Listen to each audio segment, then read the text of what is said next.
So I'll just stay here, so it's fine.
No, I've got one over here.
You decide.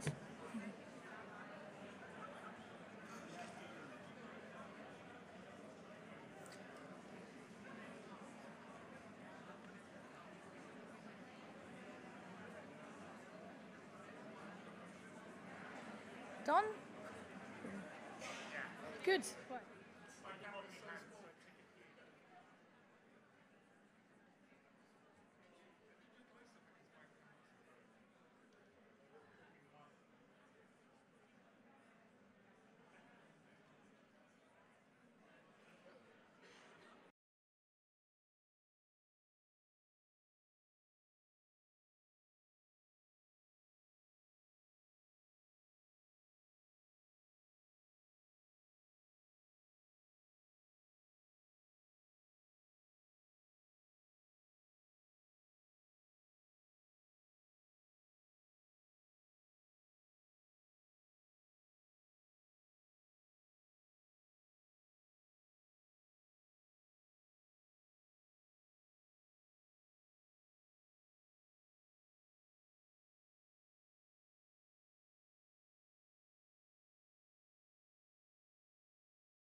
No, no, no. I don't even know what my email is. It's very light, isn't it? Yeah, you don't have to. And because I've like been having to get to know loads of new phone numbers and new emails. Are you ready now? Okay, so it's exactly as you planned. So are you going to sit down now? Yeah, good. No, I'm just double checking. In fact, 1 second. Yeah, go on. Are you sure? Yeah. Okay, good morning, everybody. Thank you for waiting. I think most participants are now in the room. So my name's Hannah Clare. I am currently the Global Protection from Sexual Exploitation and Abuse Advisor for the Norwegian Refugee Council. Try saying that 3 times quickly. And I was formerly, until March this year, the head of safeguarding for Oxfam GB. So it has been my great privilege since 2013 to manage some of the few teams that existed in our international sector to tackle what we are calling a combination of things, including PSEA, sexual harassment or sexual misconduct in the workplace, and also safeguarding. I will keep my introduction as brief as possible because I think I'm very excited to introduce a very dynamic speaker on a very important issue. So today we're here to talk about our experiences of sexual harassment and violence more broadly in the sector. I am encouraged by our wonderful organisers today to remind you we would like you to be tweeting and active on Facebook during this session, and a very warm welcome to our online observers as well. You can use the hashtag HCBerlin. And at the same time, we would also be mindful, if possible, of the need to be sensitive and respectful about these issues. Some of the things we're going to be talking about today will undoubtedly have a triggering impact on people who have had personal or indirect experience of sexual violence. So in order to encourage an open conversation, we would like to keep the tone as respectful as possible. Without further ado, I'm going to introduce our keynote speaker, Shaista Aziz. It's a great privilege to introduce Shaista. She has over 15 years of experience working as a journalist with the likes of BBC, Al Jazeera, CNN, among others, but has also worked within our sector for Amnesty, Oxfam, and MSF. Shaista has written extensively on this issue, particularly since February, and an article that she wrote after Oxfam's Haiti stories emerged generated so much feedback and response that she was inspired, among others, to create a collective of female activists who have examined these issues, have taken surveys among people who are practitioners in our sector of their experiences of sexual violence, and has addressed this from an intersectional and feminist perspective, and is here today to produce a summary of her report, which was contributed to the British government independent inquiry into this issue. So I will hand Shaista over to you now.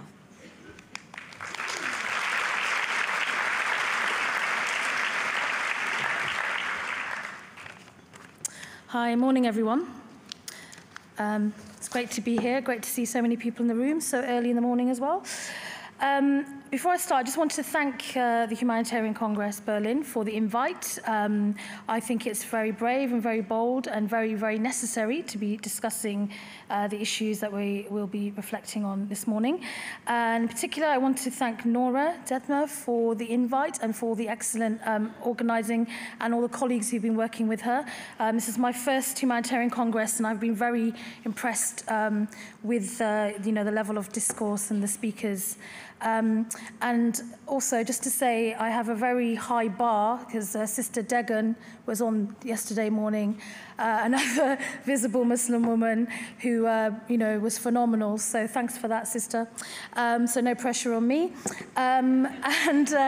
Just before I start my presentation, I just want to reiterate the point that you've made, Hannah, which is that this morning we are going to be discussing some very difficult issues, and I'm fully aware that there are men and women in the room who will be triggered by the discussion, and as we've said, we would like this conversation to be as respectful as possible, to be as open as possible. We are here to discuss some very important and necessary issues, and that can only be done if we are respectful and mindful that there will be people in the room who've experienced some of these issues directly as well. Okay, so in February this year, a news story broke leading international news bulletins around the world involving an international development organisation known to millions around the world and an institution in the UK that is part of the country's DNA, Oxfam. The Times splashed its investigation about Oxfam and the behaviour of a number of Western aid workers, or expats, who had been buying sex from local women, which is code for poor, working class and vulnerable women of colour, while they were in Haiti, responding to the deadly and devastating earthquake in 2008. The story was picked up by news organisations around the world, and involved and other stories involving a number of international humanitarian and aid organisations, and the story took a life of its own.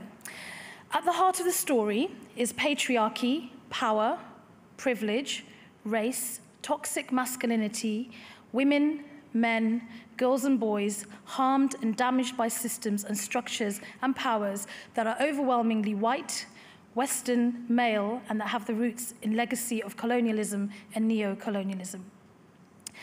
At the heart of the story are the women whistleblowers, many of whom have paid a heavy price with their careers put on hold or destroyed, some who have been painted as villains in the story for bravely speaking out to protect vulnerable people and to instigate change. Now, the way the story was framed by many was who are seeking to look inward rather than outward during this scandal. I find these terms very interesting, the term scandal. There was a belief that the reporting was a right-wing orchestrated attack on the aid sector, and in particular, it was following with the UK government's hostile attitude towards international development and the previously ring-fenced international aid budget. And Oxfam was being used as a political football in all of this. I'll be talking about that later. But for now, back to the women. Who are the women at the heart of the story? They're white European women working in international headquarters for development and humanitarian organizations. They're women of color, fewer in number and so more easily identifiable, working in the same settings and headquarters and in the field. And they include women who are referred to in the sector as beneficiaries. Through this label alone, their agency is immediately removed and the power structures that are imposed on them and laid bare for everyone who really wants to see and understand what is going on. Now, in 2007, I was sent to Haiti while I was employed by Oxfam to interview women across the country about their experiences of climate change and how their lives were being impacted by so-called natural disasters. The women I met were amongst the most economically and socially disenfranchised women in the world, and this was before the 2008 earthquake. They were dark-skinned Haitian women, poor working class, and they had nothing. They were open with me, and we had many candid conversations about what it means to be a woman in one of the poorest countries in the world, a country where I saw women and men's entire persona and body language change whenever UN peacekeepers were around. Haiti, like many parts of the world humanitarians work in, has a long and devastating history with the UN, with aid organizations, and it's steeped in colonialism. As I traveled across Haiti, I didn't meet a single woman whose priority it was to, and I quote, barter for sex with foreign aid workers. I did, however, see up close and personal the NGO cultures involving lighter-skinned Haitian women being ferried around in white Land Cruisers and taken to fancy restaurants and parties. I'm a former Oxfam, Save the Children, and MSF employee. I've spent more than 15 years working as a communications specialist with aid organizations and working in contexts such as Haiti, Liberia, Ethiopia, Somaliland, Nigeria, Pakistan, Syria, Palestine, and Yemen with vulnerable communities, girls and women in the immediate aftermath of natural disasters during war and conflict as mass displacements of civilians is taking place. I've worked with refugees and women living on top of rubbish dumps in Iraq as they fled for their lives with the clothes on their back and their children under their arms. Over the years, I've met many, many women who have told me about how they were asked to trade their bodies for aid and told to provide oral sex and full-blown sex if they wanted to ensure their children received food and access to water. We all know these stories exist in the humanitarian sector, and they have existed for decades and decades. So what made this year's Oxfam stories and Save the Children stories and MSF and UN stories so different? Why is it that those 8 months on from the reporting on Oxfam, that women and men who have suffered sexual abuse and sexual harassment in the aid sector are still scrambling around seeking accountability and redress? Why are victims and survivors still overwhelmingly unwilling or unable to report cases to their employers via their internal systems? Why are victims and survivors dependent on crowdsourcing and fundraising campaigns to seek legal advice on how they can pursue a pathway to making their former or current employers take their complaints of sexual assault, abuse, and harassment seriously? Earlier this year, Me Too exploded on the scene. Second time around. Day2, Church2, Mosque2, Time's Up, We Believe Her, Why I Didn't Report have all followed. A global movement has started and it's not going to stop. It's a global movement of solidarity, a global movement of quiet, controlled, and loud and visible rage, a global movement seeking redress, a global movement seeking justice, a global movement placing an inclusive, representative feminism, and a global movement that increasingly understands intersectionality and that real feminism is intersectional and is rooted in changing systems of oppression which victimize women in specific and particular ways based on their identities. Intersectionality is a term that was coined by American professor Kimberly Crenshaw in 1989. The concept already existed, but she was the one who put a name to it. And as we know, when you put names to things, it becomes powerful and it becomes political. The textbook definition states, the view that women experience oppression in various configurations and in various degrees of intensity. Cultural patterns of oppression are not only interrelated, but are bound together and influenced by the intersectional systems of society. Examples of this include race, gender, class, ability, disability, and ethnicity. In other words, certain groups of women have multi-layered facets in life that they have to deal with. There is a no one-size-fits-all type of feminism. For example, I'm a British woman, I'm a woman of Asian heritage, I'm a visible Muslim woman, and as a result, I face both racism and sexism. I cannot separate one from the other as I navigate around my everyday life. Even though the concept of intersectionality in feminism has been around for decades, it only seems to have made it into the mainstream public arena in the past years. As a woman with intersectional identities, my experience of sexual harassment, racism, Islamophobia, and sexism were unique to me in the headquarters I worked in. I was almost always the only woman who looked like me.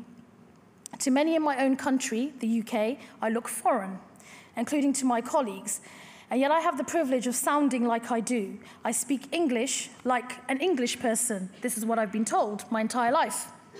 In fact, when I was in Pakistan, I was told that, "Madam, you sound like Harry Potter." True story that. To which I said, oh, #life goals. I've always wanted to sound like a 14-year-old prepubescent wizard boy. And furthermore, I'm really quite sure that wizards are #haram in Pakistan, which is not good.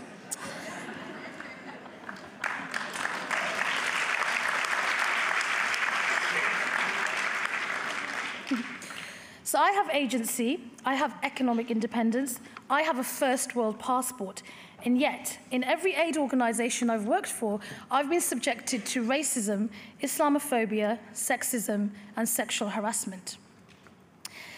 In one office I worked in, a man who I've never met before, no idea who he was, what his name was, I was walking into the open plan office. He came up to me, he grabbed a hold of my shoulders.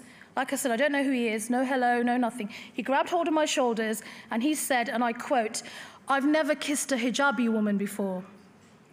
And he started putting his face on my face. I pushed him off me immediately and told him that was the first and the last time he was to put his hands on me. I also told him I've never smacked the shit out of a guy before, but I'm very happy to give it a go now.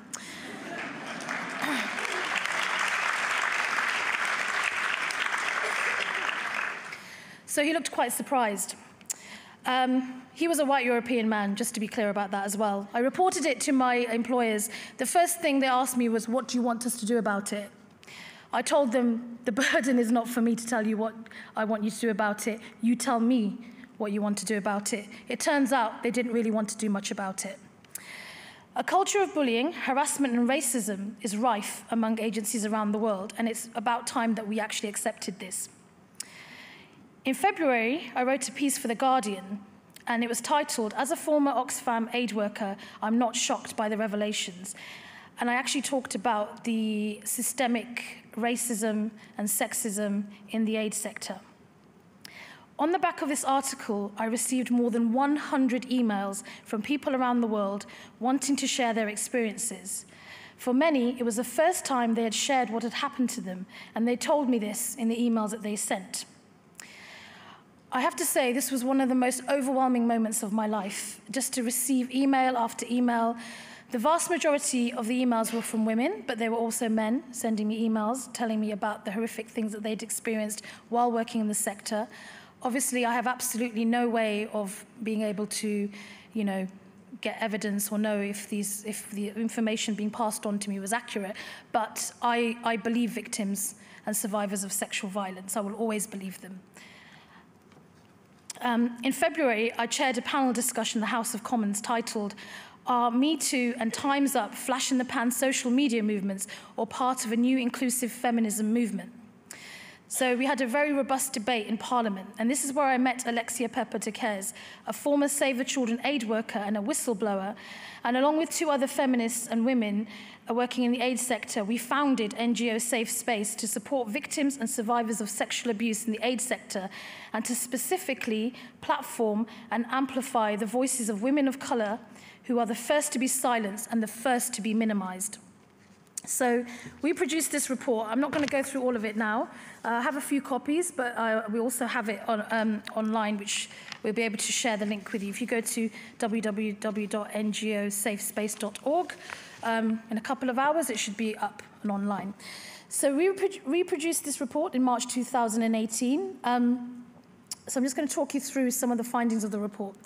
NGO Safe Space is a collective of intersectional feminists working together to document, discuss and challenge patriarchal structures and abuses within international development and humanitarian organisations, in particular INGOs funded in the UK. This report was prepared and submitted as evidence to the UK parliamentary inquiries into sexual harassment in the workplace and sexual exploitation and abuse in the aid sector. The questions we answer in this report, the framework was set by the Women and Equalities Committee. Again, you can find those questions online. Okay, so the executive summary of this report. Sexual harassment in the international charity sector is widespread and underreported. Our confidential survey, so we sent a survey out, we had more than 100 responses in 2 weeks. Anonymised testimony from individuals who wanted to talk about what had happened to them. So our confidential survey reveals multiple examples of sexual harassment, ranging from inappropriate comments to rape. We have testimony from individuals who talk about senior male managers and those in positions of authority being responsible for these behaviours, and people across different ranks in organisations. So many organisations, existing safeguards and whistleblowing arrangements are not adequate or trusted by employees. Reports of harassment are often disregarded. Perpetrators are protected by their senior positions, and victims are given little support. As a result, inappropriate behaviours are normalised, and many victims are forced to leave their jobs. I would like to say very clearly here, I am one of those women who's been forced to leave my jobs, I should say, in the sector.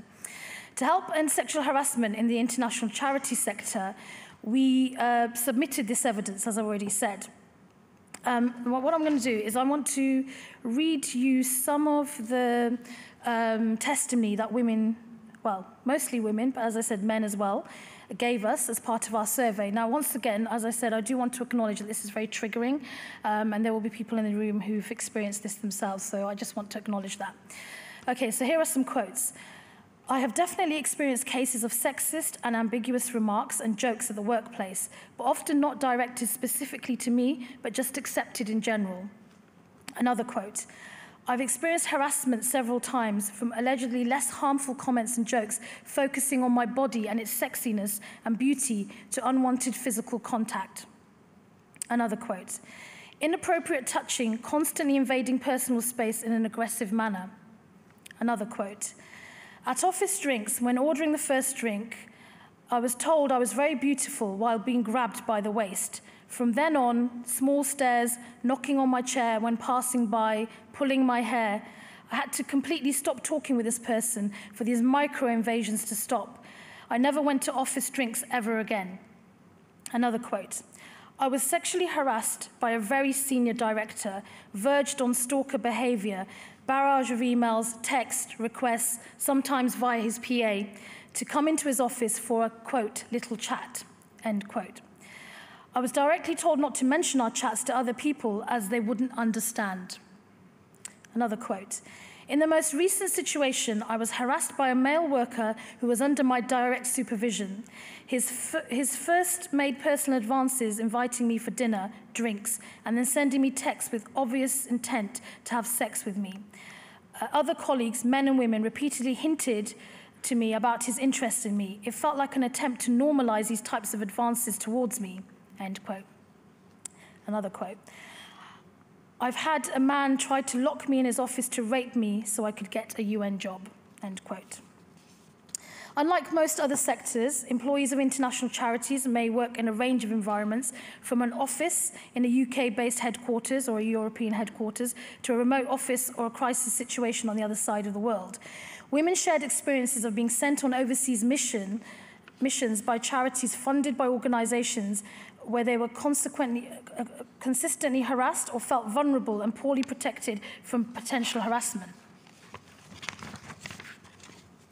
So who's at risk of sexual harassment in the international sector, and what is its impact?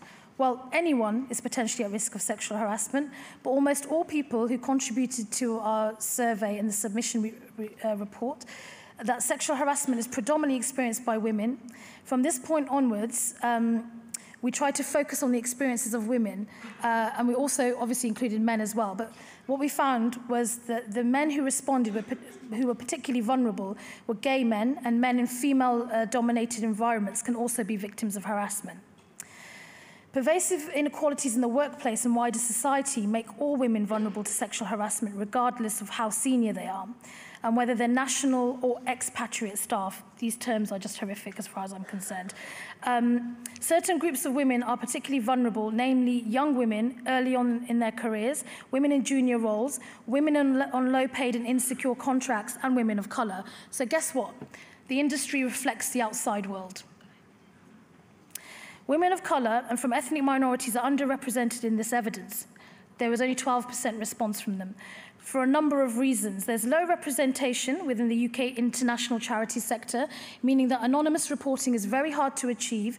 It compounds the discrimination that they experience of racism in the workplace, which also goes unchecked. There's a lack of trust in official process and a lack of solidarity from colleagues. If they happen to be women of colour, this is the experiences that they've told us about. And we acknowledge the missing experience of women and colour in terms of the work that we're trying to do. Okay, so I only have a few more minutes, so I'm just going to skip ahead now to, you know, what can be done about this. Okay, so what measures are already in place to prevent sexual harassment, and how effective are they? So what we found is there's a huge gap between the paper and the practice. So the majority of international charities, especially the larger ones, have anti-harassment policies. However, while many policies and reporting mechanisms are in place, they are not widely known, they're not easily accessible, and it's very hard for employees to find this information. Codes of conduct were often signed at the start of contracts, but are not routinely enforced. There is a perceived gap between what exists on paper and what happens in practice. There's a lack of confidence in existing mechanisms, and I think this is the key to the issue. Many of those responding to the survey lacked faith in existing procedures, questioning their confidentiality, or stating that they did not go far enough to protect the most vulnerable. Some HR teams were not trusted to uphold confidentiality, and even the effectiveness of third-party anonymous hotlines were called into question. 2/3 of respondents felt that reporting a case of sexual harassment could affect their career.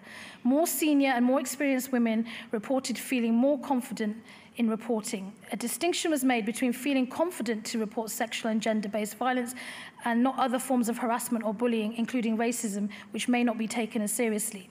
The reasons for this lack of confidence in the existing procedures were fear.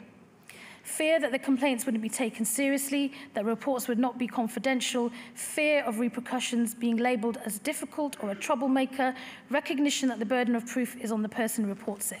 Okay, so just to end, what do we need to see? We need to set high normative standards for workplace behaviour.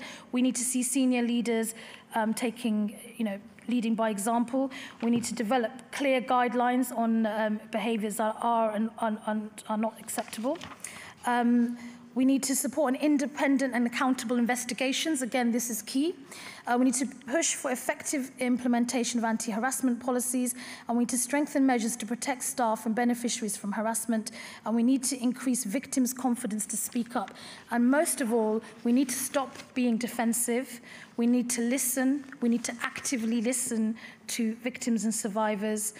We need to suspend our judgment. And if we are serious about tackling this, we need to ensure the sector puts money, quite a significant amount of money into setting up an independent mechanism, and we need to support those feminists inside organizations who have been silenced throughout this process and who do not feel supported. So I think it is pretty remarkable that after writing an article in a newspaper, which by all means is an international publication, The Guardian, that I received 100 emails from people that are simply, I'm not qualified to give them the advice they need. I'm not a trained psychologist. I could do more harm by responding to these people who are crying out for help. And the biggest thing is we need to believe victims. Thank you.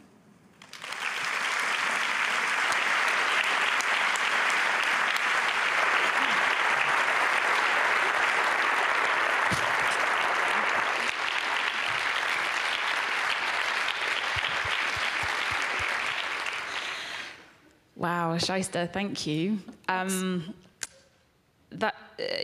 Very powerful words. Thank you. I have a few follow-up questions I would like to ask you, selfishly, before we move to a Q&A session with the rest of the room. But I'm going to ask you a different question from the one I had in mind. Messing with my mind. Shaista, what has your experience been since you have become one of the faces associated with the solution to this problem, and one of the faces who's representing victims and survivors in our sector? Okay, well, first of all, I'd like to say there are plenty of women and men who are doing the work. I think it's interesting that a lot of them don't want to be named or recognized. That tells you something itself. So I'm not the person who's got all the solutions or all the answers, just to be very clear. I'm just one person who's part of a movement. Well, to be really honest with you, when the Oxfam, the term scandal, the term sex pest, all these terms are just ridiculous, they really are. But when the Oxfam story broke, to be honest, I was very traumatized, re-triggered. It brought back lots of very difficult memories for me, lots of difficult issues that I'd buried in order to be professional, in order to get on with my job. So it had a profound impact on me personally, but obviously compared to many victims and survivors, my experiences pale into insignificance, and I just want to make that very clear. But it has changed me quite significantly. It's made me understand much more clearly why this type of violence is so widespread and how it impacts people across the world. And often, particularly in the work that we're in, we are encouraged to try and fix and save people in, faraway places, but we're not willing to look at ourselves, and we're not willing to challenge ourselves. And I think that this has created a lot of discomfort. Frankly, not enough discomfort. I believe that we should all be hugely uncomfortable with what's going on, and I just don't think there is enough discomfort. So I think that's basically how it's impacted me. It's also made me see really clearly how these power structures reinforce power, and the silencing of women is so extreme. The media in the United Kingdom has been complicit in burying some of these stories because some of these figures are very powerful men. They're connected to governments and institutions that are also powerful, and it's been very hard for a lot of victims and survivors to be heard and to be seen. And the final thing I want to say is I don't think we've got to the heart of the story yet. There's an attempt to suggest this is all very anecdotal. This happened to her, that happened to him, it happened in 1986, it happened last week. This is not the issue. The issue is systemic, and it needs to be tackled, and it needs to be talked about accurately. Bearing in mind the, to me, obvious positive contribution that this kind of work can make to tackling this issue, how have you experienced responses from people within and across our sector? Well, I have to say that many people have been very open and very interested in holding dialogues, and I thank those people. Some of them are in the room, or they're connected to people in the room. They know who they are. They've been very respectful. There was a lot of shock. I think a lot of sadness, and a lot of anger as well, that, some I think in their mind, maybe they think it's a few rogue individuals. As I said, this is about systemic issues. But we've had a lot of support, but we've also had a lot of gaslighting, a lot of going round and round in circles. my colleagues and I have been busy supporting a lot of women who have tried to have dialogues with their previous or current employers, and it has not been pleasant at all. Our role has been to be silent observers, to take notes, to be there in terms of moral support, and it's been quite shocking, some of the discussions that have taken place. So I think it's not right to say that nothing is being done, but I think it is absolutely accurate to say that much more needs to be done. And I think the biggest takeaway for me is if these organizations think that they themselves can investigate these very serious issues, potentially criminal activity that's taking place, then they're completely deluding themselves. There is no organization that should be left to investigate itself. If you look at the police don't investigate themselves. Big international organizations need to be held accountable in the same way as, they basically need to be held accountable. Thank you. One very quick question, which I'm sure will not have a quick answer, but hopefully to inspire some of the conversations that might happen now. What do you think, from what you've understood of this issue, Shaista, the feminist agenda and the feminist approach can offer to our solution? Well, I think the only approach is an intersectional feminist approach. When people are victimized in this way, it's done through it's a political act to victimize people. I mean, the kind of way this story was told, a woman was bartering for sex. I mean, you don't barter for sex when everything has fallen down and collapsed in an earthquake. The first thing on your mind is not bartering for sex. The terminology is just a disgrace, and it's done deliberately to take away that power and to not accurately describe what's going on. In my presentation, I talked a lot about power. I talked about race. We need to talk about race. We need to talk about the fact that, in the so-called third world, where a lot of the alleged abuses have taken place, these women are the most vulnerable women in the world. They have no agency or power. So how are you going to barter for sex? It's just absurd. So I think what needs to happen is that we need to cement this response in through an intersectional feminist framework. To be clear, there are women who've been working in this sector for decades. They are leading experts, and I've spoken to a few of them, and they are beyond outraged. The things that they've been trying to implement for decades and decades have been underfunded, they've been under-resourced, and now lots of people are running around trying to employ, a whole team of safeguarding experts. And by the way, safeguarding is absolutely essential, but we can't just look at this through the lens of safeguarding because it's disingenuous to do that. So first and foremost, we need an intersectional feminist approach to this. It needs to be, looked at through that lens, and we need to support those women inside those institutions and organizations who have been doing all the hard work, but no one's been taking any notice of them. I appreciate hearing that comment in particular from you, Shaista. It sounds very familiar. I'm going to open up the floor to the questions to the floor. Unfortunately, we can't see anyone. Is anybody interested in asking Shaista? Yeah, we've got somebody. Have we got a microphone? It's just at the front here. Thank you.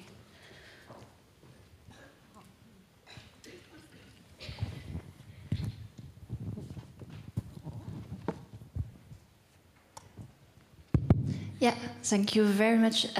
First, thank you for all what you said, and thank you for putting the words and using the words. Like, we need to talk about feminism, we need to talk about intersectionality, and to go beyond this gender approach, abuse, regulations, and use the words.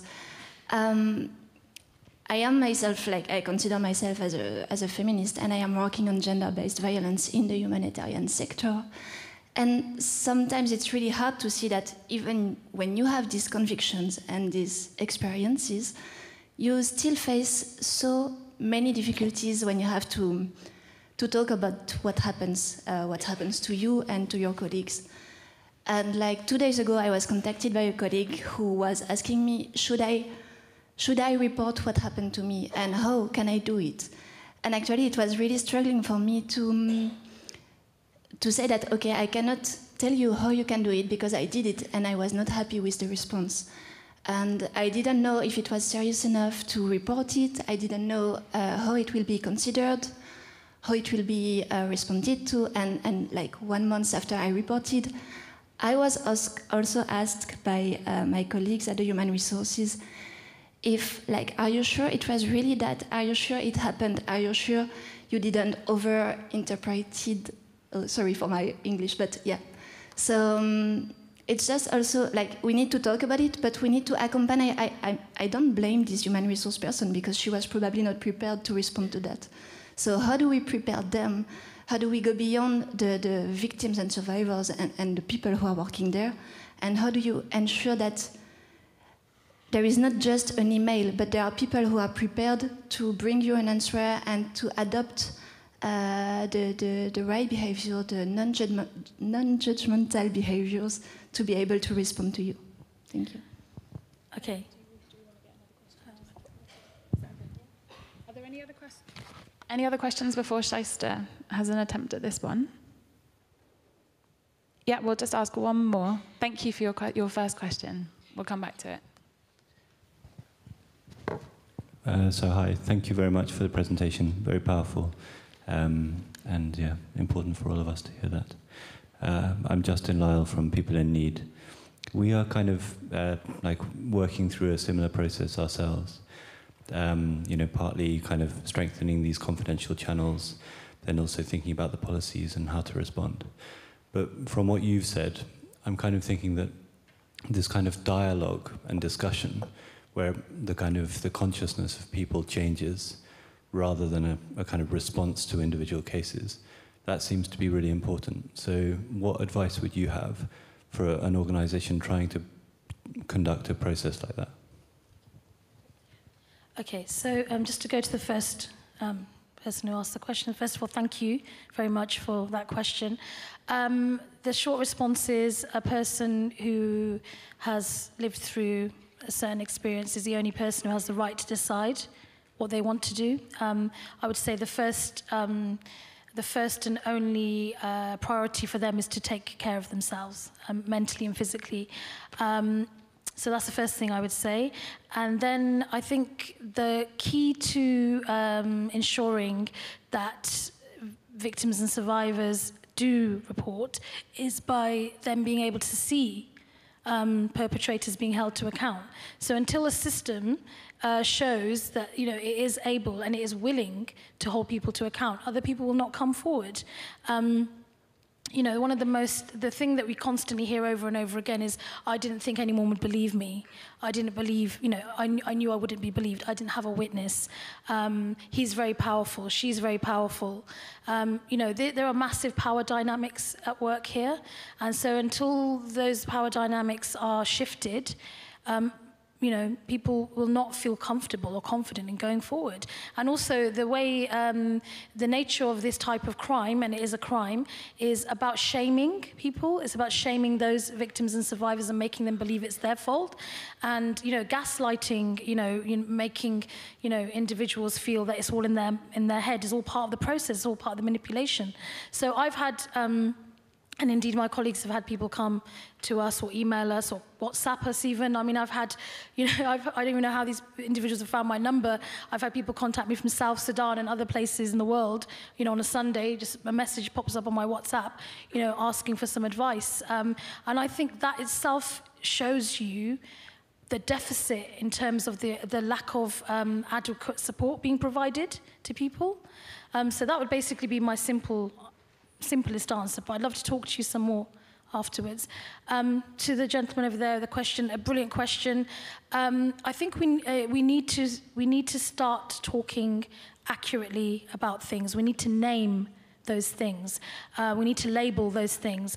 Now, as a woman who's been labelled my entire life, people seem to think they know everything about me without knowing anything about me. It might possibly come easier to me to identify those things and label those things because it's been happening to me my entire life.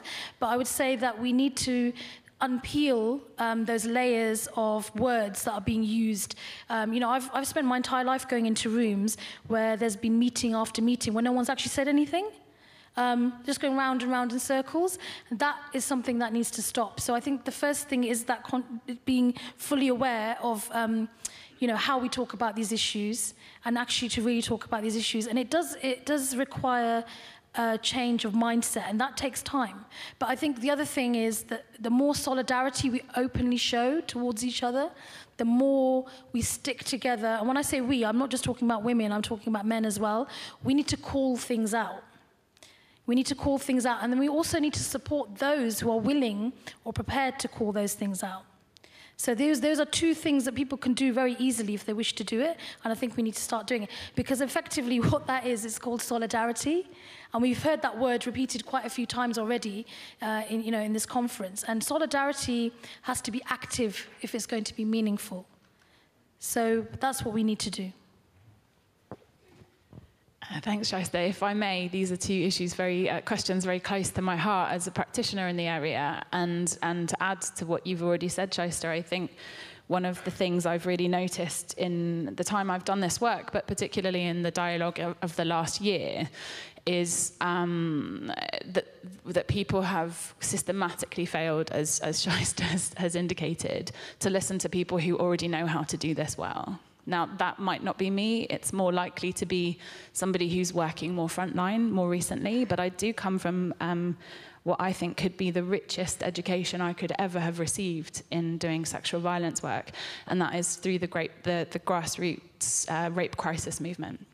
Non-judgmental is a word that our first question your questioner referred to, and I think that's absolutely critical. And I think in particular, in relation to conversations that our colleagues in HR and line managers and friends who are trying to be supportive, one of the things they most frequently seem to fear that they will trip over is believing. When they say believing people, means the same thing as our organisation can do this, this, this, this, this, and this to you. And I think people become so scared of what a survivor or a victim or a complainant might ask the organisation for, that they systematically fail to do, perhaps for some people, the only thing that they're looking for, and that is to believe them.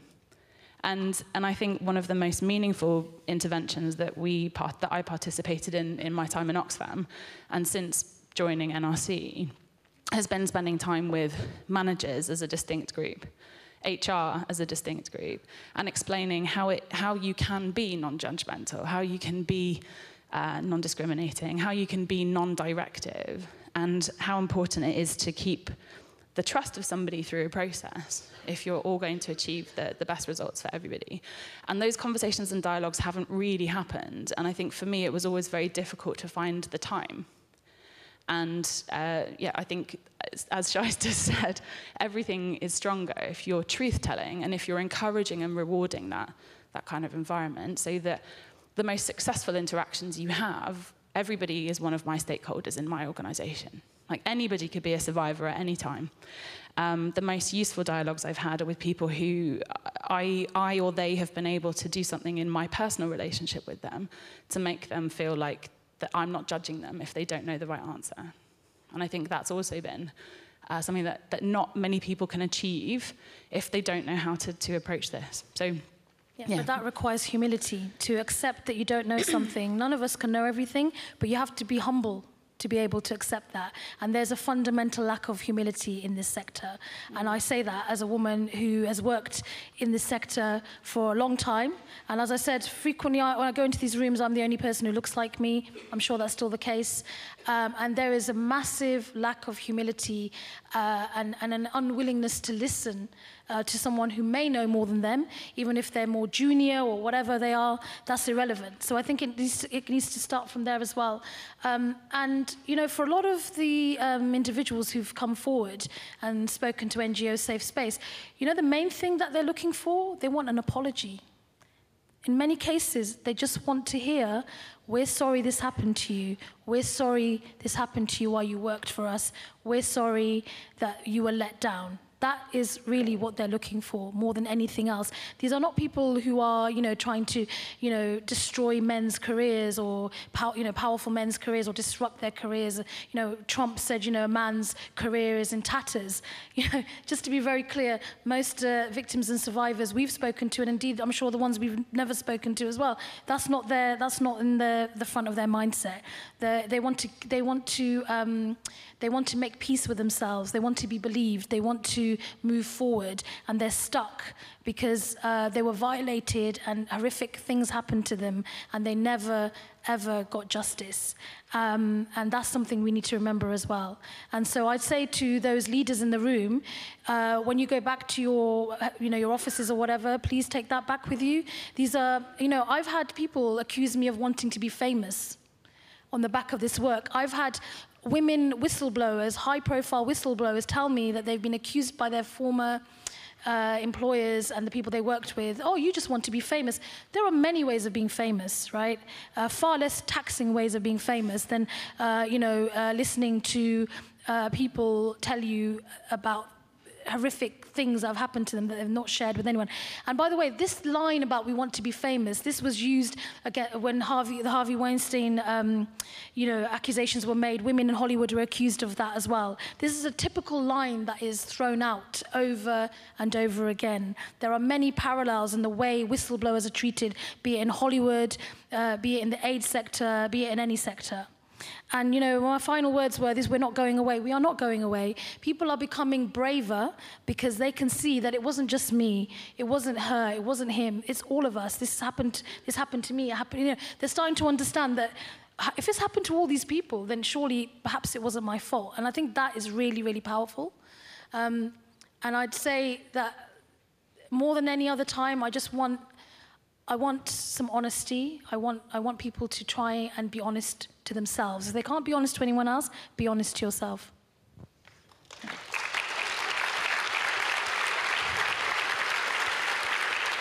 Thank you, Shaista. Are there any other questions from the? Yeah, we have one here. Oh, you have the mic already. Great. Hello, my name is Lina Manoha, student. My question is with regard to who would be best placed to carry out these independent investigations, because maybe somebody already in the sector would know the loopholes, and how neutral would they be if they are included in the investigation? And also, how can this investigative process be inclusive, because victims maybe of racial or gender discrimination may not be willing to speak with if everybody is included in that process, they may not be willing maybe to speak with somebody who is in the group that discriminated them. Yeah. Okay, so I talked about the need for an independent mechanism. I stand by that 100%, as do my colleagues. First and foremost, as I said, it's absurd to think that any organization can investigate itself, full stop. But particularly on issues like this, it's just ridiculous. So at the heart of a reporting mechanism needs to be trust, there needs to be impartiality, and there needs to be independence. And in terms of, who sets it up, what does it look like? As I said, there are many, many, many feminists with decades of experience of this work. They've worked in some of the most difficult contexts. They have all that experience. We don't need to reinvent the wheel. They're there. We know who they are. We can find them very easily. They need to be approached.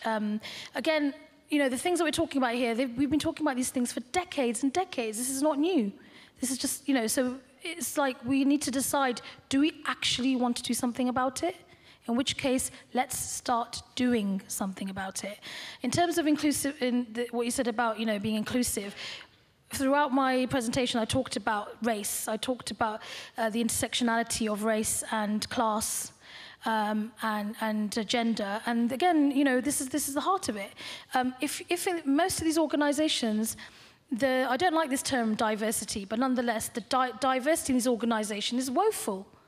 It's still woeful. It's shockingly woeful. So until we start getting people into organizations that understand, what's going on in terms of what it means to live, the reality of living as a person with X, Y, and Z identities, nothing will change.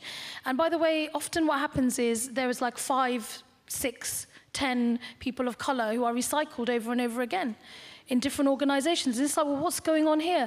Why is it that we have these people of color who are the gatekeepers to allowing other people through the door? And, one of the most important aspects to this is class. I want to make this absolutely clear. If I was a woman from the Gulf, shall we say, and I have, I might be stereotyping here, but if I have a lot of money and all the rest of it, and I'm going shopping in a street in London, I'm going to be treated with maximum respect when I go into Selfridges and other shops because people want my money. Okay? If I'm going to be walking into a shop dressed in the same way, but I happen to be a woman who's arrived in the UK as a refugee woman, but I look I look the same as the other woman, to an untrained eye, right? You get what I'm saying? I'm going to be treated very differently. So it's like class is at the heart of this. And class is an issue, particularly in the UK, that nobody wants to talk about. It's the elephant in the room. It's something that causes great discomfort. And as I said, I feel we need to be very uncomfortable, because the more uncomfortable we are, the more we're going to start moving things forward. Good rule of thumb. That's certainly something that a mantra I think we live by in the sexual violence sector, for sure.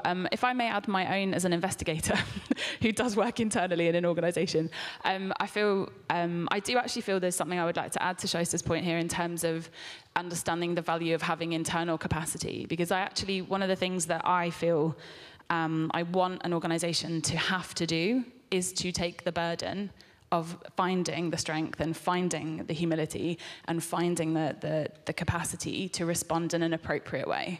If an organisation can't hold itself to account with a lot of external scrutiny, and to be clear, I absolutely support the need for external regulation, scrutiny, ombudsman, independence. If an organisation fails to be able to do that, then they won't be able to achieve the cultural change that they need to achieve in order to recognise racism, sexism, homophobia, you name it. And absolutely at the heart of my caseload and my experience of doing this work are all of those issues, without a doubt. I do feel the need for independence, as Shaista does, and I think there are different ways to do that. But one of the advantages to forcing organisations, particularly large ones, to have that dialogue is that they then have to start answering difficult questions about how much of their own power and influence they have to give up in order to achieve this. And hierarchy is enormously reinforced by every part of how we work as a sector. And one of the things in direct parallel with grassroots movements that is so different is that grassroots movements are so deliberately well organised. They don't always achieve the right thing, but they deliberately organise to try their best to remove some of that hierarchy. And whether the hierarchy is in place because of your colour, your ethnicity, your position of authority, or simply the fact that you live 6,000 miles away from head office, it's there, it's real. And there's a real misnomer among our leaders in the sector, in particular from my experience, that these are issues that white Westerners are coming and lecturing people about, whereas my experience of training nearly 1,000 Oxfam staff members myself tells me they are desperate to have these conversations. They recognise uniquely why intersectionality is important and understand very well, and probably far better than anybody at the top can, that they are at a distinct disadvantage and will probably be faced with A, more experiences of sexual violence, and B, by far the biggest burden of having to address it on behalf of the organisation that has not resourced them or prepared them to do it properly. So I think it's really important that organisations should be challenged to be better. Are we going to finish, Nora? Fabulous. Thank you so much for your questions. We are going to continue this debate in this room for the next hour and a half. But in the meantime, we have got a 30-minute break with tea and coffee being served on the first floor and the ground floor. But please, can you join me one more time in thanking Shaista?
Whichever order you want, really. But I was thinking to...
We're not, I assume we're not ready to start yet.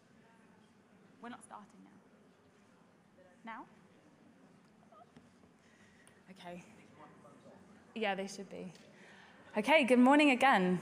We are going to make a start, slightly late, but we have a good chunk of time to continue the conversation we began this morning in more detail. I'm going to keep my introduction as brief as I can, although I would like to share a few reflections of my own of the last year. Having begun my working life in the humanitarian sector, I think I've received my real education in the UK rape crisis sector. It's there that I learnt how to provide non-judgmental, non-directive, and non-discriminating support to and for survivors and victims of sexual violence. I never stopped questioning how well I was doing that, and that's always up for question and should be. And that's the education and the grounding I was given there. For me, that means we have always been, the means have always been as important as the ends. Because in violence prevention and striving for structural change and equality, there are no shortcuts. Having said that, there is definitely a way to make improvement. And that is what this next session is all about. We are really privileged to have three very experienced practitioners on the panel. And we hope that the session today will bring about a conversation about the practicalities, answering the common and sometimes difficult questions that we receive about making change in this area. And we really welcome and hope and aim to have as much time with you so you can ask us those questions once we've given our brief introductions and our 2 pennies worth. I think I'm going to stop there, actually, apart from to share one story, and that is in the last year I have been asked probably this question more than any other, having been at the heart of the media attention that Oxfam have received since October. And that has been, do the rules we have not work, and do they need to change? And my most resolute response to that has always remained, the rules that we have are perfectly adequate. They were designed after careful thought and preparation when almost exactly the same thing as has just happened in 2002. And under Kofi Annan's direction, we birthed the UN Secretary General's Bulletin on PSEA. For me, the rules aren't the wrong rules. They're just not well enough understood by our leadership, and they have not been enforced. So that's how I would like to start the session today. Most of what you'll be hearing from us, I suspect, is probably not new or particularly groundbreaking, but it is a brilliant opportunity for what we hope will be an open conversation. And the same rules will apply to this session as did for the morning. So we hope, in order to encourage an open participation, we'd like to hear a respectful and sensitive tone, and also to warn you that whether we're directly talking about abuse or not, these can be extremely triggering experiences. So please feel free to remove yourself from the room, but also come and chat to us after if you've been quite affected by anything that's been said. Okay, we're gonna make a start, and I'll come and sit down.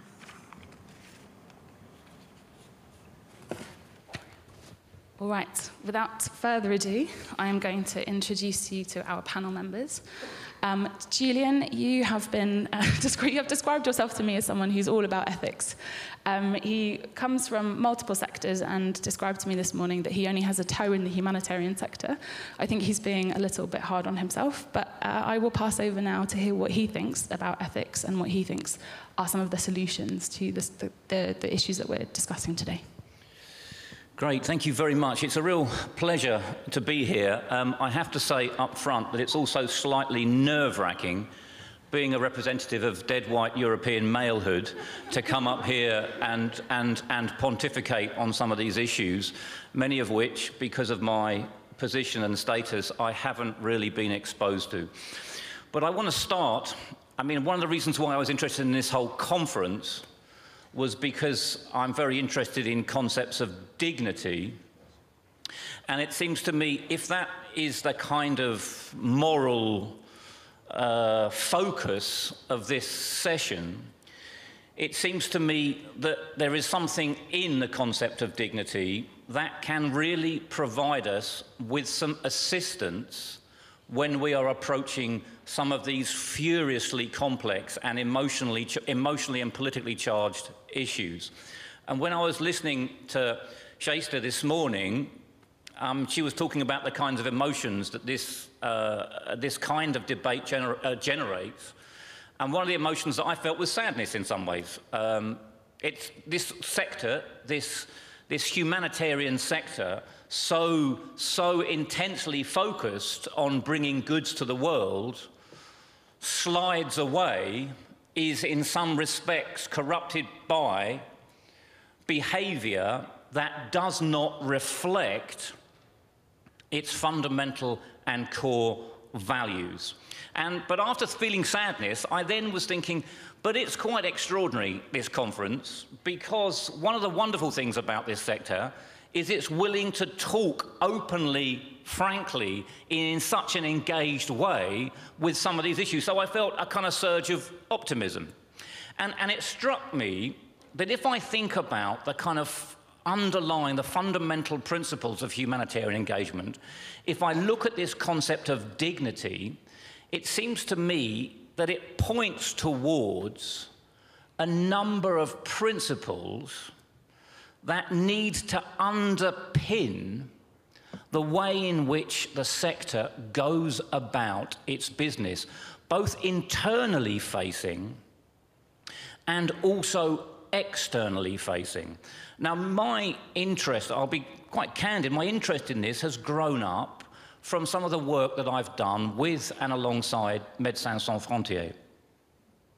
And one of the interesting things about looking at an organization that is working in this sector is that it seems entirely appropriate that those working for an organization can make certain very fundamental rights claims against its employer, and the employer is quite simply and straightforwardly the duty bearer. The employer has duties towards its employees, and its employees have rights claims against the employer. So we're in a situation where we can actually change things. Organizations have the agency to change that. And listening to the stories, listening to the testimonies this morning, and thinking about concepts of dignity, it seems to me quite straightforward that drawing on the core humanitarian principles, organizations should simply say, we have a duty to ensure that our employees feel safe. And it seems to me that therefore organizations have a kind of clear steer coming from their fundamental values to say, okay, this is the kind of workplace we need to strive to. Yes, we're talking about human beings. Yes, we're talking about profoundly, if you're anything like me, profoundly fallible creatures. We're never going to get perfection, but we can create a system, we can work to create a system within which people feel safe and organizations recognize that they have an obligation to bring that about. If organisations don't do that, they are, it seems to me, morally incoherent. To attempt to bring about the great goods in the world that the humanitarian sector strives to bring about without also exercising those values and virtues within their organisation, you have incoherent organisations that are set up to fail, it seems to me. So we have that. I think we have a clear sense of progress, a clear direction. That seems to me to be the easy bit. Talk about rights is the easy bit. That's getting organisations to recognise their responsibilities and to fulfil them. That's the easy bit. What becomes more complex, and where we have to have the challenging, the difficult conversations, is to recognise that within that broad rights framework, there is enormous scope, particularly in humanitarian aid, where we're talking about people from so many different cultures, so many different backgrounds. There is enormous scope, both for learning from each other, but also for confusion and massively putting our feet in the wrong places. So what we need to do, establish the right structure, and then go in and have the challenging conversations about what in this climate, at this time of cultural change, what it actually means to be respectful of those rights within that context. And that is the next big, interesting question, and that, it seems to me, is where we are. I agree entirely. The laws that are in there, many of the laws and many of the underlying principles are established. One of the things we're struggling with is saying, what does that mean in the here and now, engaged with this cultural change as we are now? And that's a huge challenge. But there's also one third step, and then I'm going to pass the microphone on. There's one third challenge. We were listening this morning about testimony, about the accounts of survivors, about people feeling that they haven't been heard, that they haven't been listened to. And if we're serious about dignity, one of the attributes, as we heard yesterday, one of the attributes is feeling physically safe. But another attribute of human dignity is having the agency to create our own stories and have our stories respected. So it's easy to see how a failure to listen to people, a failure to respect people's stories, fundamentally undermines human dignity. Not having your story heard and believed is a huge challenge to dignity.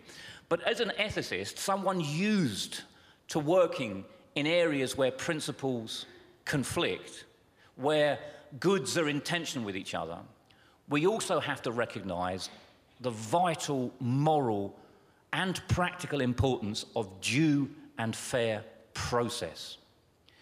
If we're talking about justice, there are times when we have to lean enormously heavily in areas of conflict and uncertainty on due process. And one of the big challenges is getting that process right. Sometimes it seems to me, where you're talking about individual wrongdoing, it's entirely appropriate for that to be an internal process.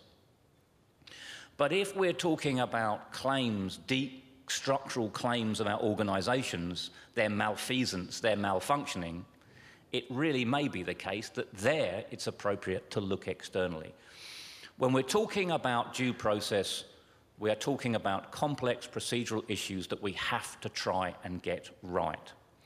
So that's really what I want to say. I feel optimistic in the sense that the principles that drive the need to respect all human dignity are alive and well within the humanitarian sector, but there are clear problems and clear challenges with their application.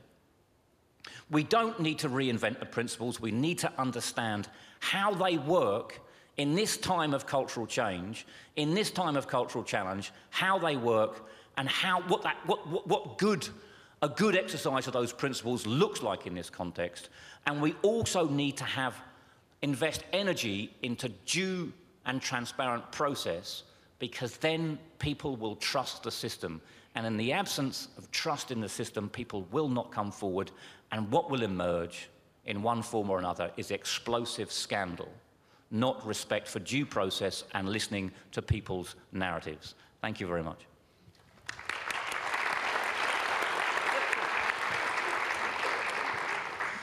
Thank you very much, Julian. If I may ask a quick follow-up question before we move on to Kida. So we heard yesterday in the UK from the chair of the NGO regulator, the Charity Commission, a call to action for all NGOs working in the UK, very much in the context of the current situation. And if I can quote her accurately, she asked us to avoid extravagance, complacency, and the appearance of self-interest, which I think is incredibly provocative and is the kind of tone that practitioners like me have been pleased to see. If I may draw on a conversation we had yesterday in preparation for today over a cup of tea, I was really interested in some of the work that you have got coming up in the sector, which involves looking, I think, at something very, very critical and very important, but up until now very controversial, and that is the difference in treatment from remuneration, but also in terms of respect and experience of risk between how we somewhat offensively term our national staff and our international staff. Are you able to expand anything on what's inspired you to take that particular direction? I mean, it seemed to me that that was the theme of yesterday morning's session. And if there is a kind of sub-theme that's moving through the whole of this conference, it's about power. It is about power within the sector. It's about the concentration of power. It's about a potential abuse or misuse of power. And it's also about redistribution of power and agency. And one of the things it's absolutely vital to do, and I know this work is going on in a lot of places, is to map those issues within the sector. And that's part of the process that I'm involved. We need to gather data. We need to understand how it works within the sector before we can make, I think, informed and necessary change. Thank you very much. And I will hand over to our next panelist, Hida Anani, who is joining us here today from Lebanon. And she's the executive director and founder of Abad, which I believe you set up in 2011, from memory. I'm going to hand over to you, but we're really keen to hear about this grassroots, bottom-up, gender-based violence work that you're doing there. Okay, thank you so much. Well, I have to start by also looking at this entire question nowadays about PSEA and how this acronym became very famous in a couple of months, only just because these stories came out to the media. And I'm a little bit always questioning why we're making this entire fuss about it, though sexual abuse is something that was accompanying women and girls, especially in time of conflict for decades now. So it's important at the beginning to flag that the issue of abuse and violence and sexual abuse specifically is not something new. And the PSEA as a policy or else it's not the magical solution that can address the problem.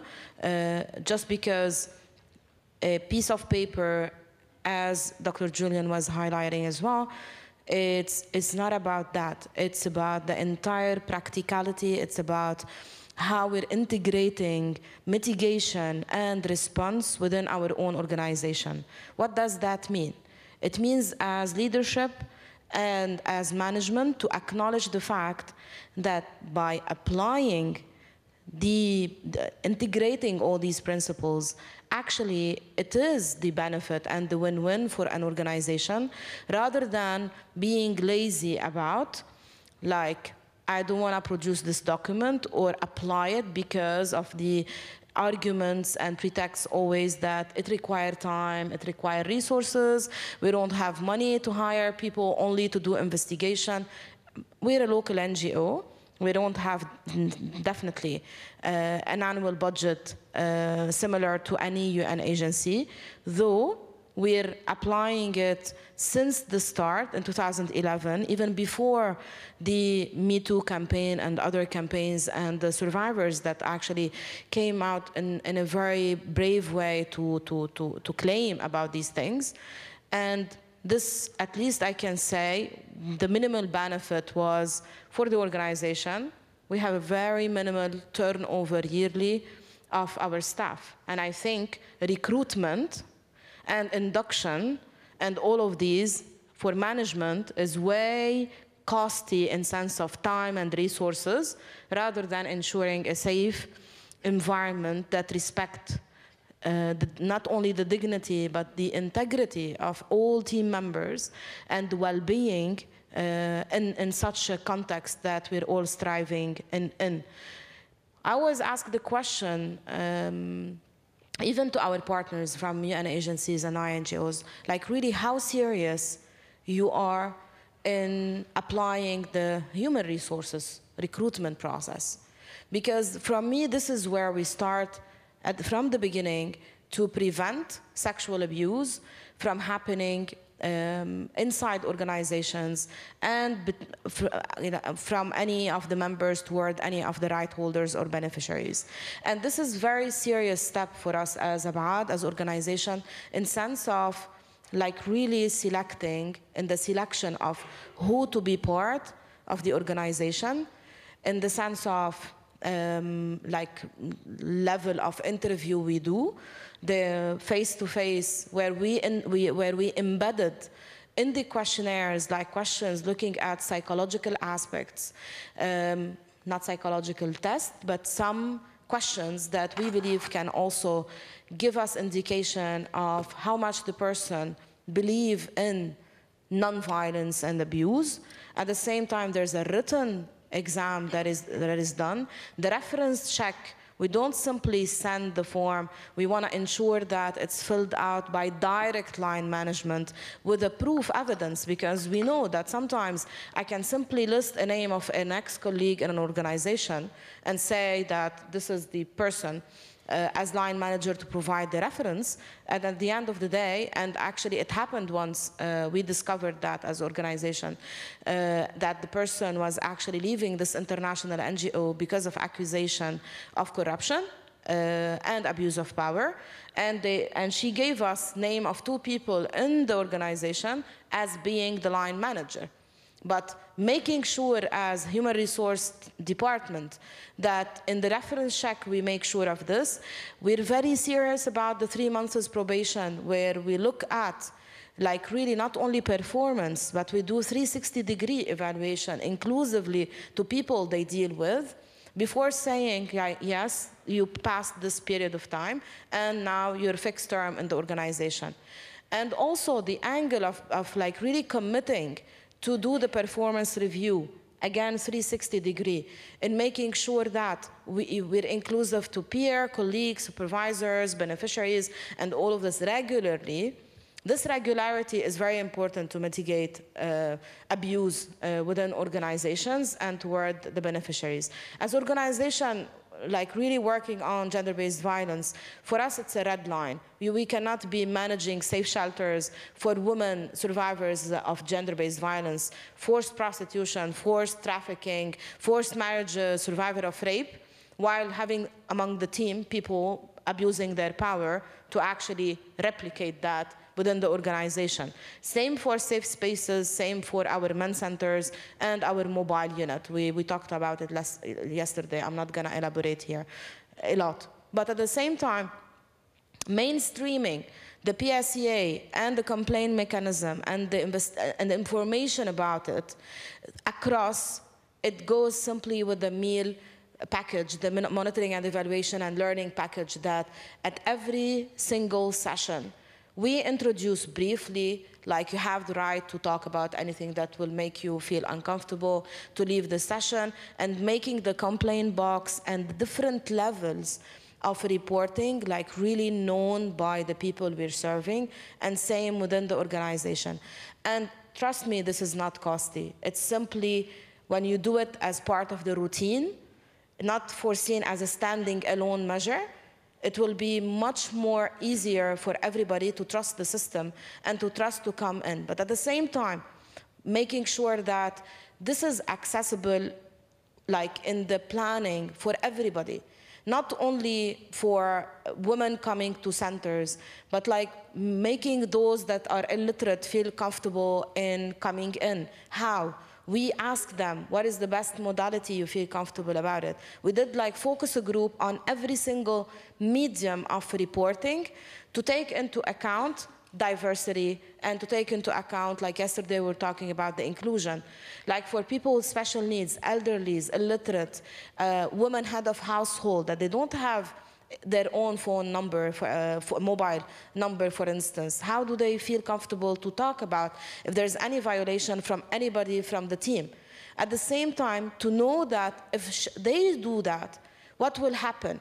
And here I will conclude by one important note for us, joining the ethical consideration about it.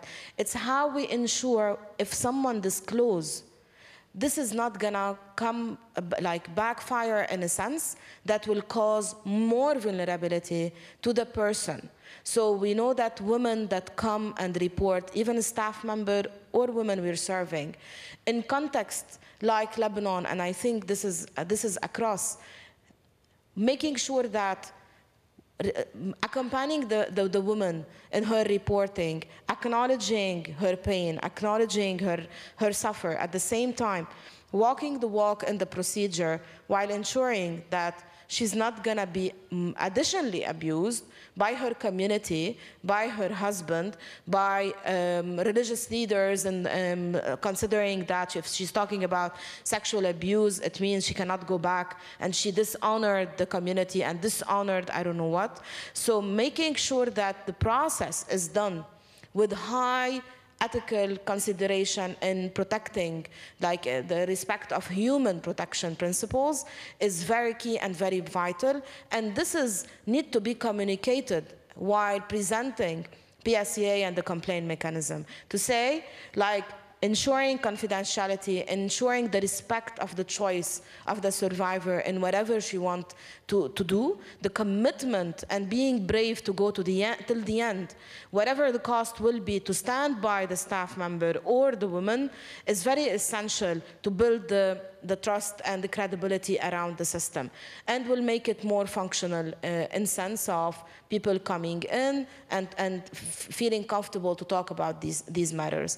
Inclusive to men, because also for us, the men, we had a couple of reporting toward one of the psychologists with whom we collaborated. Though it was a negative transfer in sense of toward the therapist, it was a man from LGBT community, and like not getting into the game much. He felt like there were like flirting in the sessions with the psychologist.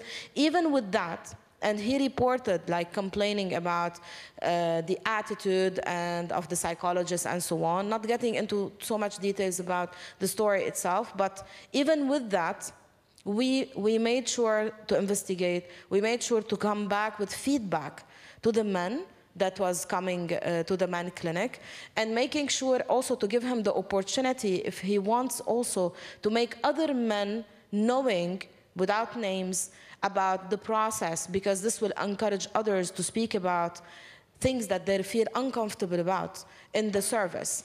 And even with that process, this has strengthened the system of the men's center in sense of having more men coming without feeling accusated, labeled, ashamed to talk about the abuse they were living in their life, or issues of masculinities, but at the same time feeling that this is not going to be exploited. And we will stand by them no matter what. So I want to conclude here and then open to any question you have about practical aspects. Thank you. Okay, thank you, Khida. That's really, really extremely informative and also inspiring. Before we move on to the questions in the room and Marianne's contribution, I wonder if I might ask you a question to develop further some of the things that you've just introduced to us. It strikes me now more than ever that the task we have at hand in our sector, in whichever part of our sector we represent here, that we have to to invest in a big cleanup act. We have to invest in a process of getting our own house in order. And I think all of the panelists have discussed prior to this session the need to live by example. And actually, one of the things that strikes me about how passionately and how well informed we've heard about your process in your own organisation of working on these issues is that actually the same lessons could apply to people who are doing any kind of programming and could contribute quite significantly to improving the credibility that we all have in being given the privilege to serve the communities we serve. Can you say anything about how you think doing things the way that you have has improved your relationship but also with the community, but also your ability to do quality programming? Thank you. It's actually at the core of like how Abad was able to achieve what we were able to achieve in only 7 years. Because investing in the people in sense of having them more and more familiar with the culture of the organization, with the values of the organization, building their capacities, investing in them is very key. And retaining the team, or at least retaining the memory of the work and building up is very important in the relationship with partners and in the relationship with beneficiaries, because not every day you will have a new face introduced as being the protection manager or the case manager. This is definitely very harmful. My background originally is clinical counselor, and I know very well. I have been doing for 8 years counseling for women affected by GBV and men, and I know how harmful it can be when you do the handover to a new person as if the human is a file. People are not file. They're like simply a compilation of emotions and value, and building the trust with the person is very important. And I always wonder, like, why we don't ask the same question for ourselves. Like, would you feel comfortable to go over and over and retell your story to someone completely new, even if they know about it, as if it's about only information sharing? It's about a rapport. So to help the person like really reflecting about their lives. So for us, the huge benefit was the ability in this integrity and an integrative like system, even if some people decided to move for any life planning, and of course it happens, but at least you don't have bad relationship and bad memory around and the reputation around the organization, in sense of while the people, if they decided to leave, not because something wrong happened, because of the rumors sometimes can kill organizations. And this helped us in building very strong relationship with our partners, international partners, the government of Lebanon. Now we have like really well-established contracts and memorandums of understanding with the Ministry of Social Affairs, the Ministry of Public Health, the Ministry of Justice, and having ability to do that as local NGO in 5 years is not easy, just because they saw that the model of operation is really not only it's practicing what you preach. As activists, we cannot go on the street and ask for abolishing articles from the law about sexual abuse or lifting reservation on CEDAW Convention, while we know that we don't apply it internally. And we don't apply maternity leave aligned with these international conventions. And I think we're the only organization in Lebanon, even in the MENA, that we have a paternity leave. If we promote gender equality, you cannot, like, we talk about fatherhood, parenting, and we only give male staff 1 day. So that's why we go along with the international standards that we're preaching about. First, it's not easy, I have to say, of course, this kind of, like, when it comes to labor law versus, like, you know, maintaining this system. But honestly speaking, as a founder and manager of the organization, I can definitely say that the benefits are way much more than not doing it, just because we believe that it will require lots of time and resources. No, the benefits are much, much, much way beyond. Thank you. Thank you. I love those examples. And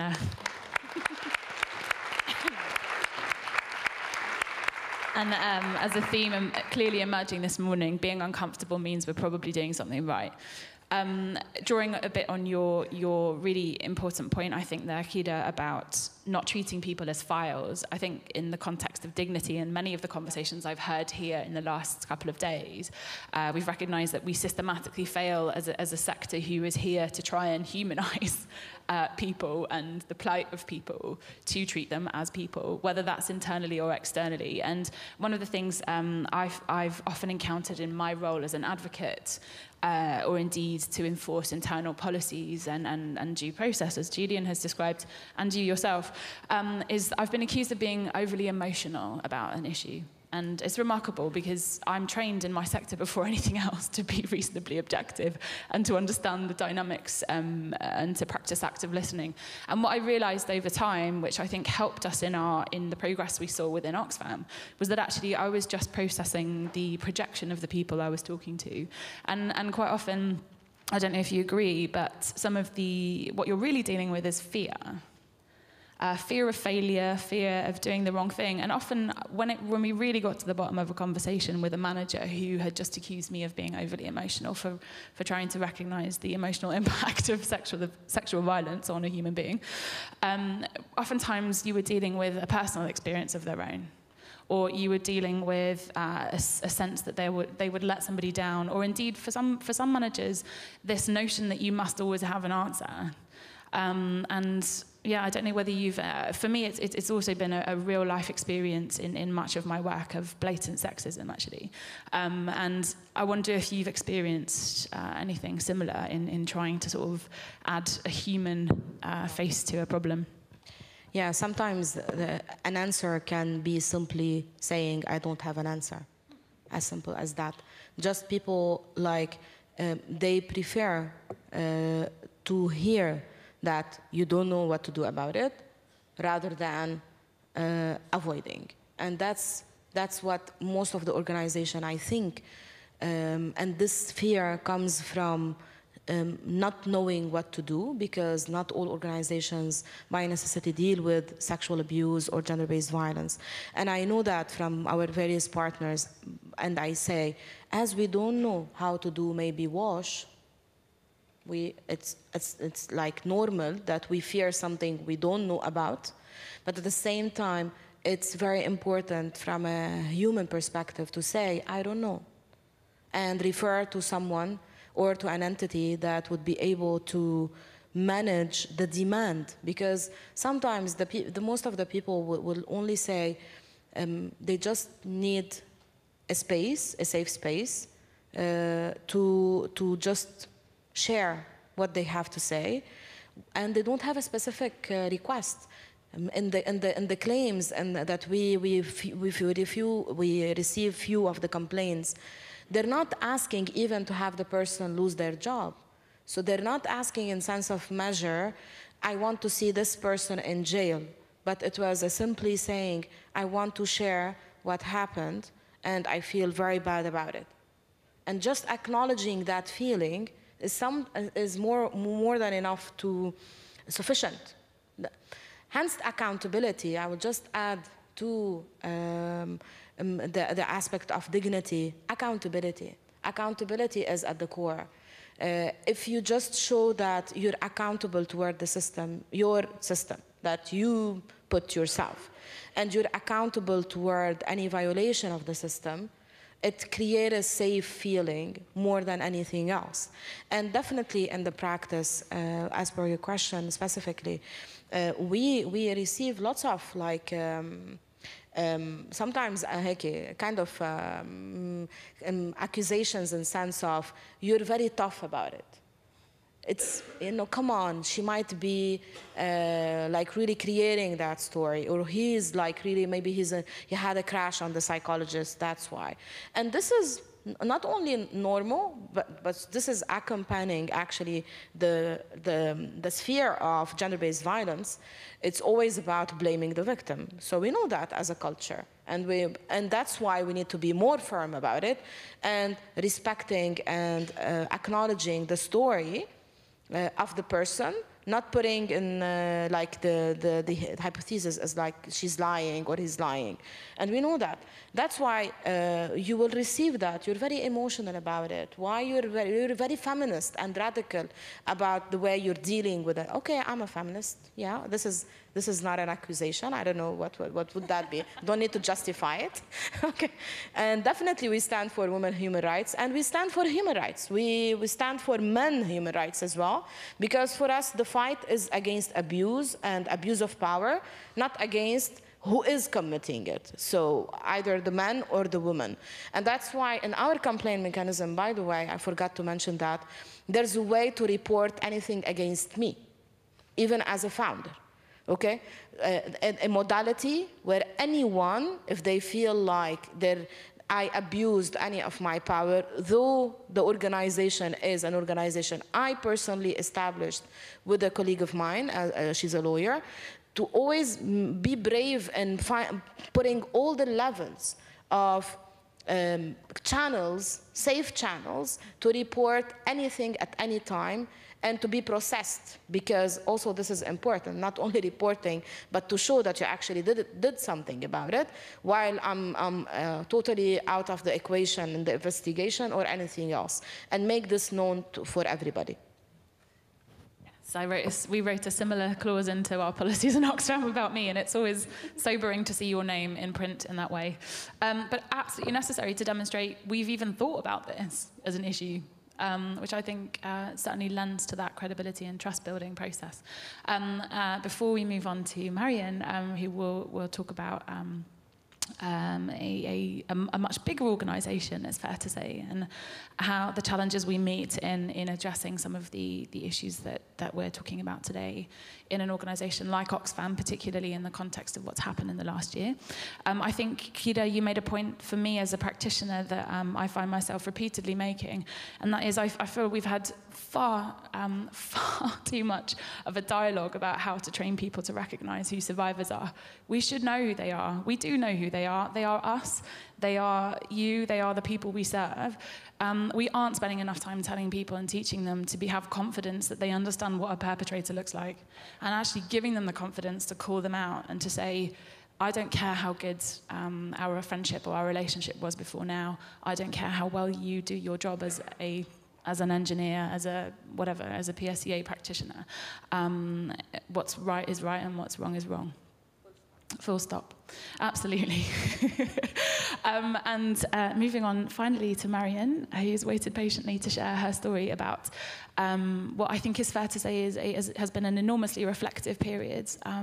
Speaking from my own experience of Oxfam, until March this year, Marion Lisa is here with us today as Executive Director of Oxfam Germany, one of, I think, 20 Oxfams around the world who forms a confederation, and is kindly here to talk to us in particular about some of the challenges about applying the lessons and practices Kida has brought to us today. At a larger scale, and in the context of having a very deeply personal and challenging stories about our organisation shared very publicly. So over to you, Marion. Yeah, thank you very much. And thank you also to Chaista for a very, very touching and powerful keynote, in which she already addressed a few of the facets of the whole safeguarding issue we are talking about, and she's hinting also already on processes. Some of the examples she gave or others gave might have happened also in the organization I'm working for, and that is very appalling and especially makes me sad and angry as a woman, but also as a woman in a leadership function. Therefore, I'm very happy that at Oxfam we are having this reflective times and that we are moving on. And before I go into details on that, I would just like to put out where we are generally standing, because Oxfam is an organization which is rejecting discrimination and fights for justice. For sexual exploitation, abuse, or harassment of others, there is absolutely no room, and it's a gross violation of our purpose. And we are absolutely committed to a zero tolerance regarding any form of harassment, exploitation, or abuse, and do everything to prevent this from happening. And that's where the processes, procedures, protocols are coming in, where we will talk about more. Where it happens, we do vehemently and rigorously open cases, address it, and cooperate with governments, with authorities, and at the same time, we do have to have in mind that we have always a protective approach. Protection of survivors is key, but also people who are accused before everything is verified need our protection.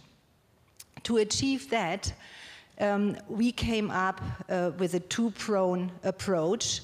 And this two-pronged approach is, on one side, looking into the standards, the protocols, everything you can name as a policy. That is the one side, which is more formal. And then the other side is much more difficult, and we talked about that earlier, is the informal side, and that is a change within the culture, within the work culture, but the work culture is just a reflection of our society. So it is a very, very difficult task to really, really go to the bottom of the problem and address power abuse. Power abuse mainly happens between men and women, which is reflected in the imbalance of power in our society. Looking into leadership positions, looking into the distribution of work and responsibilities, we can see a vast imbalance between men and women, which is reflected in the power imbalance. To address all that and to go into a deep, deep reflection, Oxfam began to work through a 10-point plan. And this 10-point plan is consisting on one side in looking into past procedures, past cases of any kind of harassment, abuse, or exploitation, open cases again, and looking into the way they were handled. Have they been handled correctly? Was there anything missed? Do we need to address it again? So this is one side we are looking into. We are also openly asking people to come forward and explain to us what happened if they were not able to do so at the time things happened. Because we can see that there is more openness, there is more possibility for coming forward now. Oxfam, for example, has in 5 languages hotlines established, and people can come forward in whatever language they would like to talk to us. This is just one part of a larger plan, and you said earlier also that it's forever lacking resources, and Oxfam has committed €2 million just for the implementation of the 10-point plan. The 10-point plan is headed by an independent commission of high-ranking and very experienced experts when it comes to women's rights. So we have a lot of trust as an organization that they are steering, gearing, and leading us into the right direction. At the same time, as I mentioned earlier, the formal side has not to be underestimated because it goes hand in hand with the cultural change. If we are looking into, and it was mentioned before also, the recruitment processes we have, what can we do better? How can we do it better? When we look into how we are welcoming new workforce, what is the introduction looking like? What trainings are there, mandatory trainings now, for people to get aware also on tiny little signs of incorrect behavior, and really implementing the zero tolerance we are all striving for. And this is larger than just a piece of paper. It is also larger than the organizational frame or framing, because it has to do with a society which cannot accept any longer behavior which leads to harassment, which leads to abuse, and which puts women again at stake. So therefore, I'm also happy that Oxfam is not the only organization which is having that agenda now on the forefront of whatever we are doing and however we are implementing programs. And I can see that there is a vast interest of the whole community to push these topics in the right direction. Having said that, there are obstacles, and there are obstacles which are not only the culture, but there are also obstacles where we are having to be very reflective. Where do we want to go?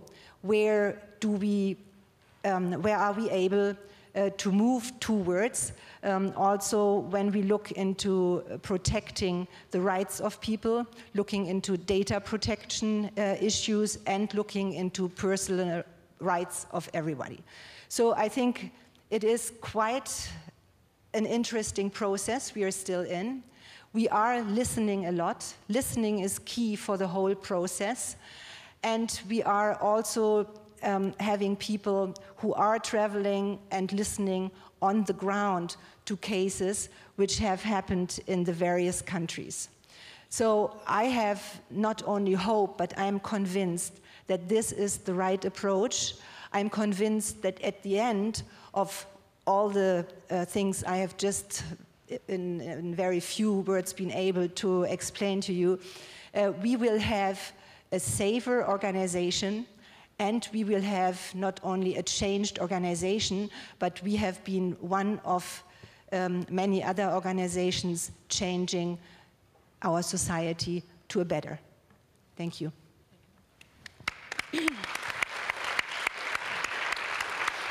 Thank you, Marion. And I should have started by properly introducing you as somebody who yourself has worked always really for the promotion of civil society, but also particularly women's rights in the field, largely, from what I've understood. And so you have an experience of working in various different sizes of organisation. One of the things that Shaista raised in her keynote this morning as a challenge to large organisations in particular has been the need to listen better to the people in the organisation who already had those solutions. You've talked in the context of Oxfam's 10-point plan about external expertise, but I wondered if you could share with us how Oxfam has been through the process of re-evaluating its relationship to the people who were already doing this work inside. Yeah, Oxfam has begun a process of talking, of constant listening and getting all the information it can from the ground to really get it embedded in the approach forward. And I think this constant process within each and every of the 20 affiliates, the conversations we have not only in seminars or workshops, which look very artificial at times, but on lunches, on breakfast meetings, in a way which has not been there before. Less official, less formal, and less confrontative. And on top, we are just really wanting to hear where they are standing and where they feel we did wrong. Because we have to adjust in a way I think no other organization ever had experienced the need for adjustment.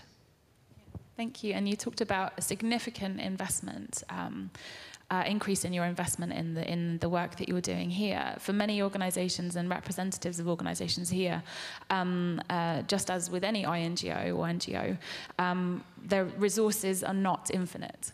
So for me, I'm keen to hear from Oxfam's experience, and hopefully it will benefit those in the room, where you think the money is better invested in. You've got 10 points that you were you're focusing on within Oxfam, and Guida's talked about some of the processes she went through internally in hers.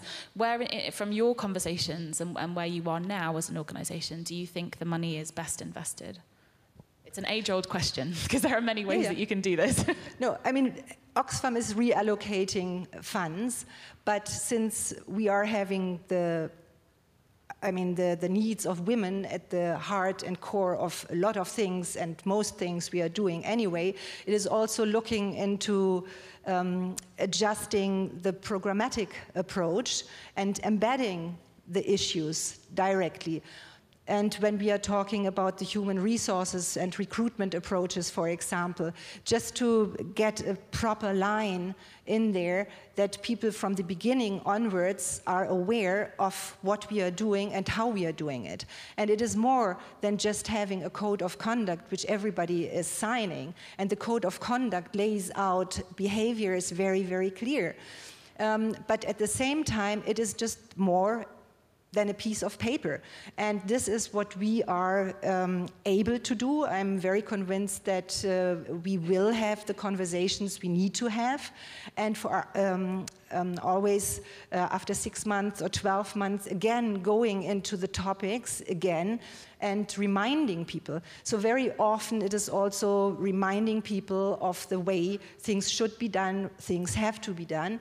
And it has to do with a lot of discipline on our behalf. So money is one thing, but at the end of the day, as soon as the wagon is on track, I don't think it is an outrageous amount which is needed to keep it running. Great, and it's great to hear that embedding this in programming, which is and should be the heart of what we're doing as a community, is very much on that agenda. I think that's really important. Okay, thank you. The lights have gone up, so we can actually see you this time. We have just over 20 minutes, and we would like to use this time for you, the audience, and our viewers online to ask questions of anybody on the panel, and we particularly encourage practical questions and comments to take this forward. I think we already have, I can see somebody in the back there, but do stick your hand up and we'll take a few at a time, I think. Hi, Richard from Noha Chronican. One of the things that I know, thank you all for your talk. Two of the things that I thought were really good about was placing yourselves into the paradigm for potential for allegations and complaints and things like that. But one of the things that I think is missing from the conversation is men and boys as victims. The Women's Refugee Commission recently did a report in Mean Streets about men and boys as victims of SGBV. Harvard did some research in Athens on boys that were engaging in transactional and survival sex. And as much as it has taken so much effort for women to come forward in the Me Too movement, and you know, then there's the Kavanagh trial that just makes a mockery of the power that women have got. I equally think that actually, because of the flip in power dynamics for men, particularly in beneficiary communities, coming forward is actually that much harder in some respects because of the lack of reporting capacity and the shame and the flip of those power dynamics. How can we engage with communities where there aren't proper terminology in some cases for men who have sex with men? And then, you know, with local workforces, how can we also enable people men who are victims as employees? How can we empower them to come forward as well? That's an absolutely brilliant question, and I'm really glad somebody's asked it. Before we tackle that, has anybody else got a question they would like to add? Was there somebody at the front here? Yeah. May we have we've got two here. Maybe double-pronged attack with microphones. We'll start here if that's okay, and then I'll come to you. Yeah, hi, Carlina. I work with MSF. I've been around in the aid industry, as I used to call it, for 15 years, and I've seen drivers asking for services by telling people that they were having an influence if people got food, yes or no.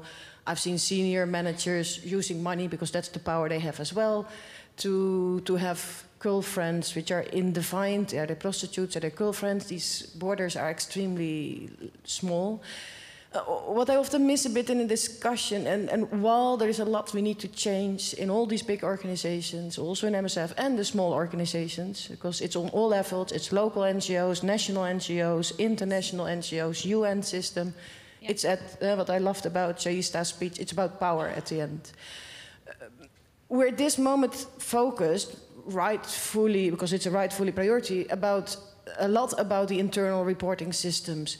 Where I miss the focus, it's every time we put a lot on the plate when we discuss this, sexual exploitation, abuse of power, but it seems to always go a lot about how to address the complaints, but how do we make sure that people who are not working for us can make those complaints? The women of Haiti were mentioned a little bit in the beginning, but then they don't seem to appear anymore in our discussions.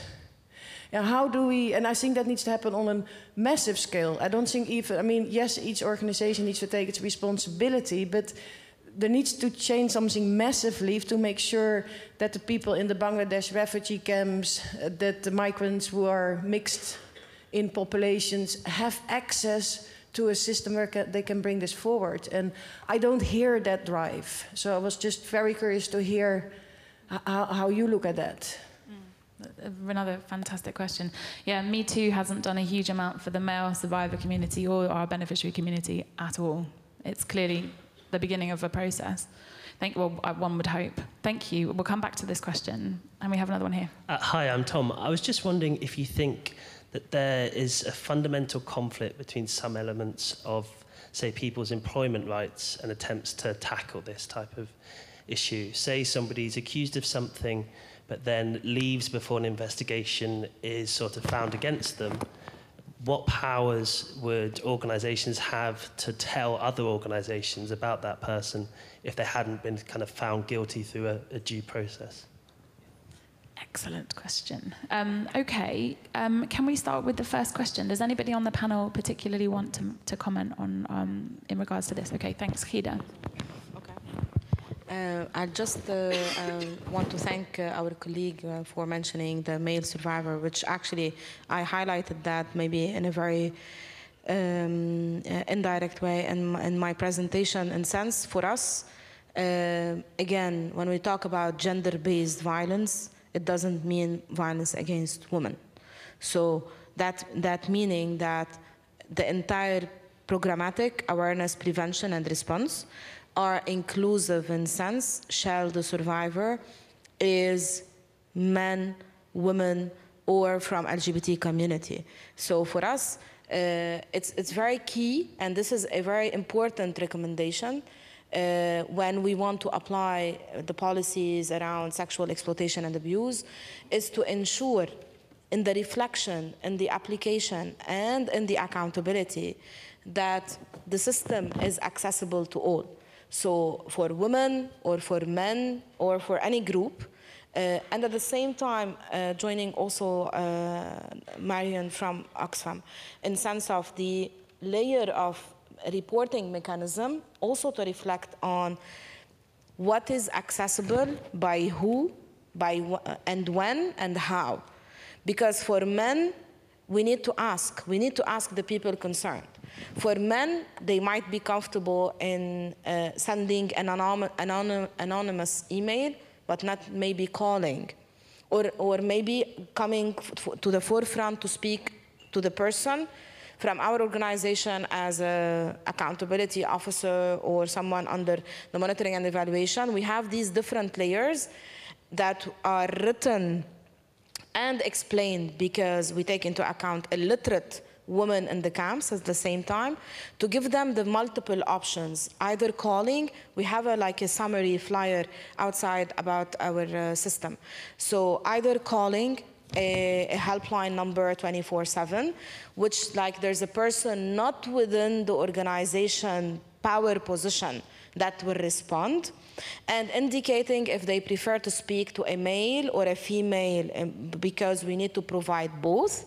There's the email as a medium, anonymous email, or at the same time a complaint box in the community, or coming and talking to someone at the management in the organization. And this will help a lot for men or women to come and speak up. And this is important.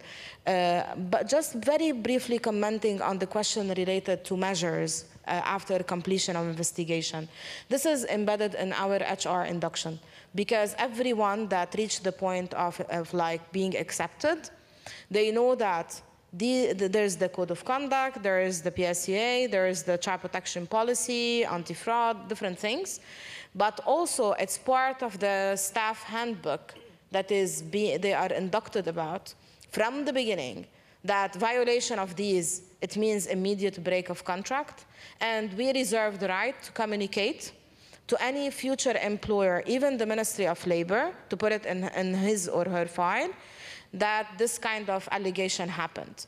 And because we apply at the same time the penal code, which is like the general civil law, that is beyond a law or a rule of the organization. It's a process that will follow the person residing on the territory, no matter where they are now. So from the beginning, we communicate this, that we reserve the right even to provide a reference check or a letter of employment. Depends on the degree of the violation for sure, but this is very key for us. Just very lastly, very briefly, also on the question on inclusion of everybody. It's one of the key aspects and concern in how to make not only those that come to structures involved in these.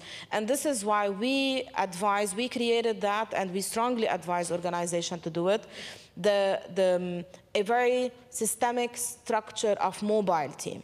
Like we have a touring bus that goes actually to communities where the women are not enrolled and coming into structures.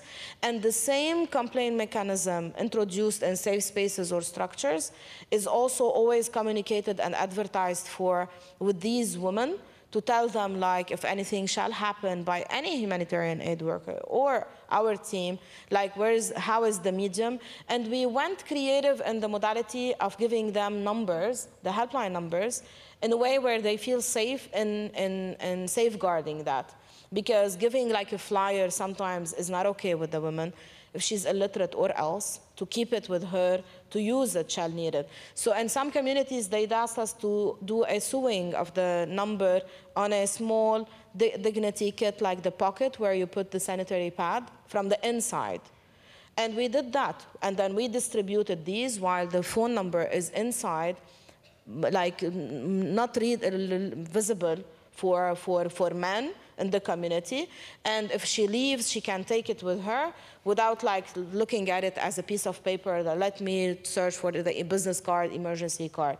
We need to go creative about it. Same for like small powder box, like behind the mirror, there's a phone number. We just simply, in a nutshell, encourage like really speaking to the people concerned, because they will tell us what they feel comfortable about us doing. How do you want the phone number? And then tailor it accordingly. In one community in Beka, they told us that they want this short video that give classes about cooking, while because they can listen to it and to be broadcasted by WhatsApp. And then there's like a kind of, as we do the subtitles, down in the video, there's like information about, like, if you want to talk to somebody, have more information, and have the number over there. And this is how they feel comfortable to receive information, broadcast by WhatsApp, not SMS, and a very general video about cooking or classes of yoga or classes of self-defense, whatever, and embed information there, because this is where their husbands or head of communities will not really dig and search. And we simply produce that. Even if technically we look at it like okay, maybe we're not aligned with it, but we need to be aligned with the people want and feel safe about, and reshuffle accordingly. Yeah, sorry, it was long. Thank you. I mean, in relation to the question over here about men who have sex with men, I mean, from my perspective, there's one very important way in which rights are kind of blind. The important thing is that a right is being violated. It's less to do with the identity, the group identity or whatever, of the person. It's to do with the fact that a right is being violated, and it's identifying that is the critical issue. It's this idea of impartiality. The wonderful thing about the #MeToo movement is that we had these alleged structure of rights, but because of systemic structural problems, huge numbers of women, the interests of huge numbers of women were being violated. So what this movement is doing is saying, for this group of people, rights are routinely overshadowed. And the movement brings that, and there's absolutely no reason why any other group of individuals, any other individual whose rights are being violated, for whom the duties of organisations are not being properly fulfilled, shouldn't have a claim. And I think we need to celebrate and focus on that, because that's critical. The question down here, the gentleman down here, there is a problem, isn't there? What do you do with information about people that hasn't got as far as due judicial process? What do you do with that data? I mean, the lovely thing about your organisation is you've already had a deal, which is if we get access to that information, we're going to disperse it, and somebody agrees to that arrangement. But it's a real challenge, and a nettle that has to be grasped. How do we deal with information that is in some respects remains anecdotal and unsupported? It's a huge challenge.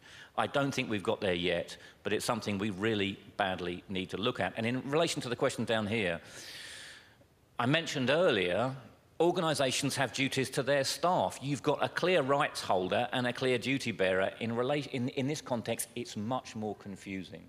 And so there again, we need to look at clear and coherent procedure for dealing with what are effectively complaints. How do you deal with that in relation to people who are not employed by the organisation and therefore who you don't have direct responsibility for? Again, two really quite interesting challenges. Yeah, thanks a lot. To the question regarding the LGBTI community, everything I said, and I apologize for not having mentioned it, applies to that as well. And I found what you said just very important. It's about the right and not about the rest. Then the question on how to share information. That is something I think everybody in this sector now struggles with, because everybody wants to know, but we are having very protective laws when it comes to the personal rights, when it comes to data rights. We have the Datenschutzgrundverordnung, sorry, I don't know that in English. And all that is there to protect the personal rights of somebody, and also our labor law is supportive of that. So it is not easy to get around it, and it is for a good reason. So we cannot say suddenly, okay, now we want to have openness and we want to talk about everything and everybody, whereas at the same time, we are actually lobbying for the safety and security of personal rights. So I think we have to find a balance here, and we need more to pull on that string. Indeed. Thank you to all the panelists. If I may take the liberty, I would like to have a stab at some of the answers myself, or at least to share my own reflections. And in particular, on this issue of inclusion of men and boys, I have felt very personally upset, both at my own failing, but also at the tone of a lot of the dialogue we've had in the last year that has absolutely systematically failed to recognise that we are talking about anyone being capable of being the victim or survivor of abuse. And it's partly because I think as practitioners, we haven't always had visibility. So if you had asked me whether this was going to happen and I was going to have this kind of stage this time last year, or even, I don't know, 6 months ago, I probably would have said no, never in a month of Sundays. But actually, if you ask the people who've been doing this work for the last 16 years since the PSEA Secretary General's bulletin, most of us have been having this fight internally to try and improve the nuance of the debate we're having internally, where you can simultaneously recognize that anybody can survive violence and be a victim or survivor of it.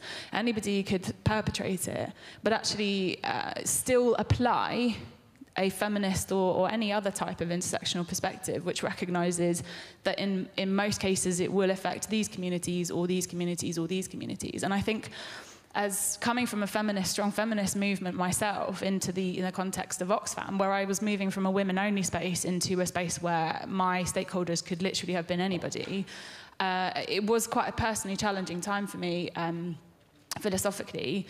But it was very clear to us, particularly within Oxfam, that right from the beginning, every single piece of communication you gave to anybody you spoke to about this issue, and I take my responsibility very seriously. In fact, I think it's a privilege to have the kind of job that I do. You have got to convey that you understand that anybody can experience these things, because everybody is your stakeholder. And because there haven't been enough people in roles like this who can be identified to be independent enough from the rest of the management team, from the HR processes, from the complexity of dealing with the balance of personal and labour rights versus what's right and what's happened.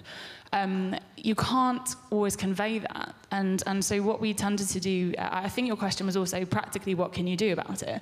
And actually, as I mentioned, one of the most exciting and privileged things that I got to do in my role and continue to is to talk to communities. And that's not just the communities we work with. I don't do that anywhere near enough, but just our own. And creating a situation where you try to create a safe space to talk about issues that most of our staff in most of the countries in the world will never have been able to speak about together. You are starting that process. There, in my experience, no matter which corner of the world you are having this conversation, there are always people within the community, within our own environments, who are willing to stand up and put their head above the parapet. And actually what we've failed to do is to support those people to do that. And as an organisation to say to them, yeah, we believe in that too. You know, we're not going to accept that homosexuality will be discriminated against. We're not going to accept racism. We're not going to accept sexism. We're not going to accept this, this, and this. Because it's integral to what we do. And we are actually going to take the chance as an organisation to invest in having a conversation with you about why that is. Meanwhile, recognising, from the example you yourself gave, that there are, of course, many dangers associated in all parts of the world when you're talking about particularly men who have sex with men, or even male survival of violence. So I think the fact that we haven't recognised that this happens isn't just unique to this sector. I think it's unique and it's far-ranging.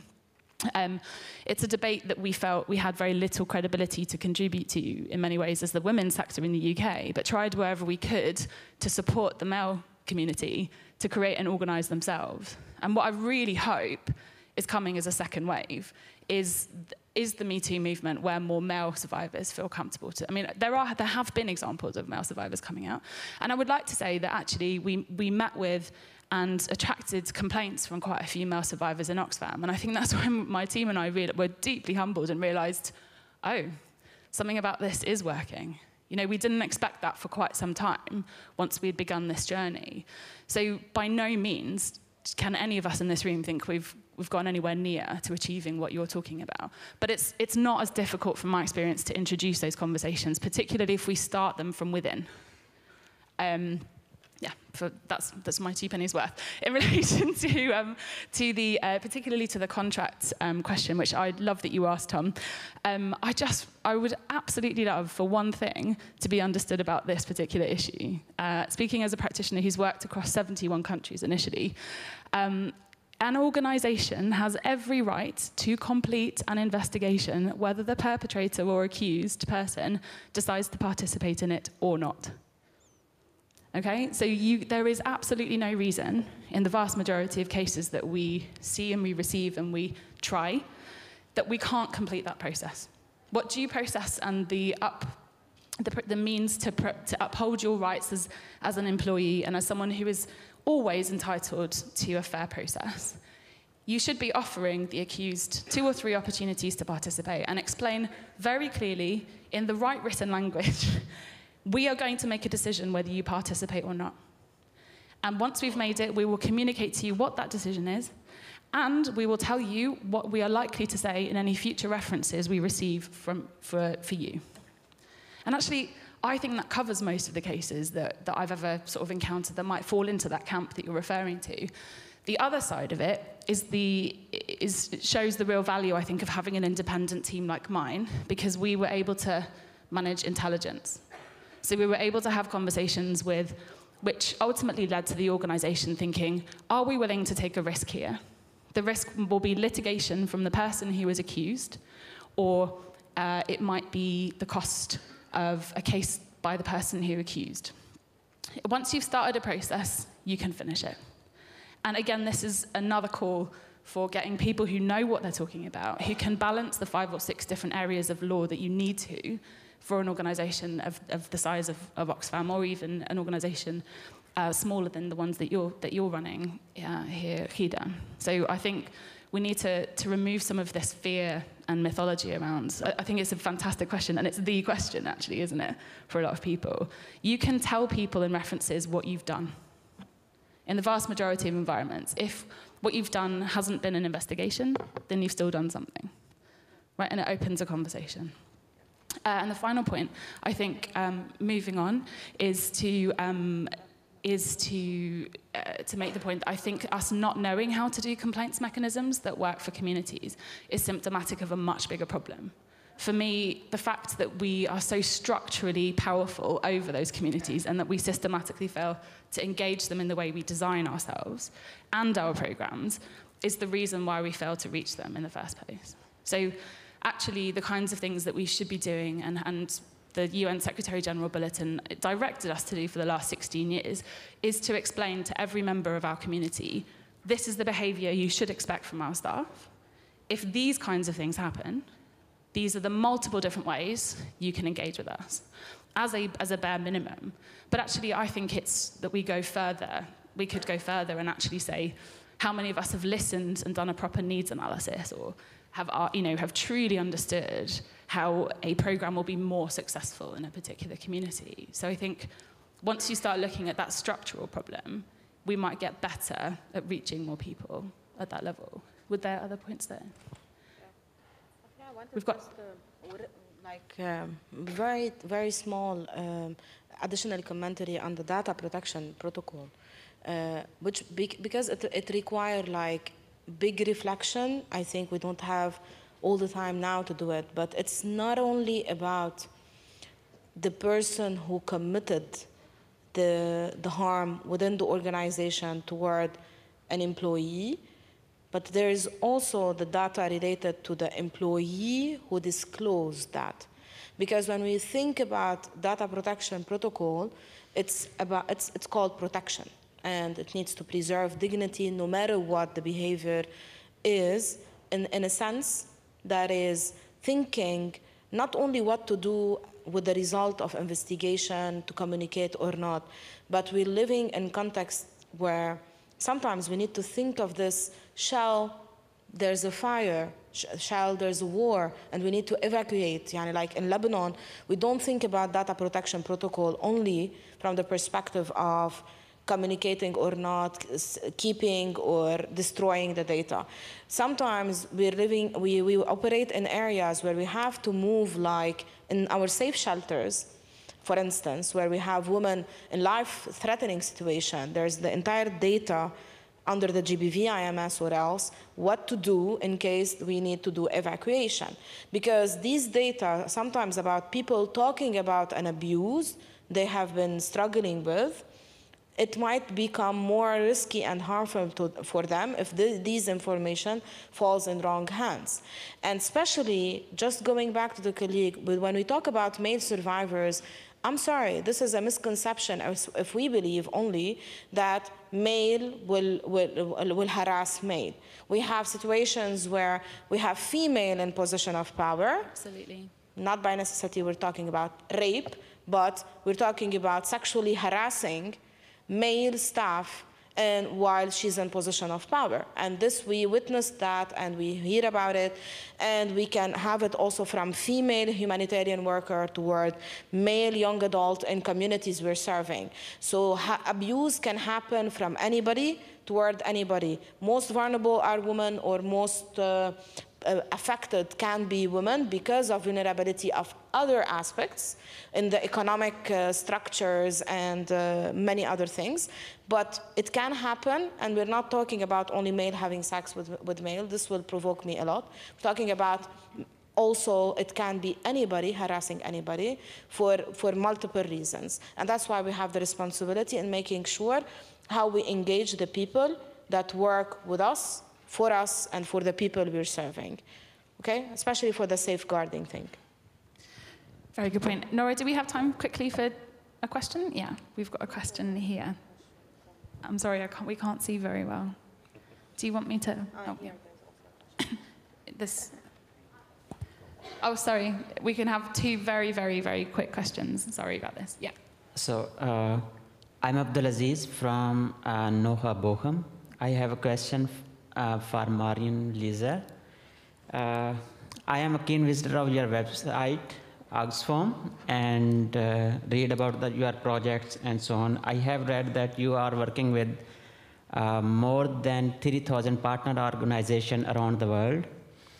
My question is, how do you monitor and control the gender-based violence within your partner organization? What parameter do you set for your partner organization? And what do you do if your partner organization don't follow your rules, or they don't, for example, give they don't take action on some, for example, gender-based violence when it is occurred in their organizations? Shall we quickly take the second one, and then yeah, thank you, Marion. We have a second one at the back. Hey.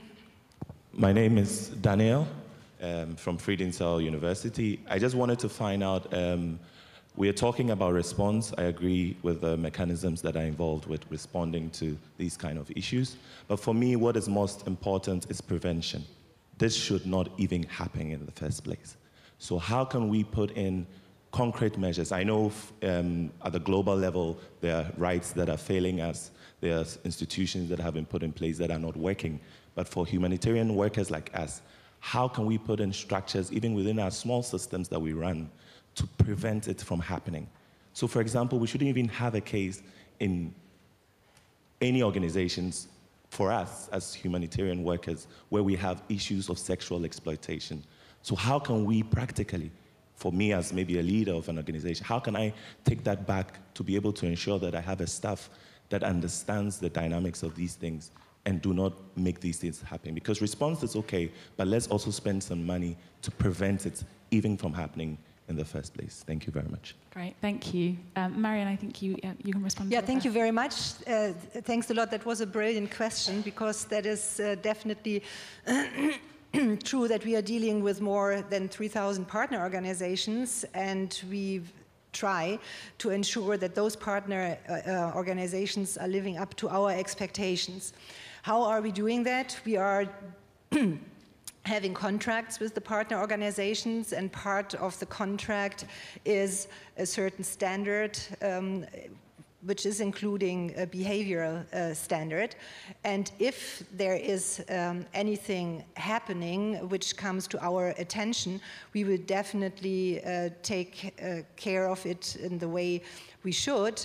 I mean, protecting the individuals, talking to the individuals, and looking, I mean, seriously into the matter. But of course, Oxfam is not able to go into all the details any partner organization is doing at any moment. So there are also limits by the nature of the relationship between the partner organization and Oxfam. But as I said, we try our level best to have trained managers who would be aware of signs of any kind of misconduct, especially sexual misconduct, and immediately act on it according to the protocols which we have in place. And then just to the second, sorry, I can't see you. I totally agree that prevention is key, and also when it comes to the partner organizations, because of course we are screening partner organizations, we are looking into criteria, whom to work with and how to collaborate and all that. And when we are talking about localization of humanitarian responses, that will be definitely an issue we have to address, and prevention definitely is key. And just very quickly, when it comes to prevention, it never happening, when it comes to extremely virtuous behavior, perhaps because I've lived with myself for too long, I'm a bit pessimistic when it comes to human beings. I believe that people need good institutions. When I look across the Atlantic, when I look what's going on in America, when I see a democratic institution struggling to contain profoundly anti-democratic forces, I'm tempted to say, look at your institutions, because in order for people to behave virtuously, they need virtuous institutions behind them. We need, to a certain extent, sadly, as human beings, to be protected from ourselves, and our institutions need to do that. Yeah, I don't think anyone could put it any better than that.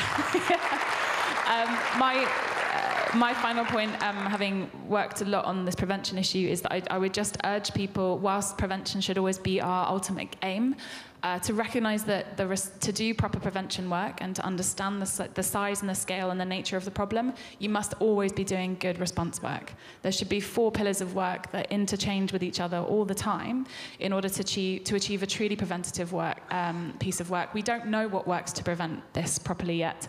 I would guess it includes the tone that's set from the top. I would guess it means improving drastically the kind of HR and recruitment procedures that we use, along with proper actions for people not only who commit abuse, but for people who condone and allow it to happen on the sidelines.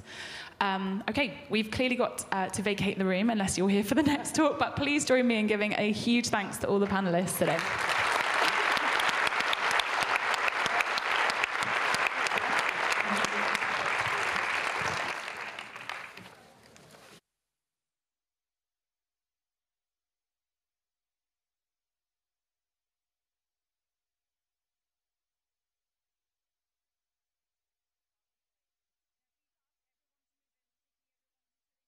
At the moment, so that everyone finds a space to sit. Thank you.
So you don't need this.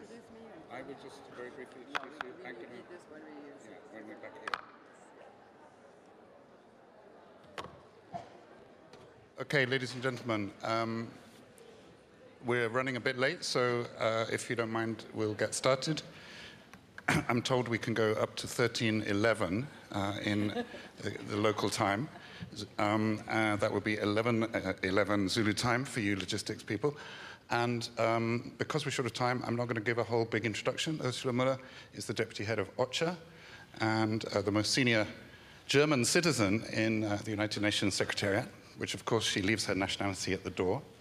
But I thought it was worth mentioning. And she's going to talk for a while, and then I'll try and respond to her talk, and then we'll open up for questions. So, welcome.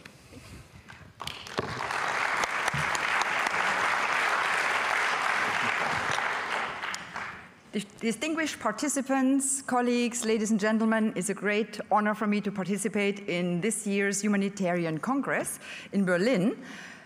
10 years ago, I was here in my role as the humanitarian coordinator in the German government, and I'm really delighted to be here now, 10 years later, in my new role as the United Nations Deputy Emergency Relief Coordinator and also Assistant Secretary General for Coordination of Humanitarian Affairs in the UN. And we are all humanitarians, and we remain humanitarians, and we all advocate for the dignity of people in crisis. So I think it's a terrific topic for this that was chosen for this Congress. The themes that we will be discussing today reflect many of the major shifts that have been taking place across the system since the World Humanitarian Summit and across the humanitarian and development system. World Humanitarian Summit in May 2016 in Istanbul. Then we had the adoption of the Agenda 2030 on the Sustainable Development Goals, and the emphasis on prevention by the United Nations Secretary General Antonio Guterres, which also focuses on reducing needs and vulnerabilities in fragile and risk settings. And I will explore these themes in a bit more depth, but let me just frame the context. As we are all aware, humanitarian organizations are operating in an era of exponentially growing humanitarian need.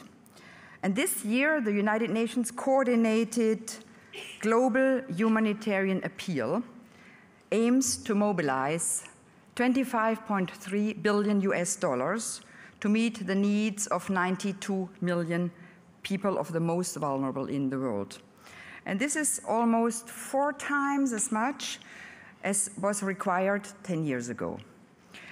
The scale and extent of response requirements are a sign of the pressure and the expectations on the humanitarian sectors, as prolonged conflict and record-level displacement, rising hunger, and the devastating effects of climate change cause and continue to drive needs up. Last year marked the 3rd in a row where hunger levels rose, now with 821 million people facing chronic food deprivation. The average length of a humanitarian appeal has doubled from 4 years in 2005 to 8 years in 2018. Most humanitarian responses have been around for more than a decade, and some, including Chad, the Democratic Republic of Congo, and Somalia and the Sudan, for more than 20 years. So this leaves millions of people trapped in vicious vulnerability cycles, dependent on short-term aid. But of course, that is not the fault of humanitarians. We aim to work towards, or we aim to work for people that are in need as long as they are in need. But it has become evident that a quick fix will not get these people's lives back on track. And it is in the interest of affected people and of humanitarian organizations to adopt a more sustainable approach. The United Nations Secretary General, Antonio Guterres, has embarked on an ambitious reform agenda which builds on the complementarity and greater collaboration between humanitarian and development actors with a commitment towards prevention. These reforms recognize that much more can be done to stop crises to emerge in the first place, but also to prevent the relapse into conflict and crisis. Likewise, the Agenda 2030 for the Sustainable Development Goals recognized that we will only achieve the Sustainable Development Goals if we find a way to include the millions of people who risk being left behind because of conflicts and chronic disasters. When it comes to humanitarian crisis, the former Secretary General of the United Nations Agenda for Humanity and the launch of the new way of working at the World Humanitarian Summit recognized that it is only by placing more collective emphasis on reducing need and vulnerability that we can release people from the vicious cycle of over-reliance on humanitarian assistance for years on end. This is not to say that humanitarian aid will step into the development sector's shoes. Rather, it calls for more shared analysis of the root causes of vulnerability so we can work to our comparative advantages to address them. So this approach will also commit us to strengthening our response capacity to react fast when sudden onset crises hit, like this week's earthquake in Indonesia. And it requires development actors to take greater risks, to act earlier. And also it requires donors to be more flexible with their funding. Over the past year, we have seen some encouraging efforts from the World Bank and other development actors to engage in conflict-affected and fragile contexts. The World Bank has stepped up its engagement in the Horn of Africa and the Sahel. It has partnered with UNHCR and to address Syrian refugee needs and support displaced people in the Lake Chad Basin. And it has partnered with UNICEF in Yemen to support 1,800 health facilities. And in several fragile settings, including Central African Republic, Chad, and Yemen, humanitarians and development organizations and actors are undertaking more joined-up planning. The great fear is that these efforts will undermine the impartiality, independence, and neutrality of humanitarian assistance. And that through greater coherence with government agendas, there will be a greater risk of aid being instrumentalized. To give some clarity, in situations in hot conflict, where a state is party to the conflict, greater joined-up will not be sought. But we must recognize that humanitarians live and work in highly charged political contexts. And in many of these political environments, there are tensions between our obligations to save lives and the political impact of our actions. And we must continue to assess these on a case-by-case basis. The important thing in every context is, for humanitarians, that when we work with peace and development actors, we ensure aid is always delivered in an impartial way. Allow me to explore these dynamics in Yemen, the largest humanitarian crisis according to our office's assessment. In Yemen, the humanitarian response plan has received 930 million US dollars funding from the Kingdom of Saudi Arabia and the United Arab Emirates. Today in Yemen, the humanitarian country team ensures that all aspects of the response are based solely on needs as identified and prioritized through rigorous needs assessment by the UN country team.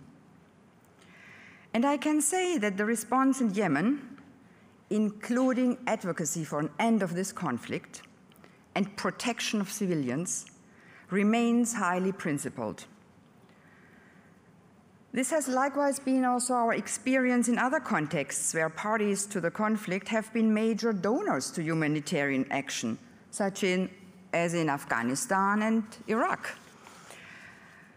In each context, we develop response plans based on thorough needs assessment that are coordinated across the United Nations and with the participants of many leading NGOs and civil society groups. The quality and rigor of needs assessments continues to be improved and needs to be improved, and efforts are underway to really enhance the quality of the needs assessment and also by developing joint assessments and analysis as part of the Grand Bargain Agreement. Cash transfers are also an increasingly useful tool in operations to reach across front lines of conflict and also to access populations that are otherwise difficult to reach. But cash is also a very effective modality. I just want to briefly share with you, when I was in Chad, I met with refugees that had to flee the violence from Boko Haram, from Nigeria, and I was under a tent, a large group of women sitting. And it was a program that was led by the World Food Program. One woman, I was sitting down with her, she proudly showed me her plastic card with her picture, with her name, a golden chip. And she went to the next tent, put her fingerprint on a little glass sheet, and was handed out cash. And I asked her, what do you prefer, being given in kind or getting the cash? And she said, I prefer the cash. I asked why. She said, this card gives me an identity. I have options. I can choose what I want to buy for my family. It gives me dignity. And I'd add, as an economist, it also develops local markets. In the future, we will increasingly also turn to data-driven predictive analytics to trigger financing for crisis prevention and early action. And it is our hope that adopting these trigger-driven systems, they will go some way to lessen the grip of politically driven decision-making in shaping humanitarian response in the years to come. For instance, at the General Assembly in New York last week, we saw the launch of the Famine Action Mechanism, a partnership with UN agencies, with the World Bank, with Google, with Microsoft and Amazon, which will use predictive analytics to trigger early financing to prevent severe food insecurity. And adopting an approach like this requires partnership, not only with development actors, but also with the private sector partners, who can not only lend their skills and technology, but also can help bring these approaches to scale and contribute to innovations in humanitarian assistance. The path to change will not always be smooth, and tensions will inevitably arise. But the best way to navigate that path is to foster dialogue and an exchange of views. And I'm looking forward now to your comments and questions. Thank you very much.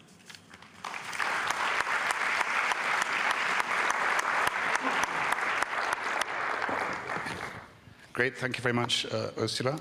you didn't avoid some of the subjects I thought you might avoid, so that's great. And look forward to a robust conversation. It strikes me that the UN reform and the ending needs is the area that some of the hardcore, let's say, purist, Junantist humanitarians have the biggest problem with. Is that it's not, they say the humanitarian's job is not to end need, it's somebody else's job, and you're mixing up too many things in one bucket. Do you feel there's any way you agree with that point, that humanitarian independence is threatened by these reform mechanisms? You can't speak truth to power if you're trying to do a negotiation with a host state, for example. The reform of the development system of the United Nations is in the context of a wider reform by the Secretary General. There's the reform of the peace and security sector, the management reform, and the UN development sector reform.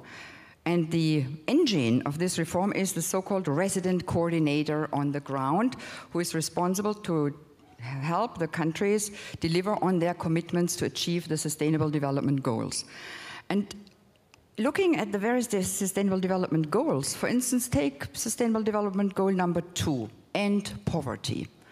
I don't think we as humanitarians can say we don't want to contribute to ending poverty, because in the end it would reduce humanitarian appeals, and particularly the food delivery part, which is very expensive, if there is some livelihood and the ending poverty goal is reached. So I think we cannot say we don't care about SDGs, because overall it is our interest to end humanitarian needs. But if you're a trauma surgeon, it's not your job necessarily to work on the arms trade. It's your job to fix the bullet wound. Absolutely. Shouldn't humanitarians, isn't there a danger to make it just too diffuse? I strongly believe that humanitarian mission is to save lives, to take out that bullet, and advocate for the respect for international humanitarian law. I mean, a bullet, there's armed conflict. Humanitarians have to advocate for access, and that's something our colleagues of OCHA in the field are skilled to do. You need to get a convoy across lines. You need to advocate for respect for international humanitarian law, for impartiality, for all the humanitarian principles, and neutrality. So it's very important we as humanitarians keep this space. But we have all the interest that development actors come in earlier to take more risk and to really build resilient communities. And is there any partnership that is sort of taboo? Silicon Valley and, I don't know, the pharmaceutical companies. There's a lot of players that other groups might find unacceptable. How do you assess those sort of partnerships? I think humanitarian challenges are huge. I was talking about innovations, and I used this example of the cash transfer. I would not have believed that to see this with my own eyes in the middle of the desert in Chad. And it is amazing what you can do with technology and innovation. 2 examples. First, I was trying to speak to people who are inventing things. I said, if someone could come up with a solution, how to make water out of air or sand at a larger scale, it would save us a lot of money, which we spend on trucking water across deserts for decades. Second example is the use of drones, for instance. There's an example in Rwanda, where the government of Rwanda agreed to having a corridor for drones to transport vaccines to areas that are very difficult to access. So I think we should crowd in and have partnerships with whoever can contribute to humanitarian solutions. Thank you very much. I won't monopolize your time, so let's hear from the audience.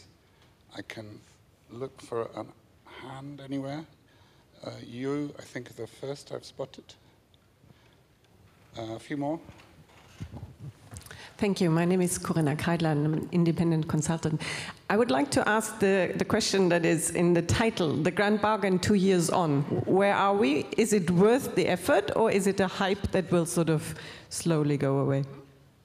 Thank you for the question. Actually, when I was walking around and looked at the various stands, I picked up or was given this card, which said, "Do not launch a new humanitarian reform." And I asked, why not? So we have the World Humanitarian Summit, we have the Grand Bargain, and we have to deliver on the Grand Bargain and implement the commitments that were already made.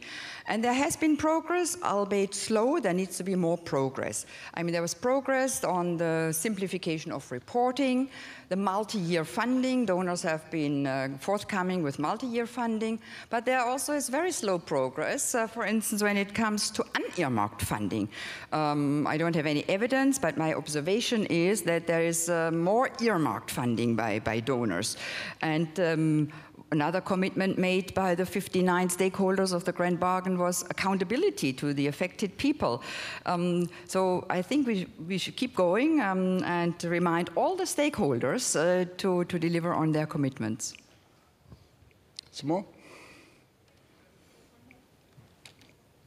Oh yeah, sorry. Go ahead. So, Natalie, I'm a doctor with MSF. How do you feel the United Nations should balance the issue of innovation against conflict of interest with different partners? I'm not sure whether I got the question, whether there's a conflict of interest between innovation and... No, so obviously innovation is a priority, but conflict of interest is an important threat to impartiality, neutrality, and ultimately to the service that we want to deliver as humanitarians.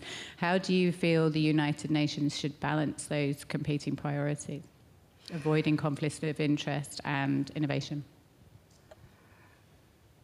As I mentioned, I think we need also transformation in how humanitarian assistance can be delivered.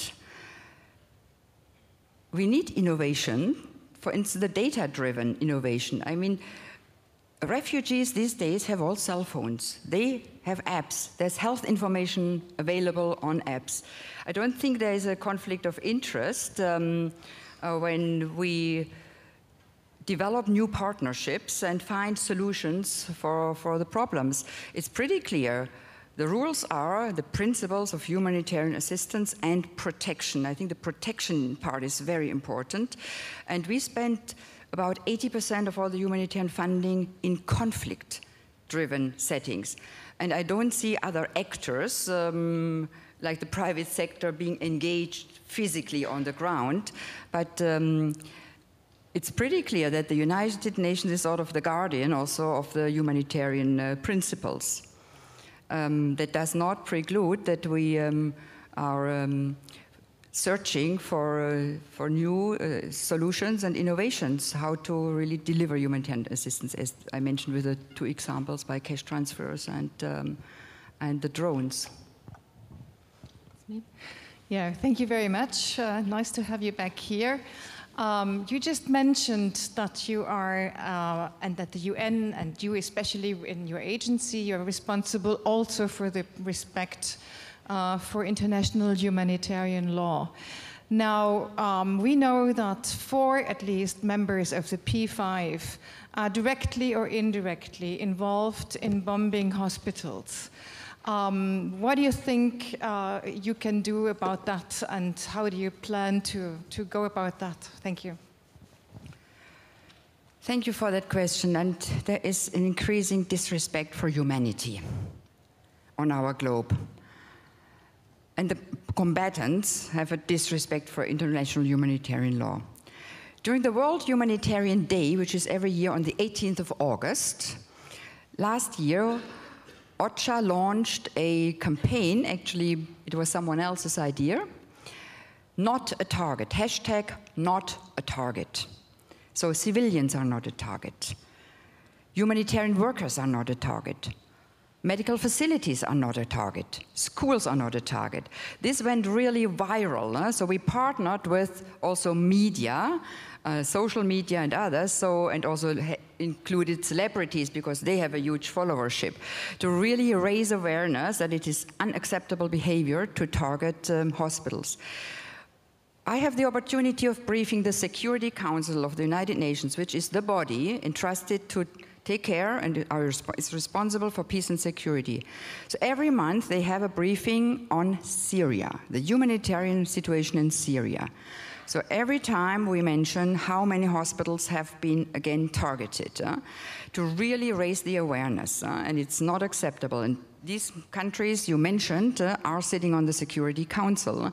So if they have some influence on parties or parties on the ground, this is the way to raise it for us.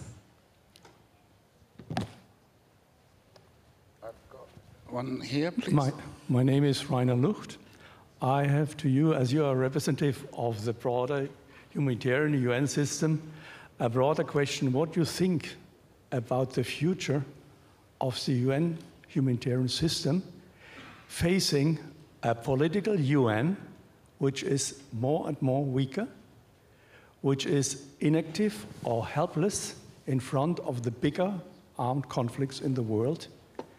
What you assess in this framework is the future of the UN, or the UN will be reduced to a humanitarian UN who only will provider of humanitarian aid and nothing more, and not resolving more or unable to resolve the political conflicts. Thank you.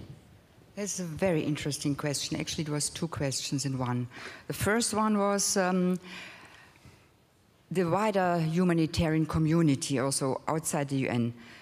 I'm very proud to be part of this OCHA office, which is uniquely positioned to work with a wider humanitarian community through the Interagency Standing Committee, which I try also to have be more effective. But this is the platform for all the NGOs, civil society, to sort of really have a voice in the humanitarian system, also in the United Nations. Because without NGOs and local partners, humanitarian assistance could not be delivered. And this is another part of the grand bargain, the localization. It's not just the money, it's local partners are the ones who deliver assistance and protection to the people. So this is the wider system. Within the United Nations, you know, you have the UNHCR, World Food Programme, UNICEF, WHO. So we in our office, the Office for the Coordination of Humanitarian Affairs, try to coordinate the UN system, prioritizing needs, fundraising. So this is the wider system. We all have to leverage on each other's comparative advantage. The second part of your question was, why do those big powers or the member states of the United Nations not solve the conflicts that cause so much human suffering? There seems to be a general rollback into nationalism. It was great to see last week in New York that 180 heads of states and governments met there. It's not only important that they give their speeches in front of this green marble wall, but that they have a lot of bilateral meetings. And I really expressed in various social media the hope that those leaders come together to find solutions for the conflicts that cause so much human suffering. So you are absolutely right. The United Nations is relevant as never before, considering that there's so much inward looking of a lot of nations, to really have this multilateral forum to bring people together and talk and really find solutions. Thank you so much. I think our time is up. It's been a long morning. I think we should. I've already failed, obviously, to meet the deadline, but within, not bad, you know. So, any final thoughts? Something more positive than the world falling apart and the UN being vaguely relevant.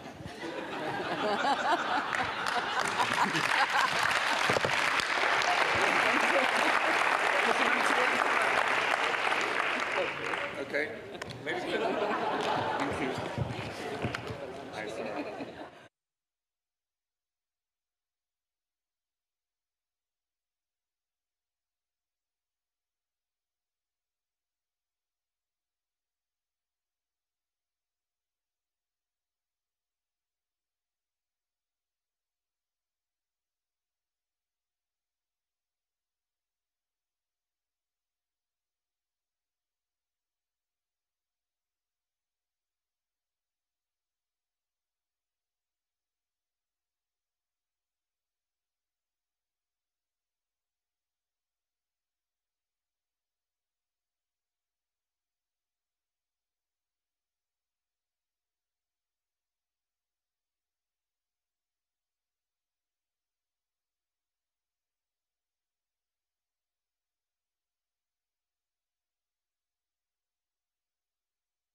Good afternoon.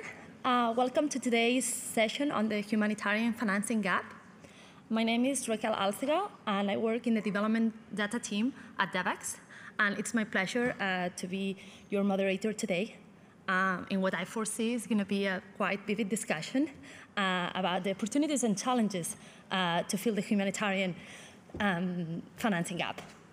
And you can participate and comment about what is going on in the session on Twitter and Facebook using the hashtag HCBerlin. And we have the privilege today to have with us a diverse panel of experts. So please join me in welcoming Digan Ali, Executive Director of Day2, a pioneer in conducting humanitarian and development programming in cash as an effective and timely manner to deliver aid. Joel Weiler, Executive Director of Médecins du Monde in France. Ursula Müller, as I'm sure you know her, Assistant General for Humanitarian Affairs and Deputy Emergency Relief Coordinator at UN OCHA. And Christos Papagiannou, Head of Funds at the START Network, the world's first pooled rapid response fund managed solely by NGOs. Thank you for joining us. And I would also like to thank you, the audience, for being here today. And I would like not only for you to participate through social media, but also actively posing questions and commenting on what's going on in the discussion. For starters, I would like to ask you, our audience, how you're feeling about today's topic. So could you please raise your hand if you think that there's not enough money flowing to the humanitarian sector? Okay, there's more or less an agreement. We'll see how the discussion goes. Before we get started with the discussion and the panelists, I'd like to just briefly point to some data. According to the latest Global Humanitarian Assistance Report, since 2013, the rate of growth of international humanitarian assistance has slowed down, while in the first years it was increasing at a rate of 15 to 20% year on year. In the last 2 years, 2016 and 2017, the annual increase has only been of 3%. According to the financial tracking system of UN OCHA, the latest appeal figure is $25.32 billion, of which, as of now, 10.71 billion, meaning approximately 42%, have been funded. But we still need 14.62 billion. So with this in mind, I would like to pose the first question to our panelists. Given your different experience, what do you think about the innovative, non-traditional funding models like pooled funds, crowdfunding, partnerships with the private sector? How useful and will they be in the upcoming future to bridge this gap?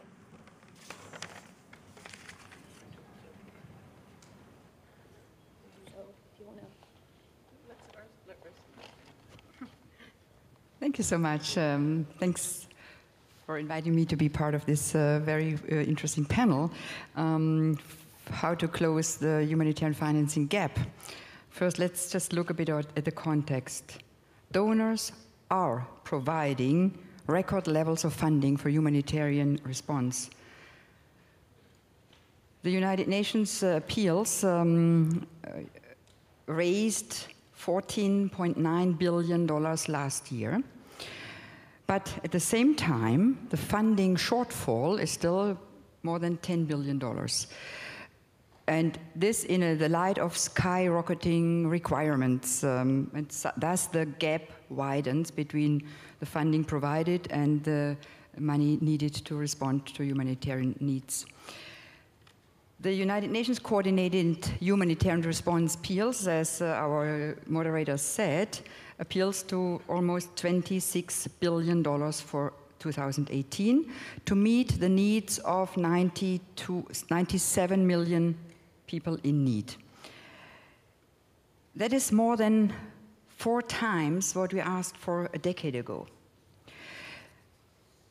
And these growing needs are driven by many factors. including the number of protracted crises, the duration of those crises that see no resolution, and the devastating effects of climate change.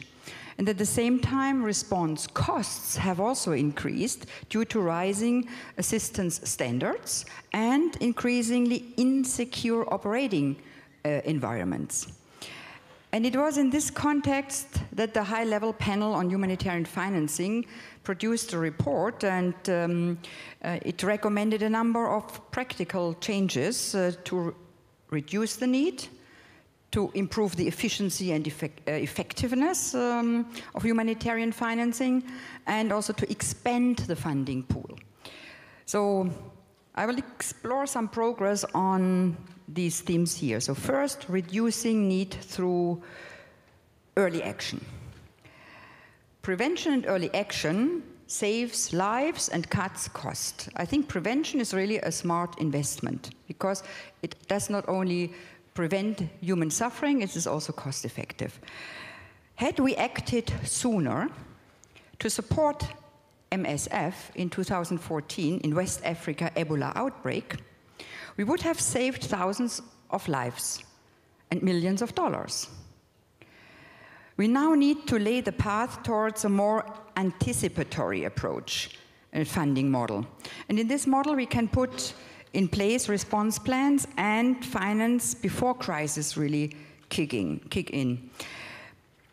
We can make greater use of tools like disaster risk insurance and contingency financing. And we will explore ways to share risk with the private sector, for instance, through humanitarian impact bonds. And action will be triggered automatically based on evidence and not the quality of appeals, because that's also questionable sometimes. And across the world, humanitarian organizations are piloting anticipatory financing and early response initiatives, and it's really worth looking at this. Maybe one more point, the START Fund anticipation window, for instance, created, I think, 2 years ago, following the El Niño. Sometimes we need a crisis to think, to do things differently. The START Fund anticipation window has helped anticipate 13 crises in 11 countries, and you distributed 3.5 million for early action. And the IFRC and the German Red Cross Federation have a forecast-based financing mechanism that has triggered early action in Peru, in Togo, in Uganda, and in Bangladesh, and even in Mongolia. Last week, during the General Assembly of the United Nations, the Famine Action Mechanism was launched, as I mentioned before, and which will use predictive analytics to trigger financing for early action before when there's a risk of famine emerging. And the World Bank, as I mentioned, and Microsoft and others will participate. And this will not only save lives, it will also definitely cut humanitarian costs by 30%. So looking to the future, insurance could play a more important role. OCHA estimates that 20 to 30% of the needs identified in the Global Humanitarian Overview for 2018 could, in principle, be met through insurance. And many African countries have taken out risk insurance of the Africa Risk Capacity Initiative. In this case, funding is triggered on parametric indicators depending on rainfall and food prices and other factors. And another example is the International Rescue Committee, which has been developing proposals for displacement insurance. Very interesting, displacement insurance, which could trigger financing as soon as refugees or people movements begin. And other approaches to bolster early action include developing response and putting the money in place for such response before crisis unfolds, and release the money and mobilize agencies to really respond a lot earlier. And my last point would be on the country-based pooled funds, but I can also keep this for our later discussion. Thank you.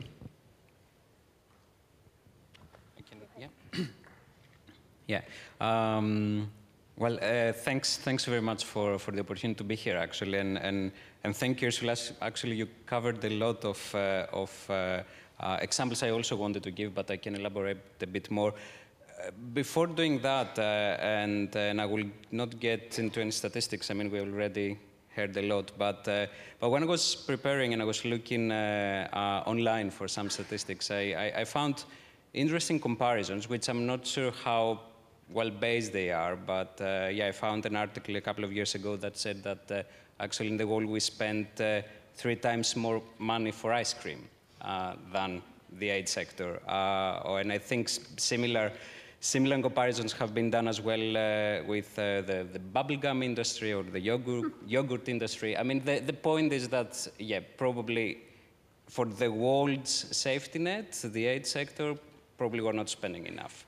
And I know that probably, I mean, for all the humanitarians in the room, this might be depressing or might make us angry or both. But I think I prefer always to see the positive side, and I don't think that with the system we have, we can really expect that more sources of funding will be available. And indeed, I mean, and it was very clearly mentioned that compared to 10 years ago, it's 4 times more. I'm not sure what expectations we might have to be realistic. So actually, yeah, for us, I mean, at the START Network, the START Network was established in 2012, initially as a group of UK humanitarian NGOs, but now we are 42 members globally. Most of the large humanitarian NGOs are part, and as well as national, local NGOs. And one of our, apart from providing different tools that I can mention in a minute, we want to change as well how we work, not only NGOs, but all the actors, how we work together. We want to collaboratively innovate. We want to try tools, try approaches. At START Network, something that I think is very important is that we are not afraid to fail. We just try. If it doesn't work, we try something else. We try another idea. And this through the network members. So actually, yes, we are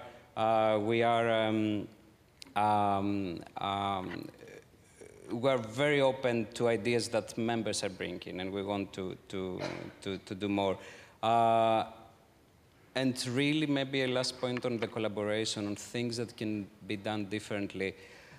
I think there is a responsibility from all of us, all the humanitarian NGOs and agencies as well, not only the NGO, the civil society sector, is to really work more collaboratively.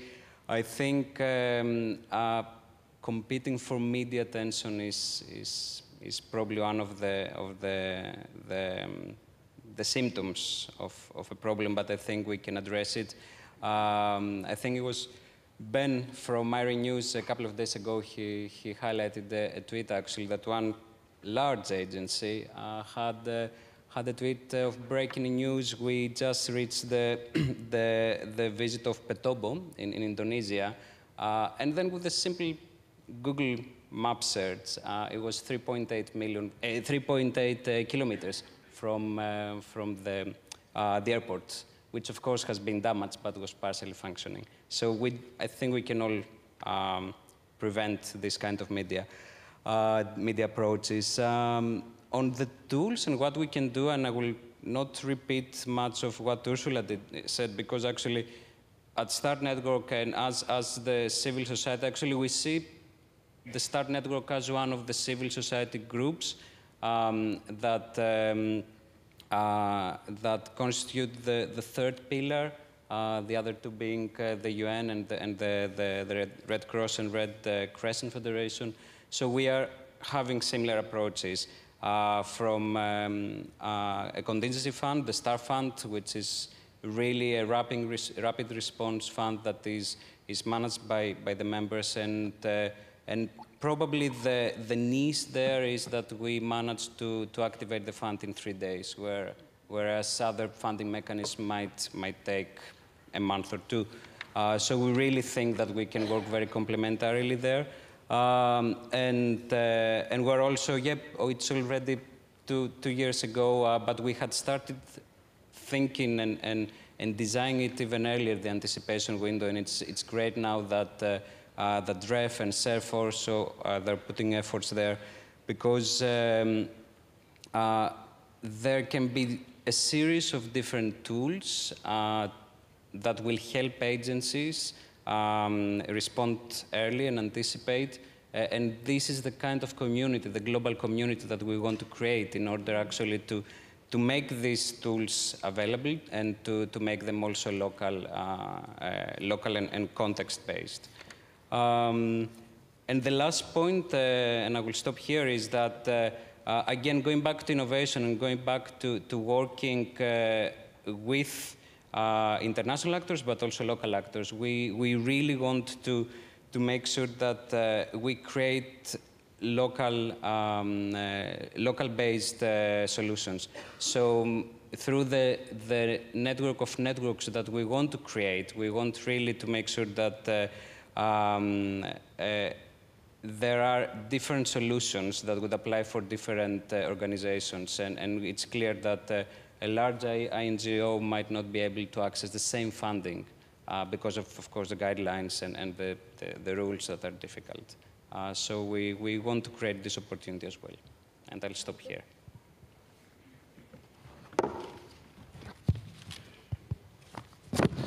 Thank you. You give huge figures, and you're talking about a system that I'm not sure, a system of funding. I'm not sure all NGOs feel part of it. I was talking with Degan just before the meeting, is not a meeting, the conference, sorry. I don't know how we have the figure of the gap, of the financing gap. At least on all the crises, we should never forget that the first implementer of relief are always local actors. The funding system starts maybe 1 week, 2 weeks, 3 weeks after, and the main actors are not in the system of the funding. They enter after, so it's complicated to give real figure, I think, of humanitarian aid gap. And there is a system with the UN, with the big institutional donors. As my job on this table is to talk about on the side of the NGO, I do believe, as the question was about innovative funding, I do believe that real NGO need to be also independent of the donors. A real NGO for us, it's a non-governmental organization. So there is also a big challenge for the NGOs to be politically independent by being financially independent. So there is solution. It's not easy, but a big part of the independence of the NGO depends of you people. The support, how you can help us also to implement activities without depending of a system that I do believe the system, even if there is a grand bargain, localization of aid, simplification of aid, what I feel every day is that the system is more and more complicated. And even for NGO as MDM, let's say middle-sized NGO, with the new rules about screening of partners, counter-terrorists, is more and more complicated to have access to the donor funding. It should not be a problem for the real NGO. So what to do without donor funding? I'm sorry, I'm a substitute. I'm a last minute invited. I was thinking, for example, if we talk about humanitarian crisis, it's not always in the south, it's also in the north.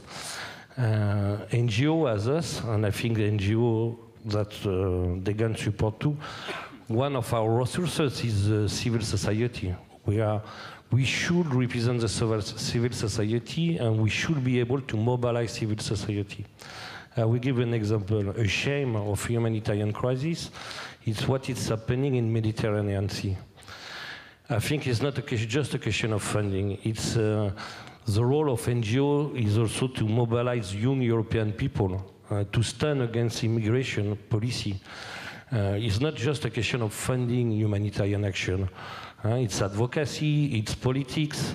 As real NGO, sorry to say 20 times real NGO, but I want to underline that. It's been independent NGO. We should be first activists. We should dream to change the world. We should dream to change the politics. And it's not just a question of access of funding. I think with more good politics, there will be less financing gap. Maybe there will still humanitarian crisis, but maybe less. So let's don't just see the humanitarian gap as a problem of funding. I will let Degan continue. Yes, I think he deserves a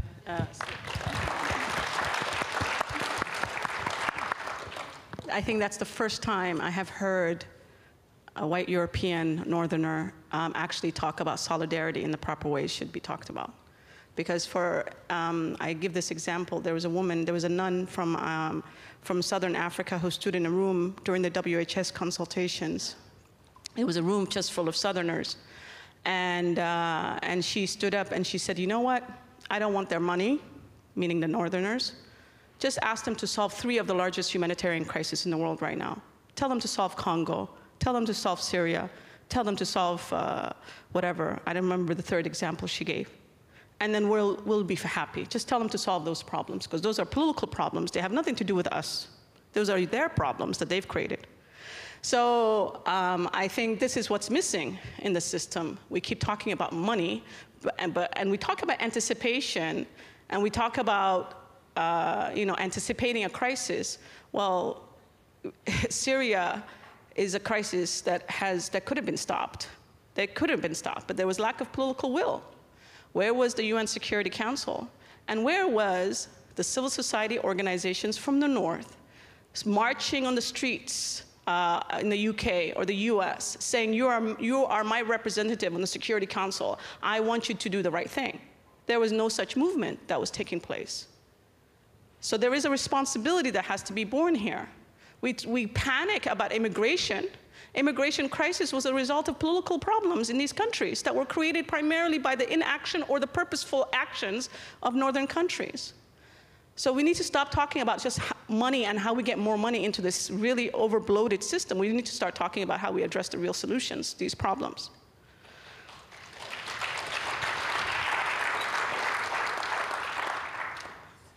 Sorry, I went on a tangent, but I think the first question I wanted to ask was, do we really need more money in the system?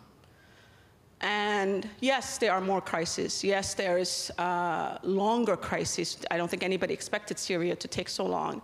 Somalia has been there for 25 years. Yemen will probably be there for many more years, the way it looks like. All of these countries' crises are not getting resolved quickly, for the first reason that I mentioned, but the reality is that there are people who are vulnerable and who are in need.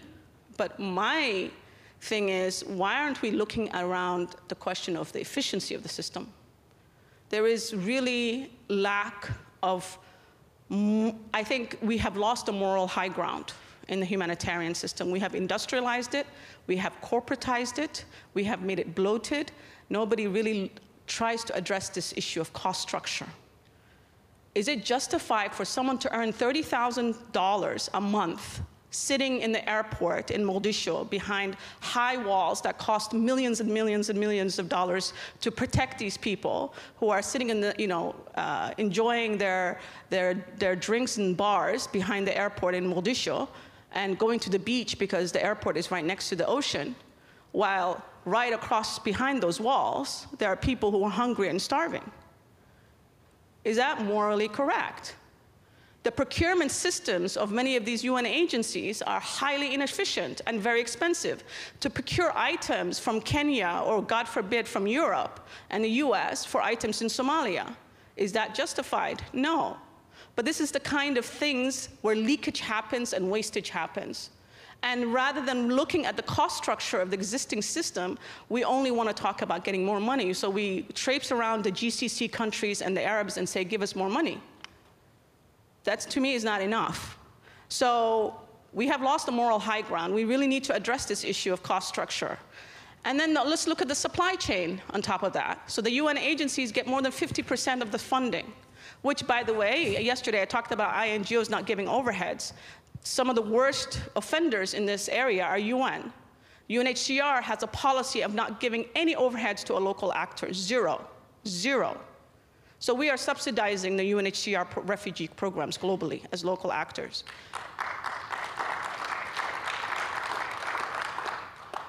So the USAID gives $1 to a UN agency. That dollar then is given to an INGO headquartered in the same country, probably, or another European country. That INGO then gives their money to a sister organization in the Federation. That sister organization in the Federation gives it to the Kenya office, the regional office. That regional office gives the dollar then to a portion of that dollar to the Somalia program. In that whole supply chain, everybody's getting a cut. How much do you think of that dollar actually gets to the beneficiary? Yeah? That entire supply chain is another source of wastage that's never really addressed. So for us, as local actors, we're not saying that only if you want to anticipate a crisis, if you really are serious about doing the work of addressing the pre-crisis, you need to develop our institutions, our capacities. We know that there will be another crisis in Indonesia and Nepal tomorrow. So we need to be investing in the local government institution and local civil society institution in anticipation of that, not just creating insurance mechanisms. That's not enough. Where is the institutional capacity building so that these organizations and these institutions are ready to handle the next large earthquake in Nepal? But we also need to be talking about how do we address the inefficiencies of that supply chain system by localizing properly and letting the local actors lead.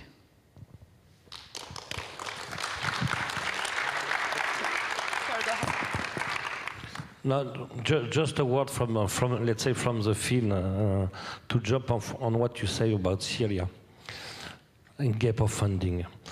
In 2012 and 2013, there were no donors that were funding the humanitarian answer to Syria. Why? Because of the sovereignty of the state of Syria. UNOCHA, ECHO, they were all based in Damascus, and they were not accepting to support NGOs that were taking risks, doing cross-border, supporting the Syrian civil society, that were requesting humanitarian support, but even more international community support. When you see what is Syria today, if in 2012, 2013, the global, what we call the global community has worked all in the same way. It could not happen what it's happening today. I take the opportunity because I'm quite rare in Germany. The only institutional donor that was supporting MDM at this time was the German MOFA, because the German Ministry of Foreign Affairs was not taking care about the EU instruction that was refusing to support one of the worst crises at this time. And Sula, I heard that we are not so far. You see Yemen today. There is funding for Yemen, but 80% of the funding for Yemen are coming from Saudi Arabia. Our real NGO could take the money of Saudi Arabia to support Yemeni people. I hope most of you know here, but it's Saudi Arabia that is creating the humanitarian crisis on the field. So it's all the limit of the system that make us a bit all crazy. And all of this is first political issues, not humanitarian issues. It's the lack of, let's say, smart, clever diplomacies that bring us, all of us in this situation. Sorry for my English.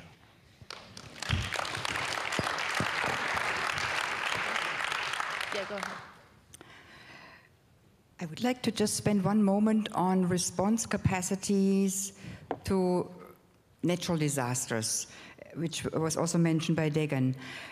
It's very important we invest in capacity building of local actors to respond to natural disasters. And they have made tremendous progress, like Bangladesh, to really cope with the typhoons. We also have to give them credit for building up this capacity. Also, OCHA has been helping with building this response capacity.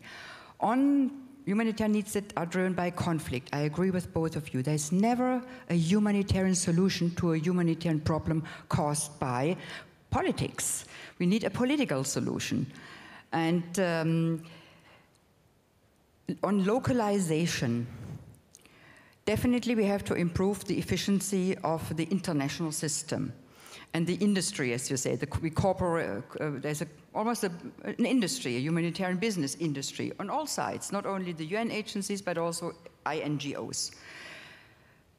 One good tool that really helps channeling funds to local NGOs and the civil society, and doesn't cut off at every level administrative costs, is the country-based pooled funds.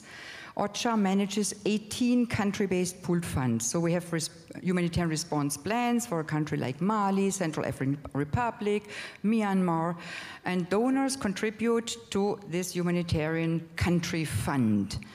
And the target is to have at least 25% channeled to local NGOs. The average is right now 40%, and some are even 48%.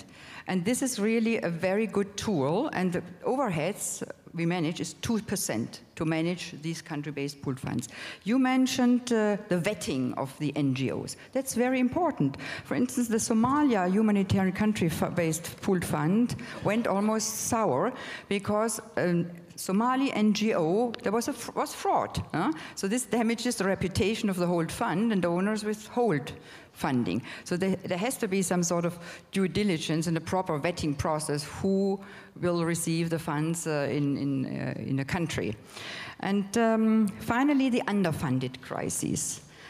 A lot of countries have 25% funding for the appeal. So what happens if an appeal is not funded? We have to also use the media about the implications of donors not coming forth with funding for a crisis like in the Central African Republic. A lot of people don't know about it, and donors don't care about it, maybe. Some do. So what do we do collectively to raise the awareness about the human suffering and to advocate for funding for underfunded crises? I think this is also a common responsibility. Lastly, there's another pooled fund which is called the Central Emergency Response Fund. It was alluded to by Degan. This is a fund that was created by the General Assembly, which is all member states of the world, of the United Nations. It is a fund of the Secretary General to respond fast, is one window, and to respond to underfunded crises. One example, we all saw on television 700,000 Rohingyas leaving Myanmar for Bangladesh. There was not money sitting aside to respond to these needs. So the Central Emergency Response Fund immediately, because we manage this fund, within 24 hours or even faster, disbursed $19 million to help kickstart humanitarian assistance, water, sanitation, shelter, protection to the Rohingyas that came to Bangladesh. The Central Emergency Response Fund's target is, also the member states decided, 1 billion per year. Right now we have 450 million per year. It goes to UN agencies, which should also hand it down to local partners. And I agree with you. I've advocated also for direct access of NGOs to the Central Emergency Response Fund when I was in a different position. But it is a fund for the UN agencies. But as I mentioned before, I really believe the local actors are the only ones who are really best positioned to deliver and even for UN agencies. So partnering with local partners is key, and more money should be channeled also through the Central Emergency Response Fund to local NGOs. So now the challenge is we are sort of also advocating for humanitarian funding or financing with the international donor community, how to get this fund to double it every year, $1 billion. There would be more money available. It's not easy. We have to also broaden the donor base. We are very grateful to the generosity of a lot of donors that are mostly Western donors. But I've just, for instance, shared with you, I've been to China. China can do a lot more to contribute to the Central Emergency Response Fund, which is a fund by all, for all. Most of the funding, by the way, goes really to countries that are predominantly Muslim countries. So reaching out to the Gulf countries is also important. But we also have to think about philanthropic money. And there's a lot of high net worth individuals around the globe who want to invest in humanity. So we are doing some innovative thinking, because I really believe the country-based pooled funds and the Central Emergency Response Fund is predictable money and also for the localization agenda key. Yeah, go ahead.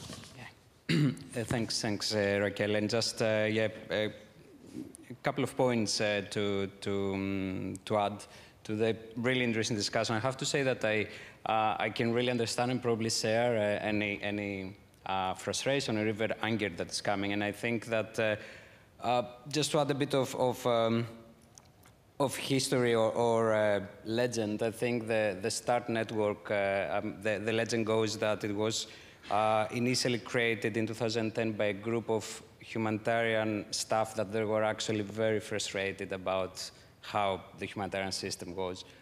So we really want to change things. And I think, well, the political reasons were covered. I will not add anything. I agree about the real reasons.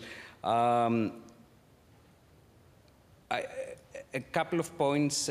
Of course, we talk about politics, we talk about funding as well, and we talk about power, which I guess was mentioned probably in all the sessions.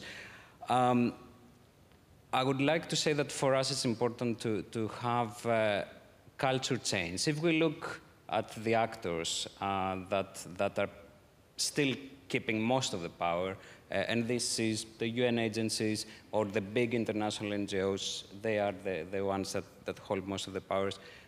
I think there is need for a culture, for a culture change, and especially to allow, going back to Degan's point on localization, to allow local first responders to be able to access directly as much as possible the funding.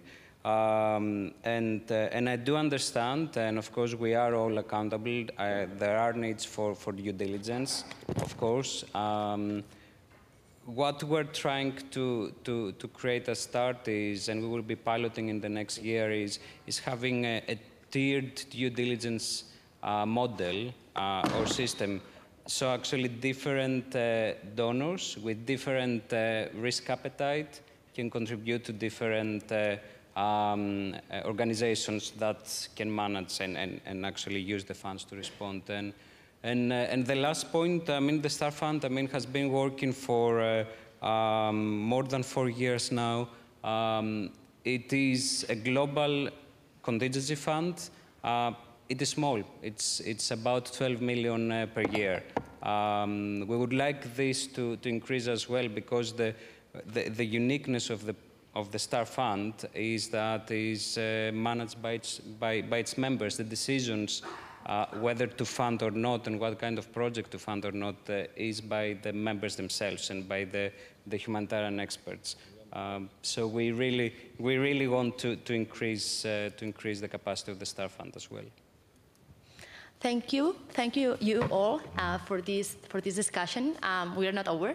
I'm just gonna try to also open it a bit for our audience to comment if they wish. Before you do that, can I say something? Of course.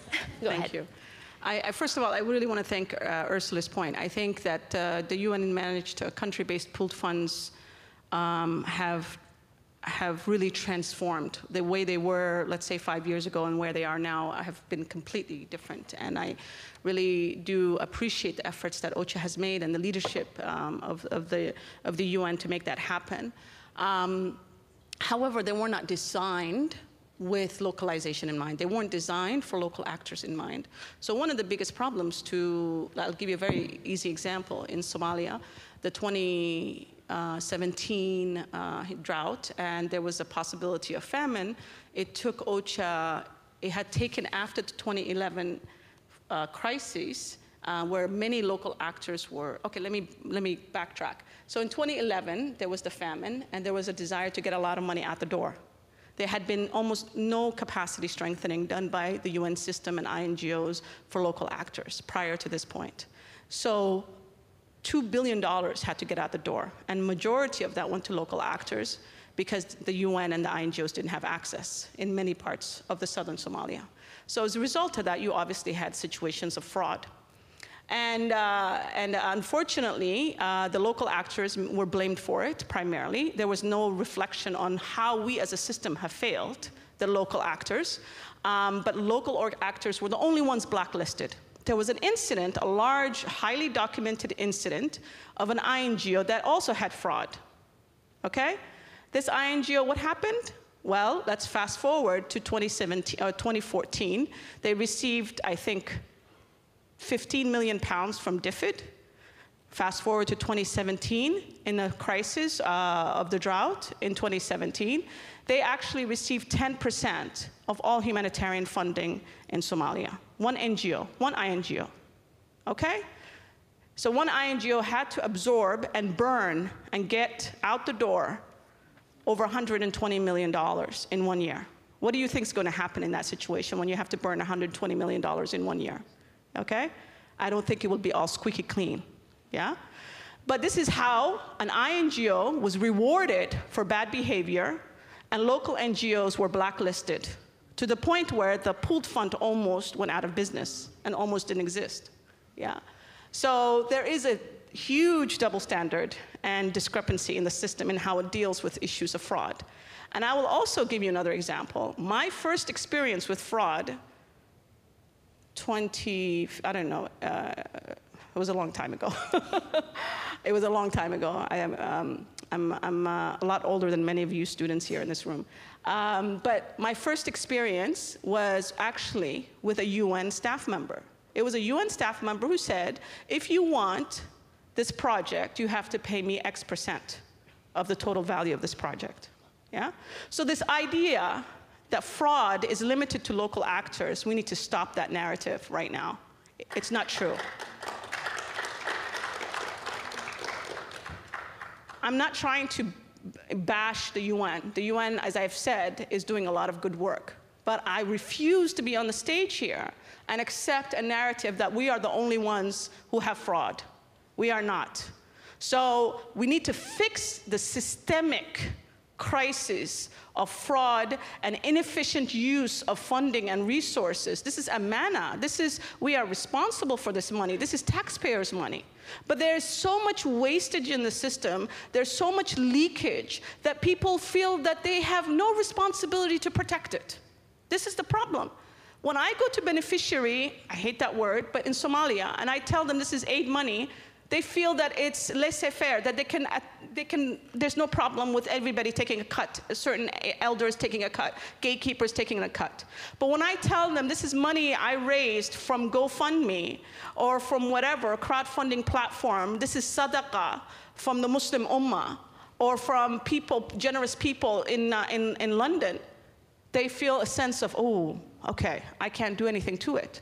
They feel a sense of responsibility. So we have created this environment. We are all responsible for it, including me. We have created this environment where now nobody feels really bad about wasting money, about being corrupt or fraudulent. There's no sense of responsibility about the funding that is in the system. So unless we change that, unless we actually truly transform the system in a profound way, we're not going to get out of this problem. And we need to stop this narrative that only local actors are the ones who have the problem. Again, thank you very much. Thank you very much for all your powerful messages. I think we had a really good discussion. Beyond changing the political will to put an end to some of these crises, I think a lot of innovative models and innovative ways of thinking have been brought up from pooled funds managed by NGOs or managed by the UN. Deegan was just mentioning now crowdfunding.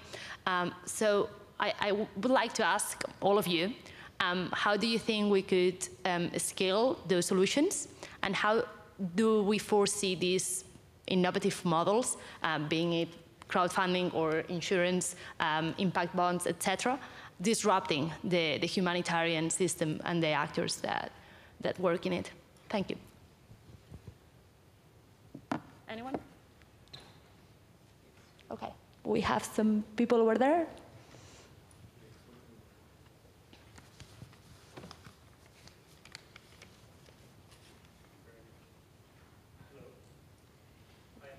Reina from Venezuela.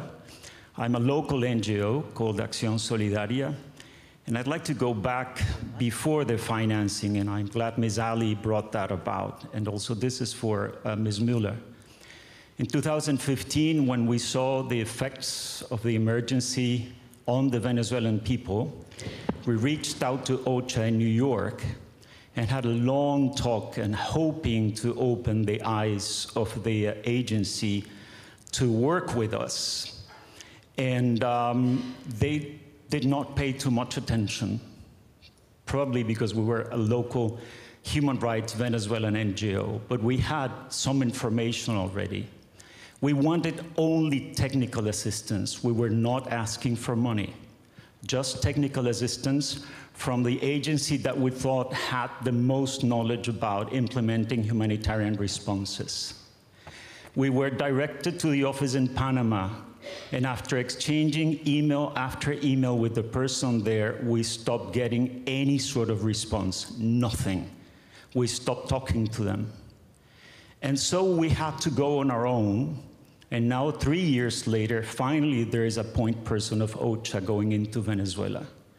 So it's probably to both of you, Ms. Müller and Ms. Ali, you know, who pays attention to a local NGO that does not have the experience, but is on the ground and is suffering the consequences of these long-term situations?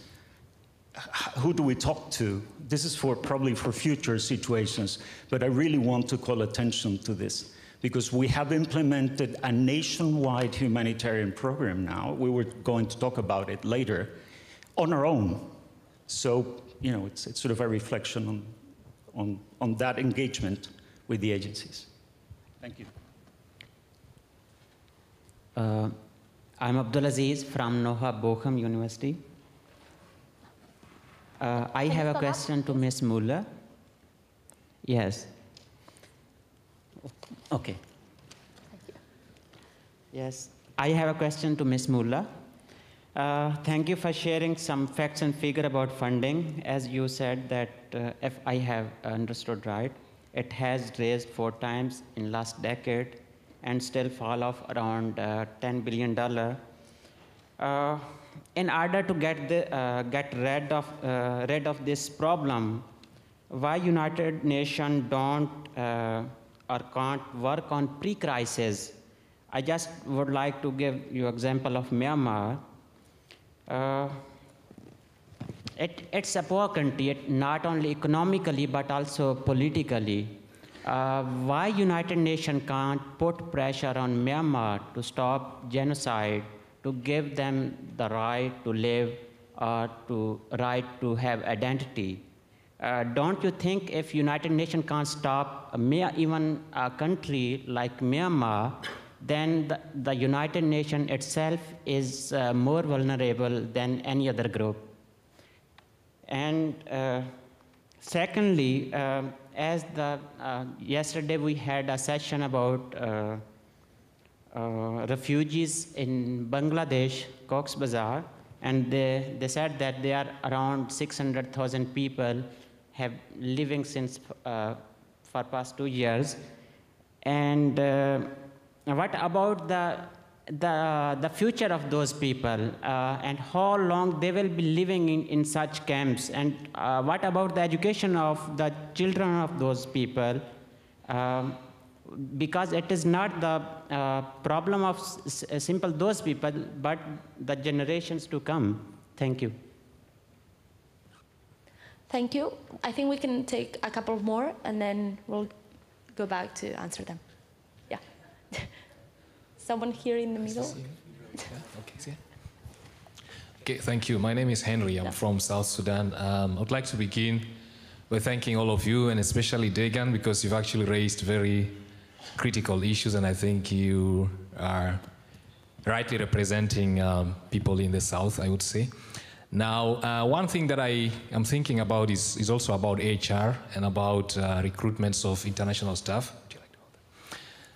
Because I met somebody on a plane who was traveling for his holiday, and I thought he was maybe doing something so technical, and he told me he was working in South Sudan, but I will not mention the organization he works for. But he said to me that he was an electrician who had to travel from Europe to Juba to South Sudan to supply electricity. And I've been thinking to myself, because I know that in South Sudan we have universities and we have institutions that train students who are electrical engineers. So, I mean, I would question, I don't know why it is that somebody has to travel from Europe to South Sudan just to supply electricity. So, I mean, I think that that is something that needs to change if we really want to be more effective and efficient, because I know that there are project managers, finance managers who are expatriates, and I know that there are PhD holders in South Sudan who have studied things to do with economics and so on. So, I mean, for me, if we wanted to achieve a change, then we would even need to reduce the number of expatriates working in the global South. I'm not against anyone going from Europe, but I think that that is really something that I think is also inefficient. That is a practice that needs to change. Because I think, yes, we can address the politics with the governments, but I think unless we first address our own internal gaps and politics, I think it will be difficult to deal with the rest. Thank you. Thank you very much. And there was someone here also. Yeah. Hi, my name's Chris Eads. I am the director of St. Andrew's Refugee Services. We're a local organization in Egypt. 85% of our 300 staff are refugees, and that includes our leadership group as well. All staff are paid on the same scale at local rates. We can hire 30 refugee psychosocial caseworkers for the same amount of money as a P2 protection officer at UNHCR. A UNHCR staff member traveling from Amman to Cairo receives a daily support allowance. That is 250 times the financial assistance given to an unaccompanied child. And the unaccompanied child has to pay their rent out of that as well. Can that ever be ethical, is my first question. And my second question is, if everyone knew about this, wouldn't the damage to the credibility of the humanitarian sector, which has already been done over these past 2 years plus, be made much, much worse? We need to sort this out. Thank you, Jan. Maybe some of our panelists want to address some of these points and insights. I would like to respond to the colleague from Venezuela. I'm very sorry to hear that you did not have any support or response from OCHA. We are not present in Venezuela because there was no humanitarian crisis, and by the way, the government still refuses to see there is a humanitarian crisis. And at the time we have had our regional office in Panama, but definitely it's not acceptable that there was no communication with you. So I would really be interested to be in touch with you. On the question, what is the possibility to put pressure on a government by the United Nations? And you mentioned Myanmar. After all the Rohingyas left, 800,000, to Bangladesh, I tried to go to Myanmar and I got a visa. That's the first thing, to be able as a UN official to go to a place, to Myanmar. I didn't know whether I could speak to anyone who is in power in government. By the way, there's still 600,000 Rohingyas inside Myanmar, while all the tension is on those who are in Bangladesh. There's a humanitarian crisis on both sides of the border between Myanmar and Bangladesh. I had the opportunity to talk to Aung San Suu Kyi. I had the opportunity to talk to this Minister of Defense and his generals who committed all those atrocities. To advocate also for access of humanitarian agencies to deliver humanitarian assistance and protection to those people in need, still inside Myanmar. We found a platform where we have some sort of way now that agencies, UN agencies and partners can deliver assistance, very bureaucratic. But this is very difficult. I reminded Aung San Suu Kyi and the general that Myanmar is a member state of the United Nations. What is the United Nations? The United Nations is an organization made up of 193 member states. So what the member states want the organization to do, there's politics involved. But this is what we can do as, I can do as the Deputy Emergency Relief Coordinator of the United Nations, go and engage with these governments and also remind them of their responsibilities to respect international humanitarian law and to accept that the United Nations humanitarian agencies, including ICRC also, they had no access, are here to support the people, not the government, the people in need. So this is just an example I am happy to share because you mentioned UN Myanmar. And just to our friend from South Sudan is the most dangerous place for humanitarian workers right now. And I really have highest admiration for the local NGOs who provide assistance to the people. And since we are in a session on the funding, I want really to mention something.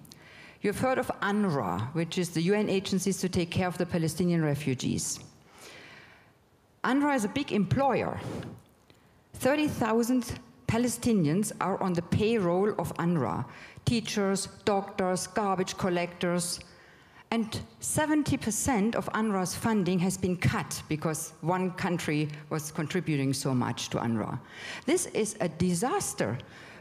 And has an effect on the young people. There will be violence. It will get worse. So we all know this, that the funding has gap, or the withdrawal of funding has dire consequences, not just to provide food, water, but for the employment, for the dignity of the people. So I just want to go back to our topic of the funding session and the humanitarian implications. Thank you very much, Ursula. Deegan, you have been also asking for... Oh, go ahead, Chris. Oh. Hello? Yeah. I want to respond, well, okay, let me respond to Venezuela first as well. I think that's really unfortunate, and I think this is a great example of what we're talking about. This is what happens in countries like Venezuela and Nepal and other countries that are not experiencing humanitarian disasters or conflicts on a regular basis, and something happens. The good news is that you were not overwhelmed overnight and had to absorb $10 million overnight. That's the good news. So it's actually good that they didn't come running, okay? Because what would have happened is you would have been asked to absorb $10 million, get it out the door immediately, and you make mistakes, you don't have the systems to handle it, and then they would have said you're corrupt and put a label on you, and nobody would work with you and mar your reputation. That's what would have happened, I'm sorry to say. Or otherwise you would collapse because you just don't have the capacity to absorb it and handle it. Your systems would collapse, your institution would collapse afterwards. You become too bloated, thinking the $10 million will continue and continue, and when you realize it's too late, you don't have any more funding left. All the funding has left, and your organization cannot absorb all the staff and overheads that you've created. So the second thing I would like to say is that, you know, one of the things I haven't talked about in the past day and two is that as this frustration eventually led me to found an organization called NEAR, which is a global civil society, civil societies from the South network. It's called NEAR, N-E-A-R. You can go online, near.ngo. So one of the things we would love to offer organizations such as those of yours in Venezuela is that you can come to us. There's an online platform that we're going to be launching soon, where you can actually go online and see what a finance manual looks like, what a procurement manual looks like, that meets most of these donor standards, USAID, ECHO, DFID standards. So you don't have to sit there and recreate or hire an expensive consultant to help put together a procurement manual for you. So all of that material will be out there. There'll be trainings available on Sphere and humanitarian principles. We're just going to have a database available for all local NGOs, members and non-members, of all the resources out there. So we've done a huge mapping exercise of all the resources and training material out there, and we're going to put it on this one platform. So please get in touch with us, go online, or get in touch with me after this event, and I would love to tell you more about NEAR. The last thing I want to say is, in terms of, we do need to go back to the topic of this session, which is about financing. I would like to propose, and one of the things that NEAR is proposing, is that we really need alternative financing models. We need national funds that are locally led and locally driven, and that's one of the things that we're trying to do as NEAR.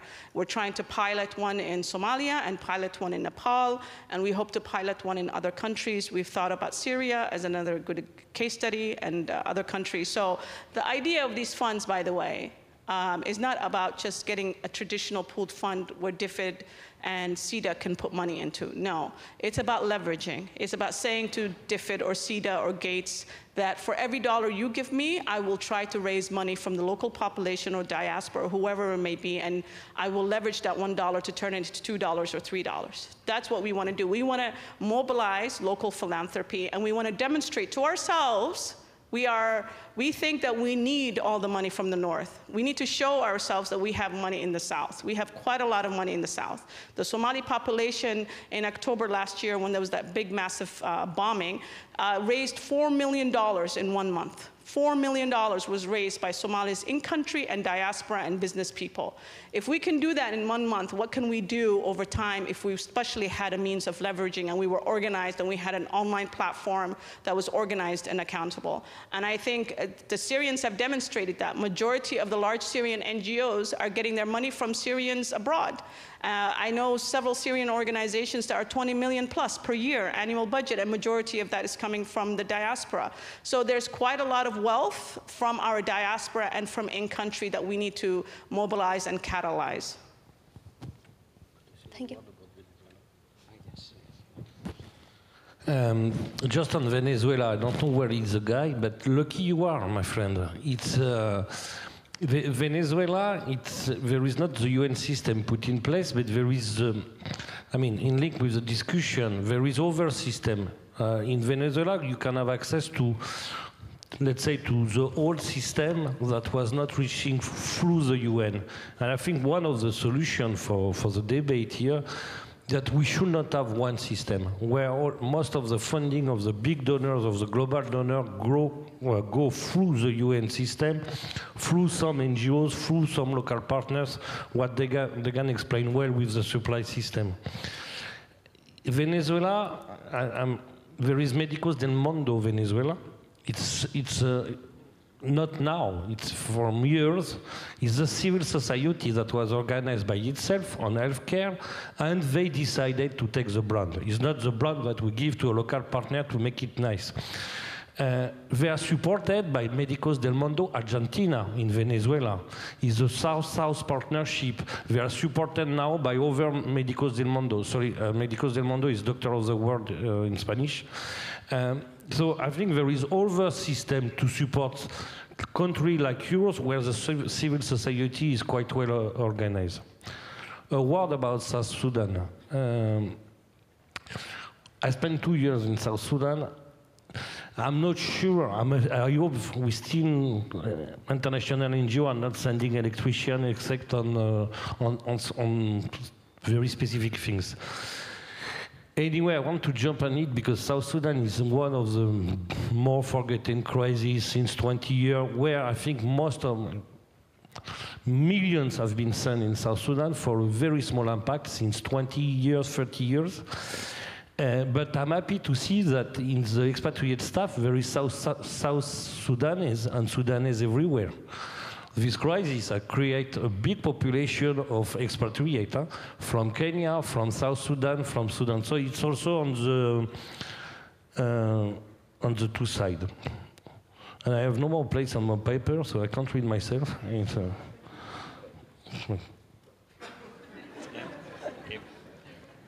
Maybe we can come back to it if you remember. Yeah, a few points as well, and I think going back also to the subject of this discussion, and also maybe an observation on what I hear, although I think it might appear like there are a lot of problems, and there are problems, but I also, through the different interventions, I hear solutions as well, and I want to look a bit more on the positive side. I mean, what I think all of us and in the panel mentioned are the different ways that we can actually do things and we can achieve things. It doesn't have to be one way, and I'm very glad to hear this, because this is what my organization tries to do as well, and the network of the organization is actually to find different ways. So innovate, and by innovation we don't mean the high-tech application that is developed in MIT. I mean, it can be really what Degan said about tapping on source of funding that maybe before nobody else had thought about. So I want to be positive and think that this kind of collaboration, exchange, and even complementary systems, not parallel, but complementary systems, I think, can actually provide some of the solutions. So I really want to pass a more positive message. And maybe on the South Sudan, I think for me that's one of the problems, and probably one of the problems that need to be tackled, especially by the large agencies and the large NGOs, is that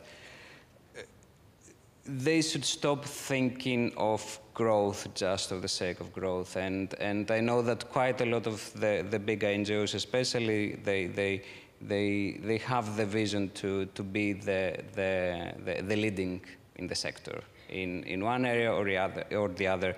I think this, for me, is one of the roots of the problems that was described in South Sudan. We should stop this, and we should not have targets to reach a huge market.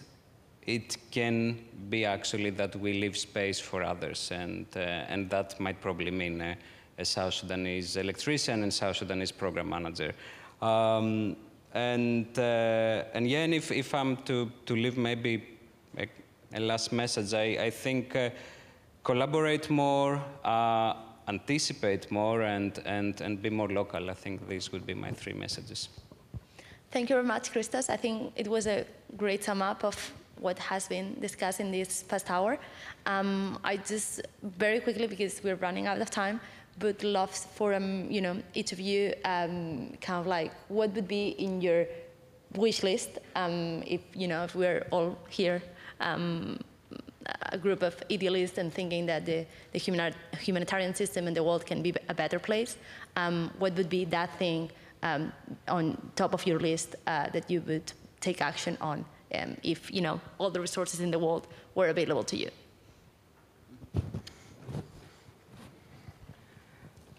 On top of my wish list is political commitment to solve conflicts in order to alleviate human suffering.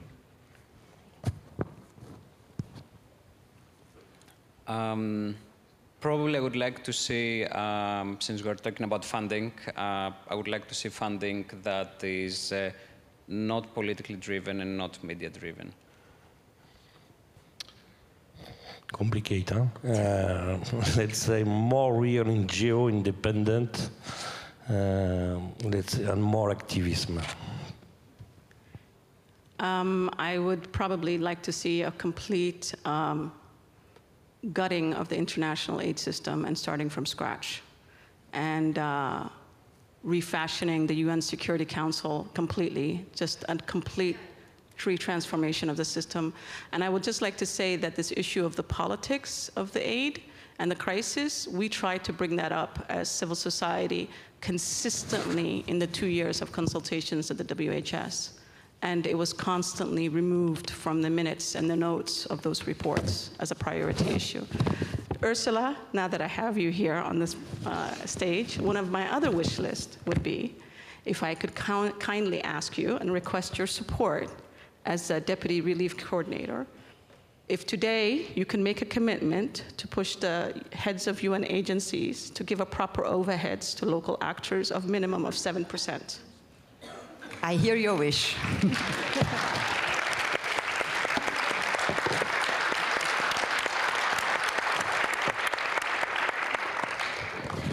Thank you all, and I wish you a useful and resourceful afternoon with other sessions. Thank you.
you enjoyed. I'm Nicolas Bergeron. I'm the president of Artsen der Welt, Médecins du Monde, Doctors of the World Canada, for 12 years now. I'm a psychiatrist, and I'm very pleased to be your chair today for this last session on a very important and interesting theme, which is the accountability. And we're just going to have a few. I'm welcoming the audience as well that they are abroad or closer at home. Let me get. So when we think about accountability, all right. Now, what do we mean by accountability? And an obligation to report, explain, and be answerable to our actions. But all the NGOs, all the agencies are so much reporting, explain so much. I've been for the last 2 days, we've been trying to explain and to be answerable to our action. We can see it as well accountability as a responsible engagement, but most of us also are so much committed, and activism engagement is one of a very strong value we cherish. Have we been irresponsible for all these years? Why are we talking about accountability now? Then the other way is to say we're accountable to someone or somebody. And definitely, as I mentioned, we're accountable to our mission, our vision and values. But sometimes with the same value, we have opposite direction in our action. We're definitely accountable to institutional donors and indirectly sometimes with their political agenda. And we've discussed over decades about the instrumentalization of humanitarian aid. We like to reach and give information to the general public, eventually to get some private donors, and we're therefore directly also reaching at them through the media. We're accountable to the media as well.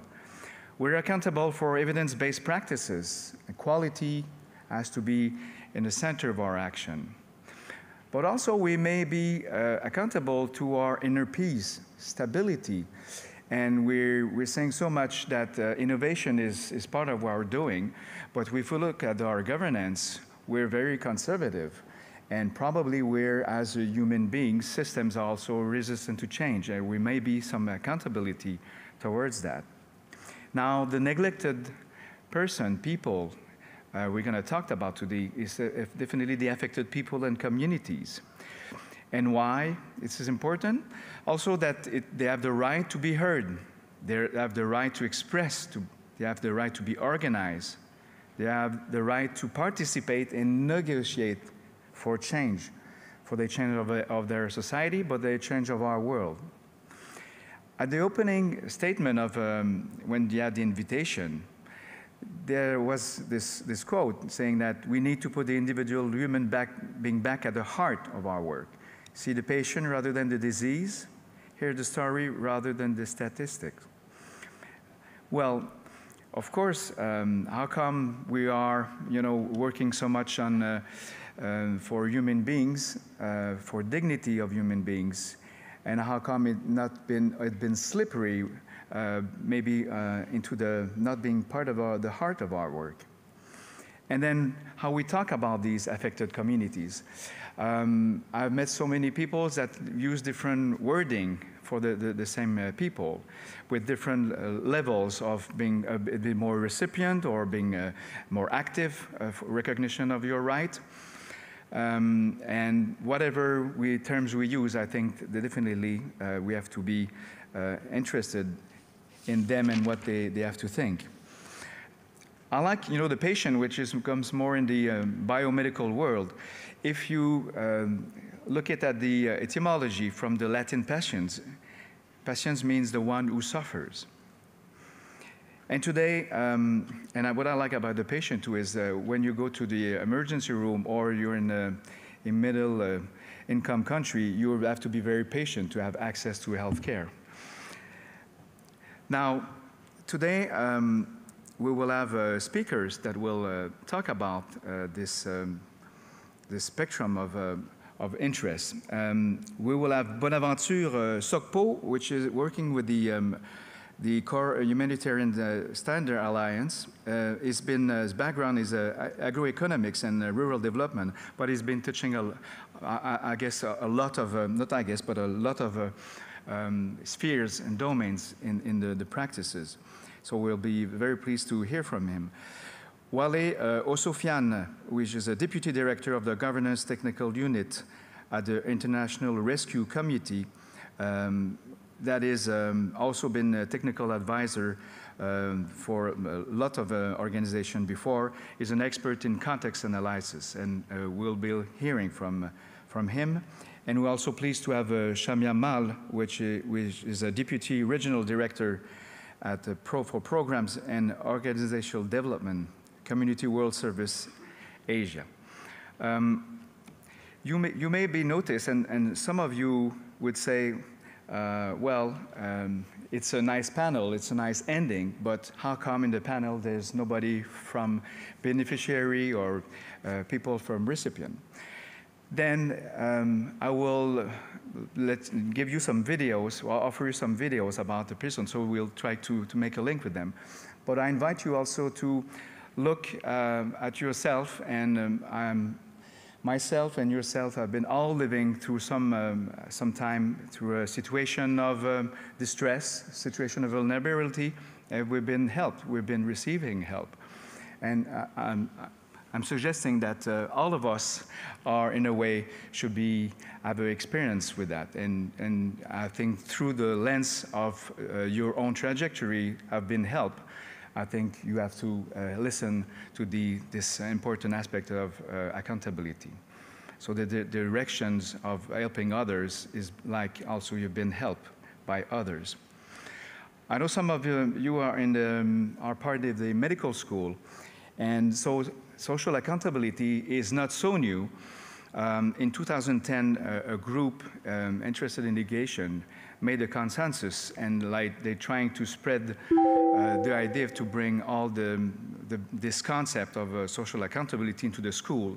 And last year, the students themselves, with the International Federation of Medical Students Association, gathered a toolkit so you can evaluate your own faculty and also to see if you can make some changes in the way you receive education to be better accountable, to better address priority concerns of the community you have about to serve. Let me then switch here to the video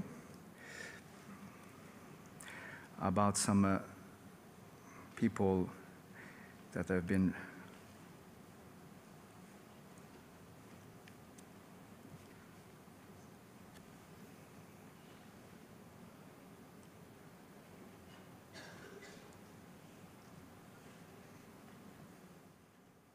I am Kamal Ahmed Alawami, and I live in Savan. I personally have not been in contact with any NGO or donors, but I hope to reach them in any way so that I can inform them about our condition and what we are suffering from. But I believe that won't happen until the donor or whoever represents them will visit us in our neighborhood or village so that we can have direct contact with them. It's important to have direct communication so that we can properly convey what we are really suffering. We are in need of medications since we are suffering from fatigue, diseases, and hunger. Therefore, our wish would be that the donors, or who acts on their behalf, comes and visits the needy population personally and sees with their own eyes how the situation is. My name is Malu. I am from Kunhar village, Umarkot, Sindh province, Pakistan. There are many organizations working in our village on different areas. They continuously involve us in all the activities of the project through which we learn a lot. As a traditional birth attendant, I requested one of the organizations to train all the GBAs in the area on safer delivery practices in the village. Gladly they listened to us and gave us the opportunity to learn further. We are now skilled to handle critical situations. We are aware of pre-delivery signs and other safer methods to handle deliveries. My name is Obaidullah. I work as a cashier in the Surkharan refugee camp in Kargi district. I'm a representative of the community as well. Though the local government has not yet helped us much, some organizations have provided support and assistance in the area. To avoid any error in the planning process, the NGO working here has positively taken feedback on opinions and experiences of the community members. The team has coordinated project deliverables with the Shura and elders of the community. Locations for constructing the delivery rooms and water wells were decided in joint meetings with the community members and project teams. To ensure accountability and transparency, the NGO has always encouraged us to regularly monitor the construction and implementation process and provide feedback in order to improve the work. اگر تو جنا راضی بی تو تبيجي كي وتشهود بيجي وتيجي ما يدي ناس تدانينا تو ناس تبردني خلو اي تم ناس كم يكيد ناس نا كان البدر يعني هگر تو ناني اصي تو تبيجي اكيد دي نو بيجي مدير مركزي بله بنا بيجي نتش مرات بيسنا خدماتش مرة ناكن از مثلا وقت از شما في مستشفى از بجيب اب درماني منين بيجي ابنينا بيجيش برا خارجي بكره وسالت بري يعني درباني وانا تقنجبون الدانا خلقي انه تشتغنينا وتجاركي قوتي وتقوتي كي عزت بجمت تختوري بجي اف درماني تبجي البا منينا دي راضي امر الماشين ونقنجن بس خدمات كين يعني خدمات سونانينا تختوري دنانانينا ابي ولادانينا على ما برانغازا يعني كلها تشتكي منها مش نتا هم تجارك افنا راضي بنا خو جهان دي كي وتشوا جهان دي وديش غير وقت بس ما نكريا تشتكي يعني قال لك تشتكي يعني راسه مراجعه قنجه وتحصل الماشين بس خدمات يعني قيمه او لازم ابشي بروح مستشفى قريبه 5000 كامبيا شادره عالم بكرده شو عالم فقير ونازح. Where should I go? اسمي منى ابراهيم احمد الجمل. مكان اقامتي او سكني مدينه العمال سعوان. My name is Mona Ibrahim Ahmed Al-Jamal. I live in the city Savan, but I am originally from Hodeidah. I did come to know about the health center through the community volunteers who came to our neighborhood to hold education sessions, and also through the services provided by health center, where free medicine is provided with good services, along with PHC and pregnant care. These services were held by the doctors working in the health center or by the community workers. We don't know how to connect with the donor or anyone who could connect us to the donors, because the donor have never come to visit us or provided us anything. All what we know about the donors is through the health center. We want the donors to come and visit us and to understand our neighborhoods and population's needs. But we don't have the means or the methods that we can reach out to the donors, and we actually don't have a system that can connect us to them. We can provide the intermediate people with our feedback, which can then be passed on to the donors or to the volunteer communities. Only this way we can communicate our needs better, like medications and other things we require for the health center.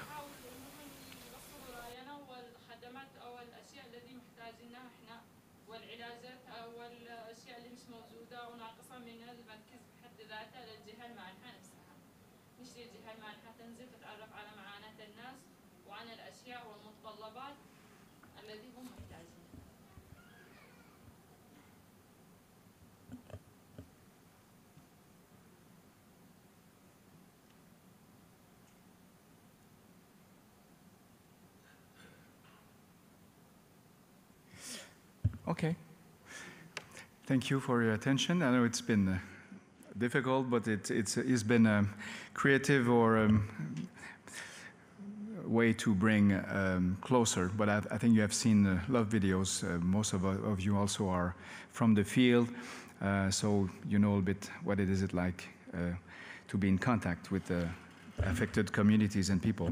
So now we have every presenter will come to have a short presentation of 5 to 7 minutes. So I invite our panelist Shama Mal to address a few words.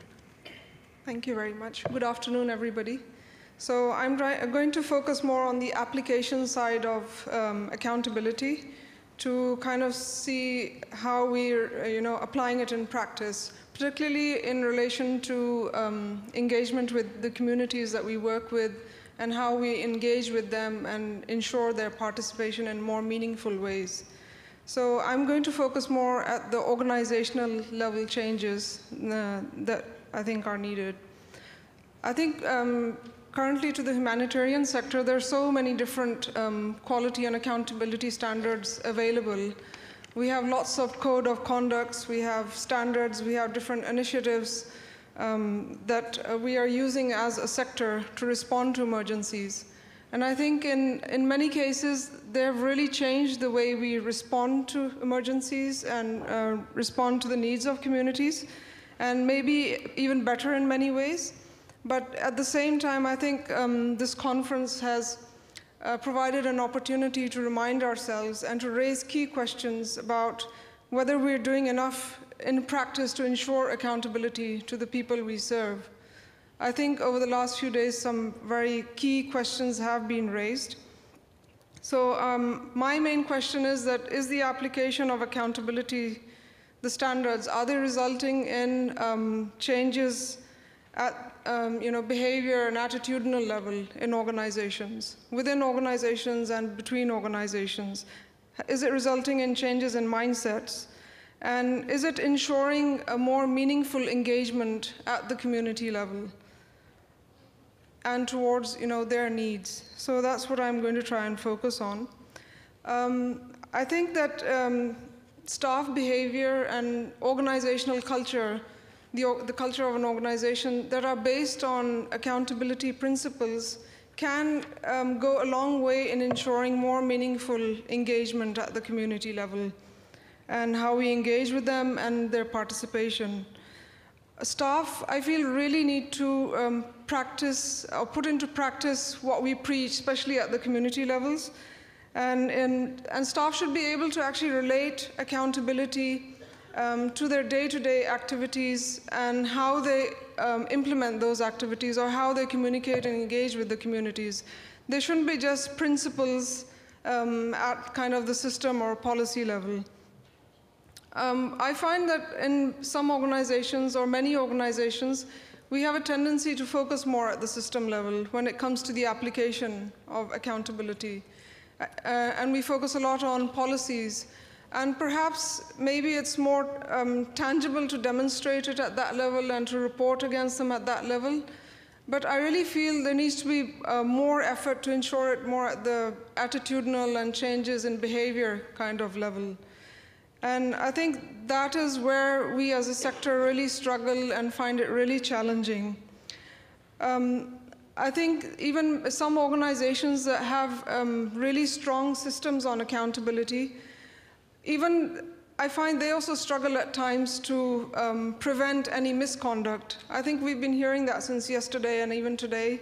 Even some of the global cases of misconduct and sexual exploitation and abuse that have come about, I think that is also pointing in this direction. At least it's one of the reasons, I think. I really feel that change has to come, or the practice of accountability really needs to come from the leadership in an organization. Leadership and senior managers, they really need to demonstrate accountability in the organization and how they engage with staff, with communities, how decision-making is done in organizations, how authority is delegated, how resources are managed. So at all levels, the leadership has to demonstrate the application. And change comes from the leadership level. I've experienced that in my own organization as well, that when change and commitment comes from the leadership level, the staff then follow by example. They follow role models in the organization and at the community level. So I think I cannot emphasize or more on this aspect. I think there are certain aspects that do make this challenging, certain contexts, cultures, and even social conditioning. They do make it difficult to apply the standards at behavioral level.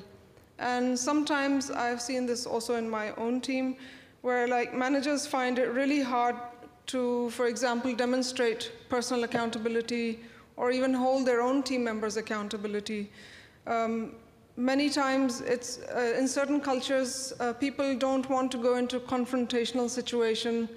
they don't want, or they want their team members to like them, so it gets very difficult to practice accountability at that level. So, and I think another aspect of this is that certain managers actually find it difficult to admit to certain gaps or areas of improvement in their programming or in their activities, which makes learning and continual improvement very hard. And I feel that this is a really important aspect in organization, to learn from our mistakes and to improve on our mistakes so that we can, especially when it comes to community participation and engagement. Otherwise, how can we improve if we don't identify and admit certain areas of gaps? So I think many organizations are committed to accountability and to applying it, but genuinely struggle, I think, to attain the desired level of behavior change in their organization. And I think systematic changes are needed in the organization. And I think like the core humanitarian competency framework can help in this. How many of you have heard about this framework or are familiar with it? Hands up. Okay. So we need to do a lot more work on this. So this framework, it helps to look at core competencies that are needed in an organization to promote a more accountable culture in the organization. So it's applied at sort of the management and HR practices in the organization. So in our own organization, we took this up this year, and we're trying to apply it right from our recruitment to job descriptions to retention and development of our staff to promote a more accountable culture in the organization. Because it also is about attracting and hiring the right people with certain competencies that support this kind of a culture in the organization. Besides this, another important aspect that I would like to highlight, I think the way certain organizations behave with each other, especially during large emergencies, really undermines accountability. I think we ourselves have also experienced it, and other national and local organizations have also experienced this, whereby like in big emergencies, in Asia, the Nepal earthquake or Typhoon Haiyan in Philippines, we experienced that some of the larger northern agencies, they treated some of the local organizations in a very unaccountable manner, especially in the way they try to create monopoly over resources, over sectors, over territories. So I think Ms. Dagan Ali spoke at length on this issue yesterday in her opening statement. And I think that some of the localization initiatives that have come about are in response to this kind of a problem. I think that firstly, this kind of competition, it really draws attention away from the communities who are supposed to be at the heart of a response. And it draws attention more towards some organizations who have their own interests at the forefront.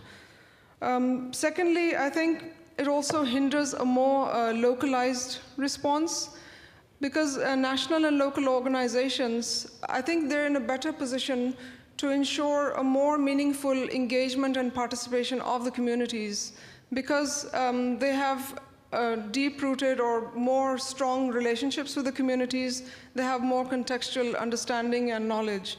So I think it really weakens that.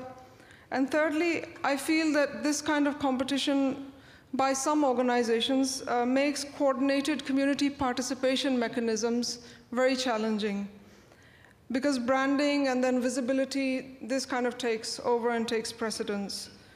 So this often results in unmet needs and unmet expectations of the communities.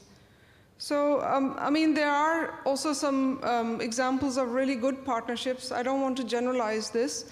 There are also some very good models of like coordinated approaches on community participation. Like there's this community-based complaints response mechanism, the interagency one that is being promoted by the IASC. They have a best practice guide, so do have a look at that. In the 2010 Pakistan floods, we tried to promote more coordinated mechanisms for community participation by collaborating with the Human Rights Commission in Pakistan. they're seen as a more neutral and independent body. So we were able to collaborate with them and set up like district-level complaint response mechanisms and information centers.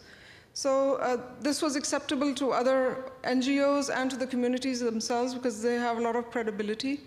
They were able to campaign at the community level directly and also use local radio to engage the communities, to help them get information on the different service providers and what they should expect from service providers, what kind of behavior to expect, what kind of services to expect.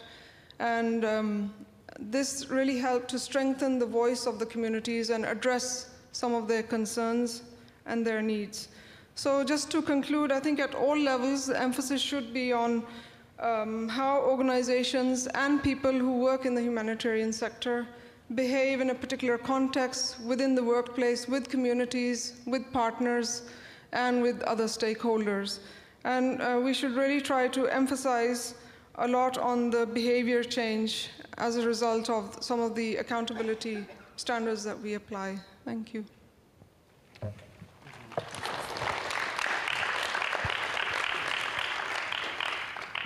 So I invite Wally Osofiza. Right. Thanks, Shama. That's a good segue into my own presentation.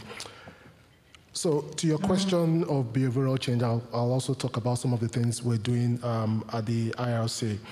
So at the IRC, we have a strategy which we put together in 2015 when David Miliband became the president of the International Rescue Committee.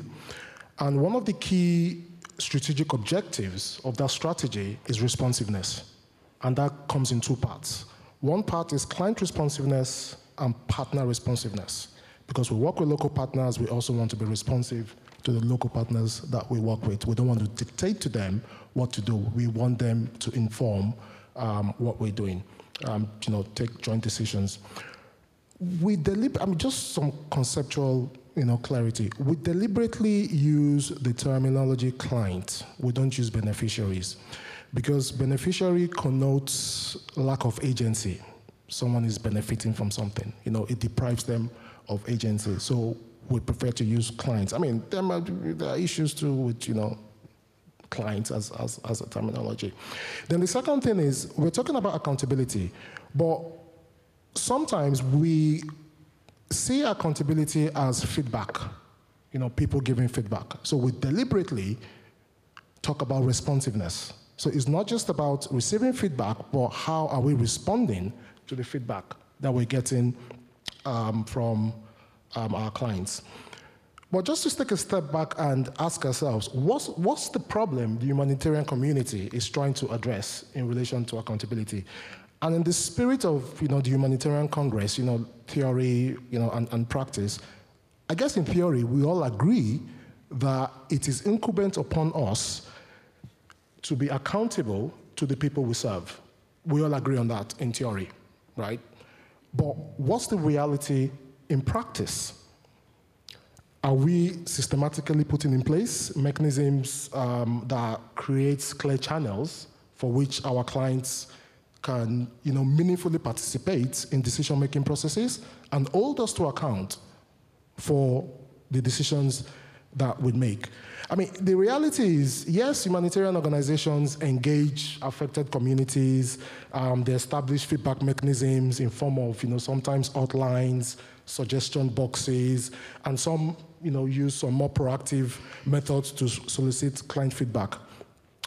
But yet, as I was saying before, this feedback does not necessarily lead to a response, right? There's a suggestion box, they've made suggestions. Are we getting back to the clients to explain to them what we're doing, the decisions that we've taken based on that feedback?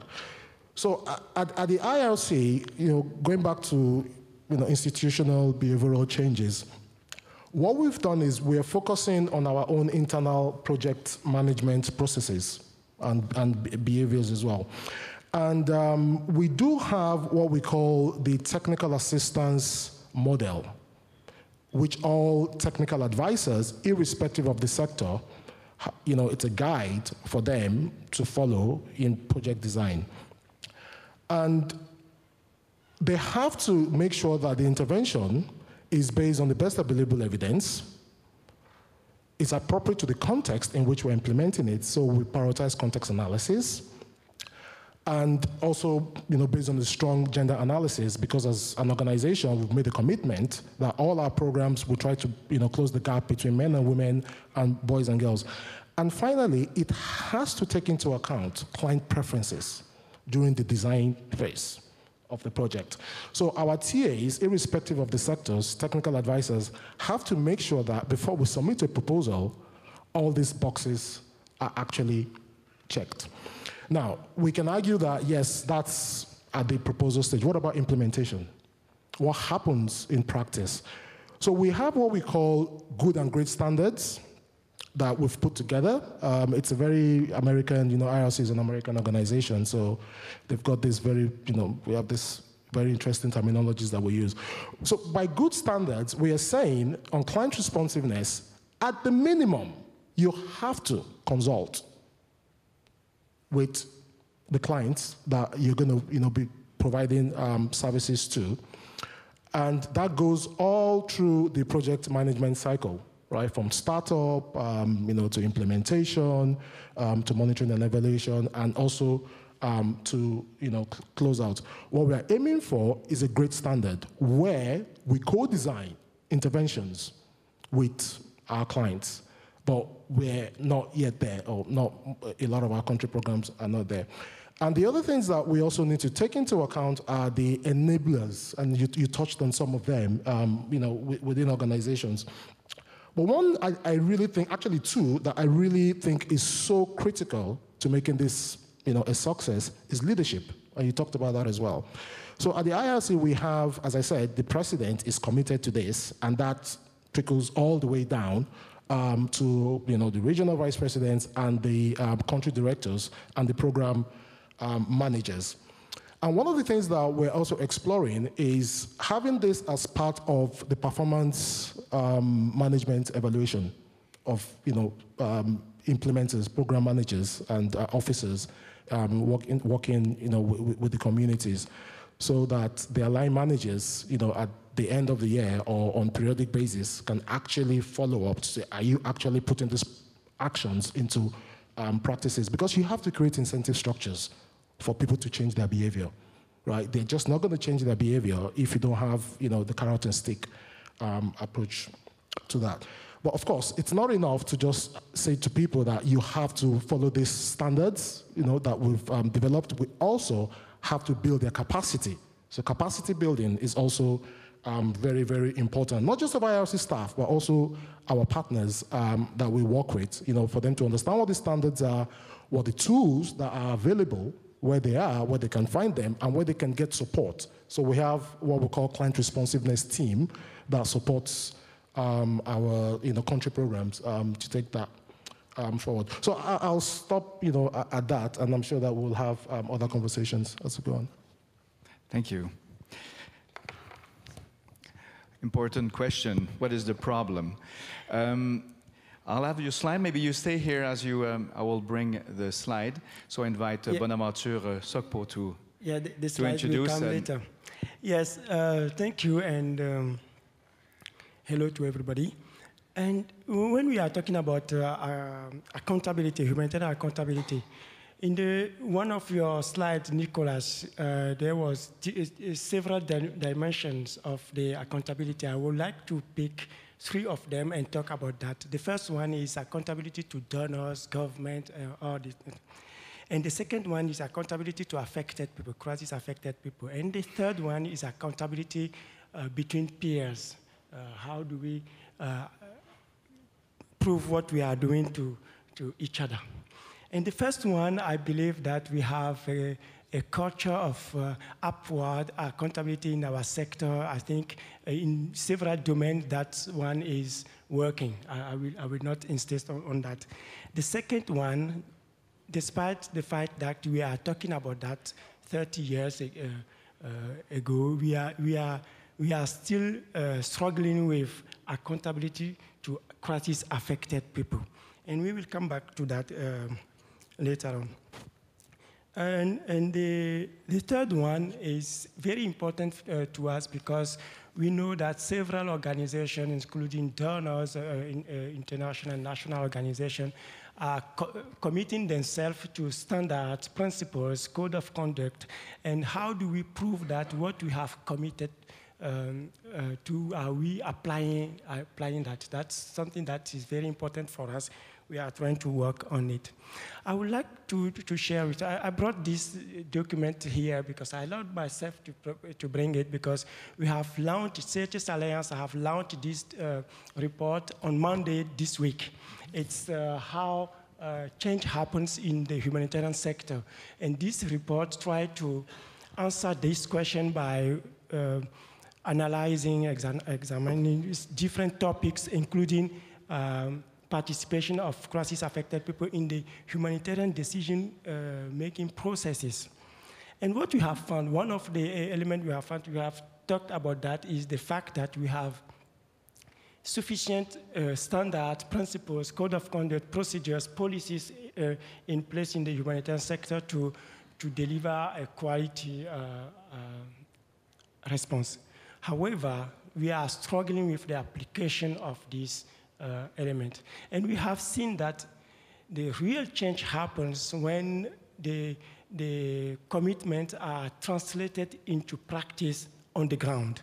So we have identified some positive experiences that are in the report you will access on our website, chsalliance.org.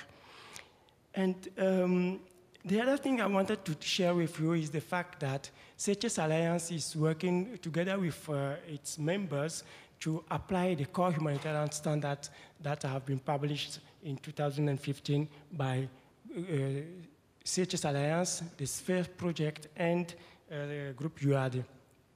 This, I would like to know how many people knows about the core humanitarian standard on quality and accountability here. Oh, good. I'm glad that you know about that.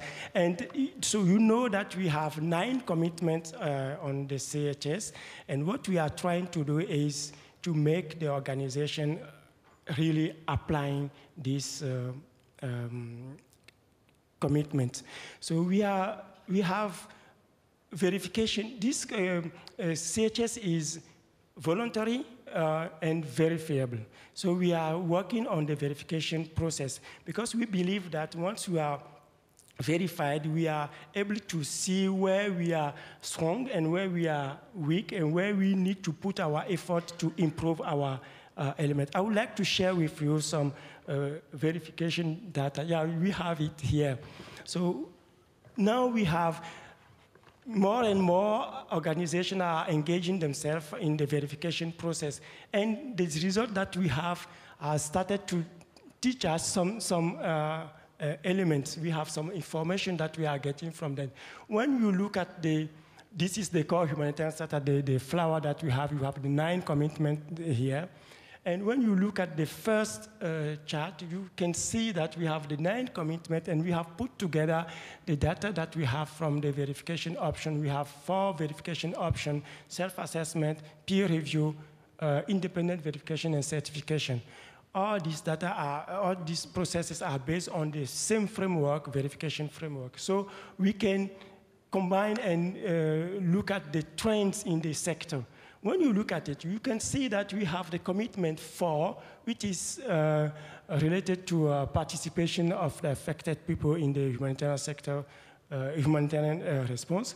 And the commitment 5, which has to deal with the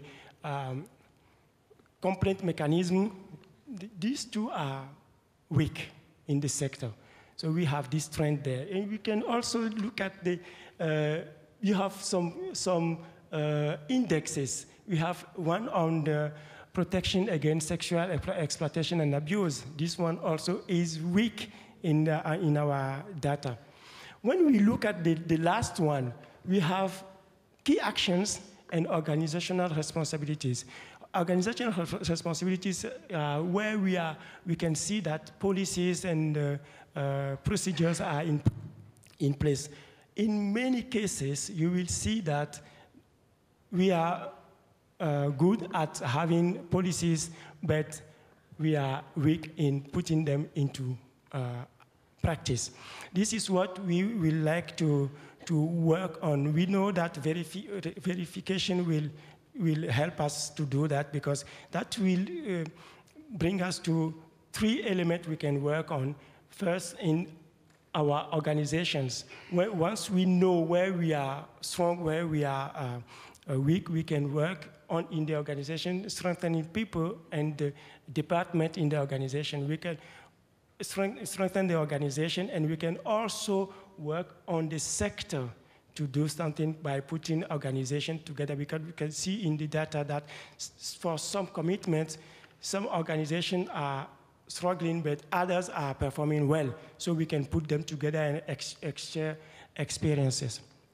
So we know this one is good for CHS, but to have a clear idea where we are in the sector on accountability, we also think that we need some voices from the affected people to compare with what we have here. And we have started to work together with Grant 2 Solutions in Chad by having a survey, a perception survey with questions linked to the 9 commitments. What we have now, the first data that are coming in, we can see that for the commitment 1, for example, we are not very bad. But when you look at the perception from the affected people, commitment 1 is about the appropriateness and the relevance of the response. When we look at the data that we are having from the affected people, it's not that good. They are not so convinced that we are responding to the priority needs. So we need to compare and combine these 2 elements to take decisions and improve ourselves. Before I finish, I would like to come back to 2 elements that one is the attitude that you talk about. A few years ago, I was conducting evaluation in Central African Republic, and I experienced something that I want to share with you. I was in the village evaluating a health program, and I was asking questions. I went to the health center, a very nice, beautiful building, and very well equipped in that small village, a remote village. And I talked to the personnel in the health center. We talked together, and they told me that it's strange because we have constructed this nice health center, but the people are not coming in. They are not consulting us.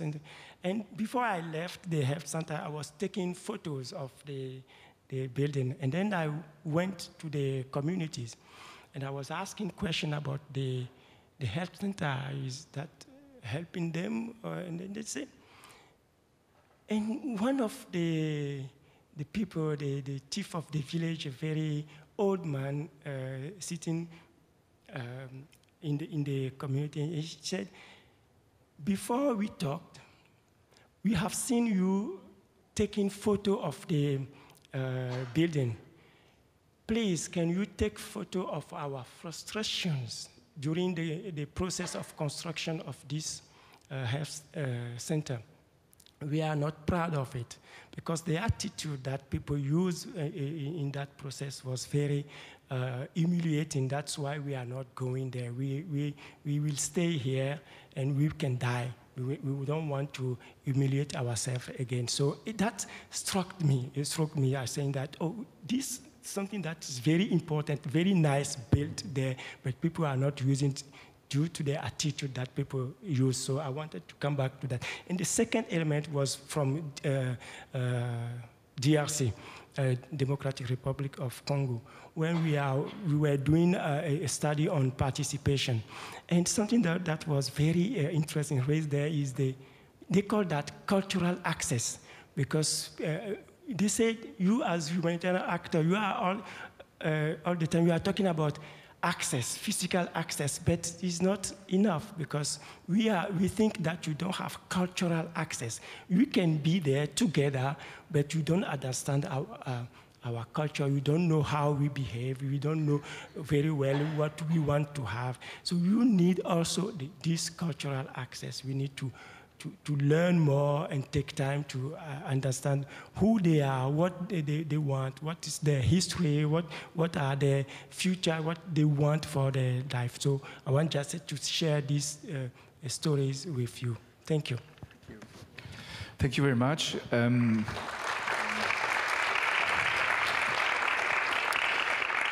I'm going to throw some questions, and after I'll let the audience participate a little bit.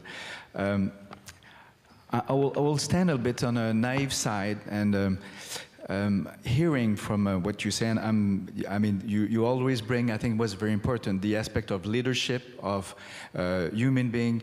You're on the field, you have a connection, and then you learn something directly from the person you're trying to help.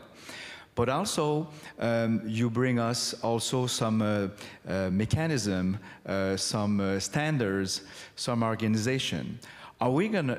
Is there some possible danger to be too technical about, you know, social accountability, like we did with you know, building capacity, resilience, gender base?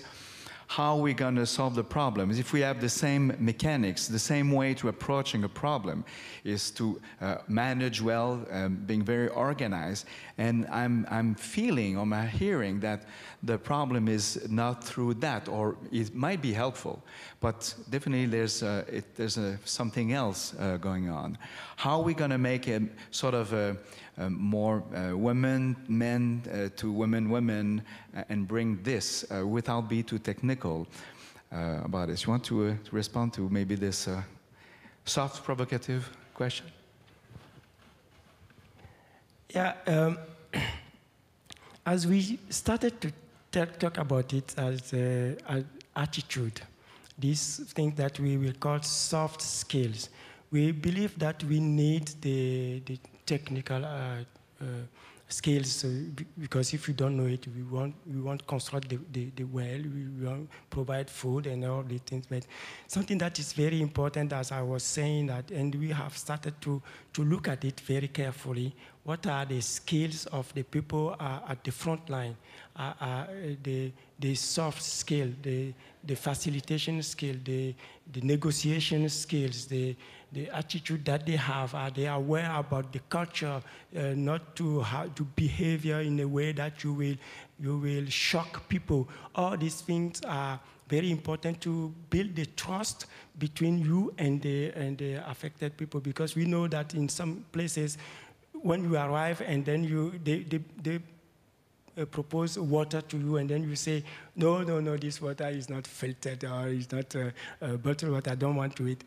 The fact that you refuse to take something from them will make them a little bit shocked. So we need to take, these are very small things that are playing a very important role in the relationship that we have with affected. We need to take that into account. We have seen that some organizations now are paying attention in the recruitment process to this kind of soft skill, and choosing the right people with personal qualities. Shamal, you want to? Yeah. I think what you're expressing also could be a genuine concern, because I think we do have to find a balance between the technical side and kind of the soft side, and not become so technical that it becomes difficult for organizations to apply these kind of changes or achieve behavioral change. But I think, like the framework, it does offer, like it says, it's a framework that we can kind of understand the context within our organizations and identify what we want to change. At the same time, I think what could really help was to gather more evidences, especially from organizations that are operating in the field. What are some of the best practices? What are some of the things, evidences of achieving the desired level of behavioral change? So I think more needs to be done from this aspect, and based on some of the practical learnings at the field level. Yeah. I always say to my colleagues that in this sector, you know, the aid sector, we try to solve complex problems by developing tools. We keep developing tools. There's a problem, there's another tool, to solve that problem. So, I agree with you both that the soft skills are so important, and understanding of the local culture. And it goes back to a related question about staffing as well, right? I've had experiences, not with IRC. IRC is my third INGO, but previous organizations, where we send expert staff to work in communities that they have absolutely no idea, what the culture of the people are. So I visit this community, we are planning a focus group discussion, and the team led by an expert had set up a high table, and all the clients were sitting on the floor. And to me, like, already you are creating a skewed power dynamic there. So I said, no, we're all going to sit on the floor. So everyone was on the floor, and we had a better conversation with the community because it was, at the same level, eye to eye, at that point. Then the other thing that I also think that we kind of struggle with, and it'll be good, to hear, your thoughts on this is, how do you build the capacity of people to have those right soft skills, right? So if you cannot get local staff from that community because they probably don't have the technical expertise and it will take a very long time to get them up to speed, how do you build the soft skills of people not from that community to be able to function appropriately in that community? How do you go about that? You hope they have a good mother and father. In a way, it's at every level. It's the quality of a human being, but especially, I guess, in an environment where the parenting is very difficult, then you may suffer in some ways. And but you talk a lot about the communities level and people, the front line.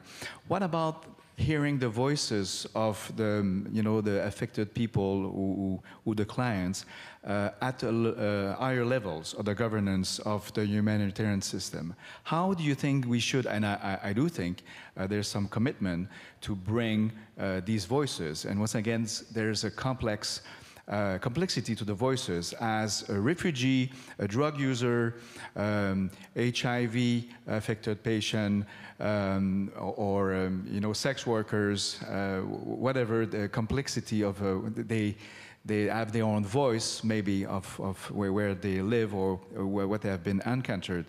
But how are we going to manage to bring the voices to higher levels? And of course, it's great to have a good interaction with the community, but I guess it has to climb a bit up a upper level. What's your thoughts about that? Okay, let me go first. So I do have a problem with this idea that the community is a homogeneous entity, right? So, we've spoken to the community. But the question is, who are you speaking to in the community, right? Because you can speak to A today, and they tell you these are what our needs are, right? You speak to B tomorrow, they tell you something else entirely. So I think we need to move away from this idea that the community is one and the same. Everyone in the community wants the same thing, because that's not true. Now, to your question about elevating the voices of people below to decision makers above, one of the things that we do, this is a bit different from client responsiveness, but it's social accountability, right? So we have a methodology, which I'm sure, are we familiar with community scorecard? Is anyone here familiar with the community scorecard methodology? Okay, just a few people. So this is a methodology whereby we work with members of the community, right, making sure that we capture the voices of various social groups in the community after doing our context analysis to know what the various social groups are, the minority groups, the women groups and all that. And we facilitate a session where they hold to account their service providers. So for example, it might be a health center or a school. And what we do is, we do that in multiple communities within a district, right? And we aggregate what we're finding. Because if you're going to talk to the district health authority, for example, about a problem in the district, the likelihood of them taking you seriously or listening to you if you're bringing an issue in one particular health center is slim. But if you bring evidence that, look, in your district, in about 15, 16, 17 health centers, you have this particular problem. So there's a common problem within your district.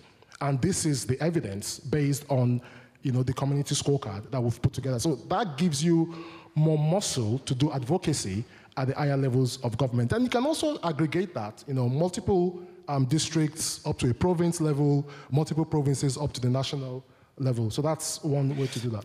It's still, I think the measure indicators definitely helps advocacy, but probably the advocacy will be better if the persons themselves, the community will be on the district level. So how do we help them or to get there? What do you think? And I think it's one of the quality and accountability, and as a matter of quality, what we measure. And what's your thoughts about it? I think any work that we do to serve communities, all the approaches that we use should be empowering, and they should have sustainable outcomes. Because I think at the community level, definitely it's not a homogeneous group, but there is great potential within certain community members to be a voice for their own communities. All the time. I think we don't need to be their voice all the time. We should develop them in a way that they can be their own voice and their own agency. For example, in Pakistan, in certain areas when we work with communities, we try to build and support and strengthen pre-existing community structures that can take a stronger role in managing the project, in decision-making, and we particularly pay attention to ensuring that certain different groups are part of that, especially like women, for example. So in one of the areas that we were working, we saw such a transformation in the empowerment of women, for instance, because they got this platform at the village level, at the community level, and then at the district level as well, where they could participate in decision-making. They got so much confidence where they could articulate and share what their issues were. And actually, one of the women, although she was illiterate, she then ran for the local councillor elections, and she became a woman councillor at the district level. So when you see stories like this, I think it just proves that there are capacities at the community level. It's just about providing an enabling environment and providing a platform and supporting those existing structures at the community level. Okay. Just to add on that, the existing structure of the committee is playing a very important role in that, because I've seen, I had in Liberia, for example, we went to a community. We wanted to know about what are the needs, and then when we arrived, the chief said, "Yo, just talk to me. I know my community. I will tell you everything that they need." And we said, "No, this is not the way we plan to do it. We have a kind of procedure. We want to talk to everybody. We will have different discussions. We talk to young people for education, women, and different people, and then we ask them to come and feedback what they have discussed publicly. And then the chief said afterwards, say, "Oh, now I can see that it's very important to empower all this category of my community, because if you have accepted to stay with me, and then we discuss, I don't know what the women are saying. I'm surprised, and I can see that there are capacities. They are saying that they can construct a part of the road by themselves. They have tools. They have." So he was surprised. So who to talk to is something that is very important, and how do we identify the community structure and to be right to who we are talking about is something that is very important. I wanted to talk about something else, which is what is the level we are expecting people to take decision. one of the elements in our report and humanitarian accountability report this year is to say that if you want the change to happen correctly, you need to clarify the boundaries. So saying, if we are saying that we want affected people, the crisis-affected people, to take decision at the local level or at the district or nationally, we need to be clear on that. We are not yet very clear on this element where they have to take decision together with us. So we also need to work on that. Maybe I'll ask the audience if you have any questions. I see there's a microphone, how it works. There's somebody here in the front row. All right. Just present yourself so the people watching on the video will know. Yes, my name is Jeroen Jansen. I normally represent MSF, but this is my personal opinion, just to make sure. I have a comment and I have a question. I think the first comment is this. I think we're not going to move anywhere if we keep talking about accountability too, like this voluntary thing that we choose as an organization, who are we accountable to? If you look in a dictionary what accountability means, it says you're being held accountable. There is somebody in power there, and other, that can hold you accountable. I think the whole sector is not going to move anywhere if we're not willing to transfer some power, preferably to those in need, so that it can hold us accountable without any choosing, without any cherry picking, and we don't have choices. I think that will be a good part. Now the question is following. If you want to be accountable, I think transparency is also very important. And what I continuously notice is that with the CHS, both the verification process and the certification process, the reports are not published. So all these organizations that are nicely verified or certified can choose which summary they publish. The report is not published. The details not. We don't know how they've been verified, how they've been certified. It's not published. I think that is also something we have to work on. So my question is, why? Why are these reports not published? Do you want to answer? Yes, I like the element of being held accountable. Yeah. So you said the reports are not public, but you said that the summary of the report are public for the certification and independent verification. If you go to the website of HQI, which is conducting this kind of verification, you will see for all of the organization, you will see their level of performance. Not the details, I agree, but not the detail, but the summary is published. So it is something that we can, it's an appeal we can launch, because the organization conducting this kind of verification, they are not allowed to publish. The organizations themselves can take the decision to publish the details if they want to. We are not allowed to do that because it's not our data. So we cannot do that, but the organization themselves, we can try to hold them accountable, and they can publish that. Just my response to that. When you're not held so much, you probably have too much freedom. That's probably the problem we have. The humanitarian system has too much freedom to decide, cherry picking to do, and then we pile maybe the social accountability as another aspect. But how we need to totally transform and yes, lose a lot of freedom, and then bring the power where it is. But I think there's it's been the opening of this session here in Berlin to bring down the power elsewhere with the money that comes with it. But I think your comment is well received. Some other want to comment?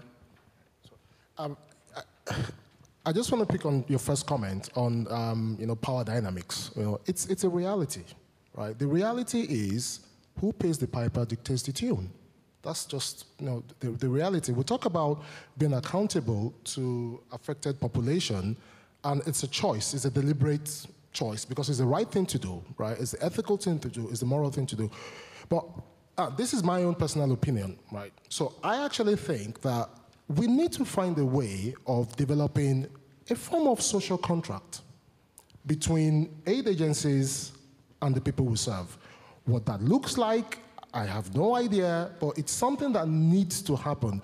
Because I live in London, right? At the end of every month, I see my paycheck, I see my payslip, I see the taxes I've paid, like most of us here, which makes you a stakeholder, which means you can hold the government to account, right? But the people we serve, the clients, it's not like they've put in money that we're now then, spending to provide services to them. We're getting that money from above.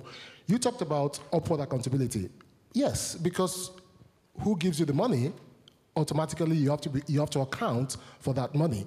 That money is not coming from below, right? So what kind of system, this is a question that I think we need to think about in this industry. What kind of social contracts can we develop that will be actually, that will have teeth? I know you want to answer, but you will be ready, but I want 2 other questions from the audience. Go ahead. You have to give him the microphone. Thank you to the panel. I'm Tina and I'm from ICSE. And I have a question regarding non-action. So over the last 2 weeks, we had to learn that the Aquarius is no longer able to operate because it doesn't have a flag anymore. And therefore, there's no testimony or no one who can actually say what's happening on the Mediterranean. And I was wondering, because I was really struck by the silence and the non-solidarity of other organizations and UN agencies towards this particular issue. And most of the times what we heard was that the reason for it is that it's not their mandate. And I was wondering, how can we ensure that humanitarian organizations are accountable to the humanitarian endeavor in terms of to their, to humanity, because it's not only about accountability too, but I think it's really about accountability to humanity, because that's in the end what we should be working for. So my question is, in how far can we address non-action, and can we address that we should not hide behind our mandate so that we are accountable to, real accountable? Thank you. I don't know if you were there at the session during lunch time. There was a sort of a statement about some kind of failure of UN to deliver what we think is appropriate, and maybe we're all suffering. But you see, the system has maybe too much freedom and not enough laws maybe to conduct and have that in mind. Do you have to respond to this? Honestly, I wasn't sure about the question. Was it about UNRWA? In Mediterranean? No, my question is, in how far, because we always have frameworks about how we can get accountability, or how we can achieve more accountability towards the people we work for, but this is always taking place in action. But what about in non-action? Upper levels. Yeah. Right, okay, so in cases where nothing is happening. Yeah, in cases where humanitarian agencies or actors don't operate. So in terms of how do they set their programs and how do they prioritize their programs? Being accountable with non-actions. Yeah. The question is very interesting. I don't have the answer, but I will just share a couple of views. Even in the area where the crisis happened, we are selecting people we are working for. For example, you have several villages, and you will select some villages. And it's very hard to go back to those who have not selected. What we have usually is you go and you assess all the villages. You come back to your office and you have your criteria, and you say that now I have fund for 10 villages out of 100, and I will go to this one. And we are not going back or explaining why we have selected these villages and not the others. And we have also seen, in my previous life, I was an evaluator, as I said, and I have asked in my process of evaluation to go and talk to non-beneficiaries or those who are not working with. And every time I go there, the reaction was very, very strong from these people saying that we have been assessed, we have been involved, we had the expectation. Nobody came here and explained why not. So I think this is a very good question. And I'm talking only about an area where you are intervening, and then there are several villages where we are not intervening. And the question is much bigger when you have a crisis where you are not even intervening. So, but here I don't have that answer. I think we need to go back and when we explain, and people know us and know how we access resources, or the amount of resources that we have, the constraints that we have, why are we selecting this, the criteria we share that with them in an area they can understand. But social accountability is a new way to shout about humanity suffering when justice has failed, in a way, and how are we going to stop that? And I mean, there's a failure in the system if we come now to be socially accountable. And we'll take the last questions. I don't want to, because it's 5, maybe another one. I don't know how flexible is the organization. About a few minutes, but go ahead. Hi, my name is Elias. I'm currently taking a master's in disaster management. And I would like to stress on the aspect of transparency, because I think accountability, also on the slide before, there was this box that says public. And I feel like, and coming back to the very, very first session about dignity, it's a choice, also having a choice. And before you make a choice, you need to be able to inform yourself. So my question is actually quite simple. I hope the answer is not, but what are you guys' thoughts on transparency towards the public from your field? Shama, you want to answer?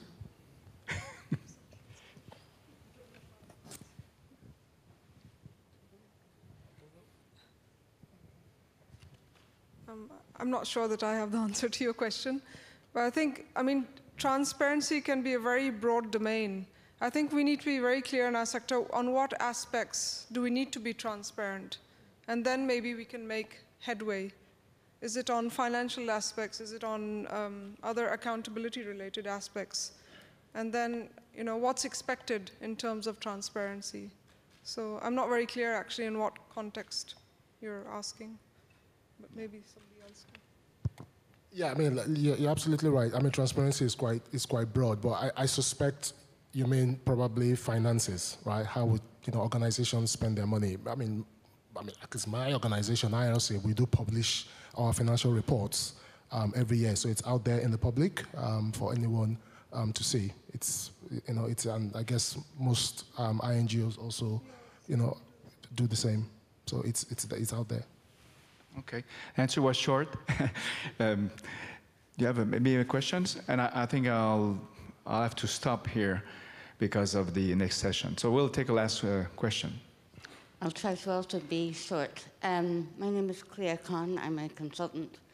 Thank you very much. It's a really interesting discussion. And at the risk of making more of a statement than a question, I'll try not to do too much of that. But I do want to pick up on a couple of things. One is this question of humanity. I think it's really important because that's really what accountability is based on, is this core principle of humanity. And it shouldn't be a tick box exercise. It should be something that is tied to treatment of people as people, because they're not necessarily clients or beneficiaries, but because they are people in need. And so bringing it back to that core, I think, is quite important. And I also wanted to pick up on this question of who the money is given to and where that accountability is.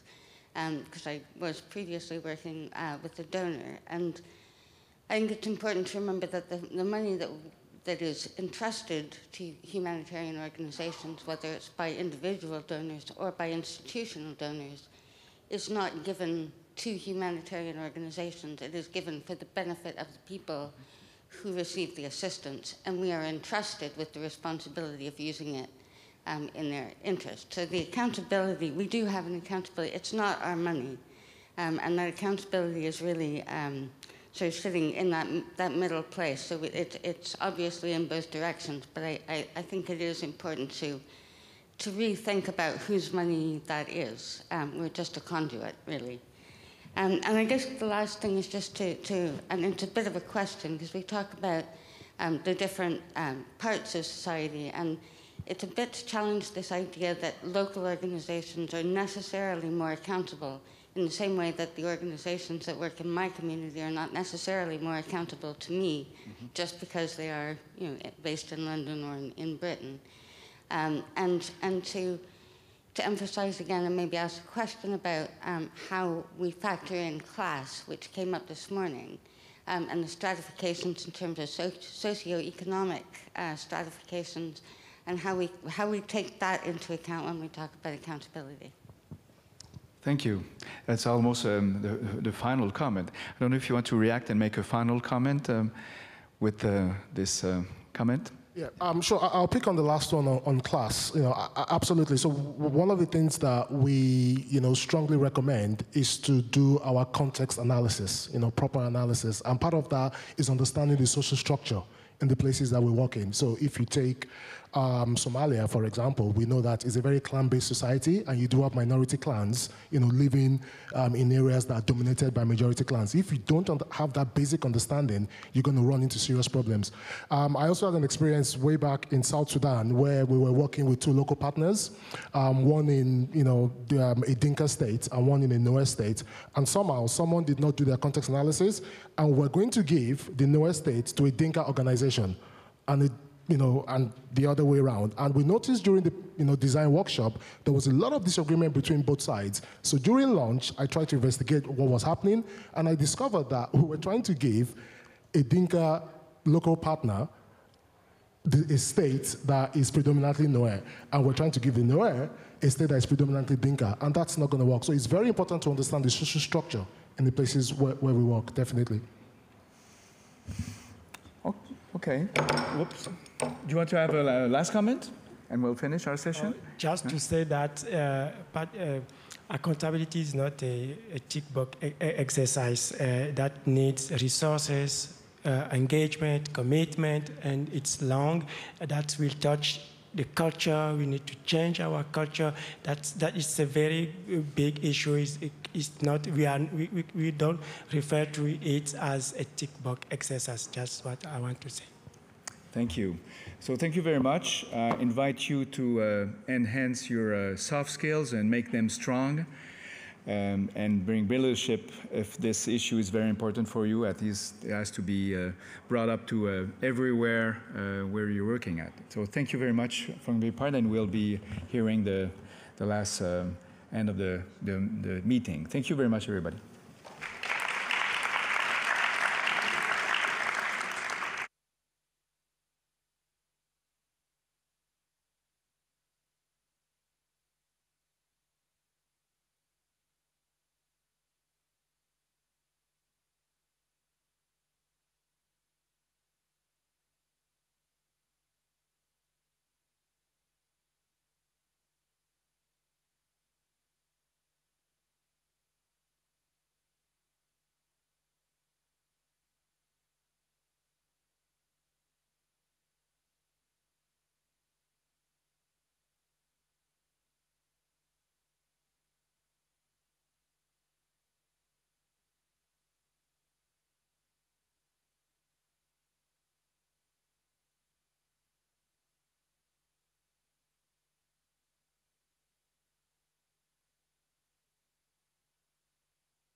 Since I guess I'm my own chair for this moment, these lights are really bad. I can't see you properly, but I guess that's not really the idea of the exercise. Before we start, what did François announce yesterday? I would give you a kind of the benchmarks, the main event of 20 years of Humanitarian Congress. So I hope you have a lot of water and patience and Sitzfleisch, as we say. I won't do anything of the kind, but to start with, and thanks to Katrin, maybe it was announced in some of your sessions, most of you have read it, but I would like to take the opportunity of the Humanitarian Congress 2018 to announce and congratulate the two winners of the Nobel Peace Prize 2018. It's the Congolese gynecologist Denis Mukwege, and it's the Yazidin Nadia Murad, who is fighting against human trafficking and trying to strengthen the dignity of survivors of human trafficking. So I think this is great news. And I hope this is in your sense that we send, wherever they are, greetings from the Humanitarian Congress.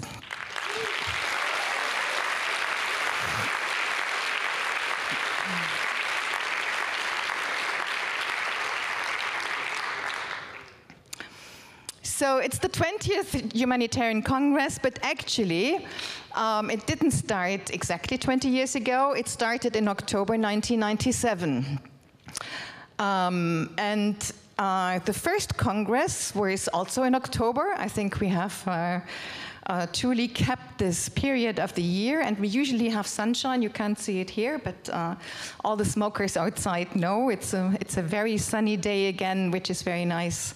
It was created by the Berlin Chamber of Physicians, and it was initiated as a very kind of medical congress with a focus on tropical medicine and humanitarian aid. And just to think back a bit, and actually the fact that I'm standing here is partly due to the fact that I'm so old that I have participated in 18 of those 20 congresses. And I think some of us were there at the very first. 1997, that was a period evidently very different from today.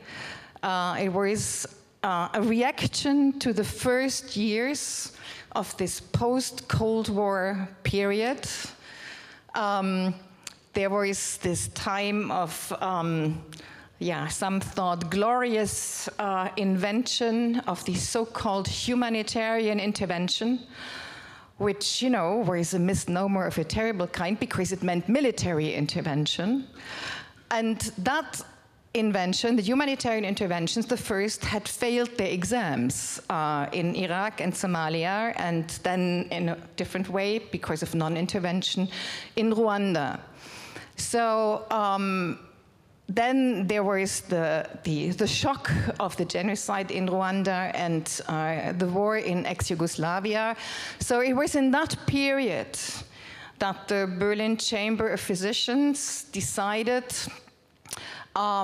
because medical humanitarian aid became increasingly, a bit the talk of the day. It was something relatively new in its broad scope and seemed to become an urgent necessity. So they organized this very first Congress.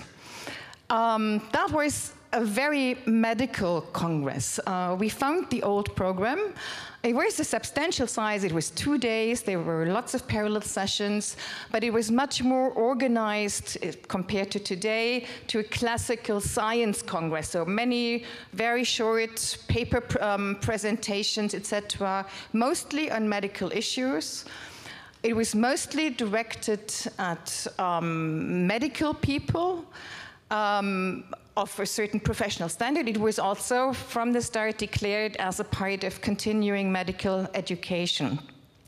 And it took place in the old Kaiserin Friedrich Institute, which we also used later. And there were already, at that moment, 350 participants. And it was such a success. I'm non-medical, but I was already with MSF, and I just loved this because it was, for me, an unknown platform for discussion and debate and meeting like-minded people, or sometimes very different people. There were lots of struggles and discussions about what actually is humanitarian aid, how does it relate to development. I mean, some of these issues are still around us. It was also very clear that the Berlin Chamber of Physicians had planned this in a way to at least explore the possibility of sending more better trained medical people into humanitarian missions, which were in a way mushrooming at that period. And there, just one remark on something which has been a bit on my heart for a long time.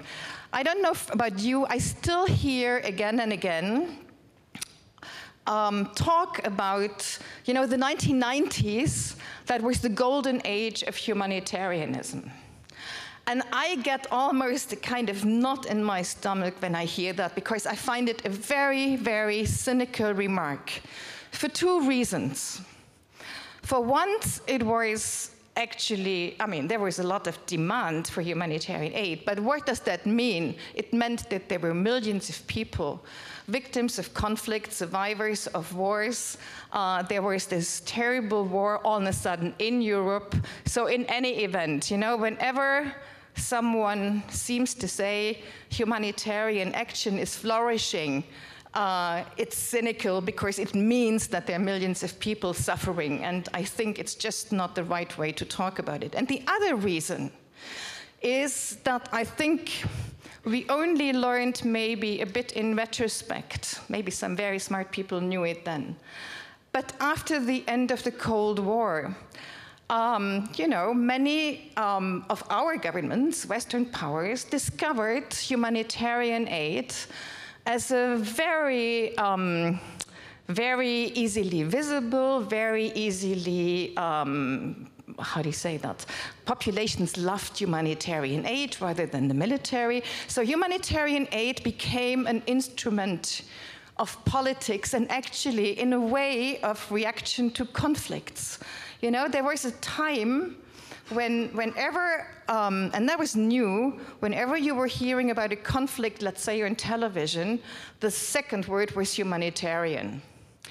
And that kind of instrumentalization of humanitarian aid in the politics of that period were not a very healthy development, evidently. And a British researcher and aid worker, some of you know, Joanna McRae, I remember that I think she wrote something at the end of the 90s describing this situation very dryly as the rich get diplomats, the poor get aid. That was a bit the situation, and it was even before Kosovo, of the time of these first congresses.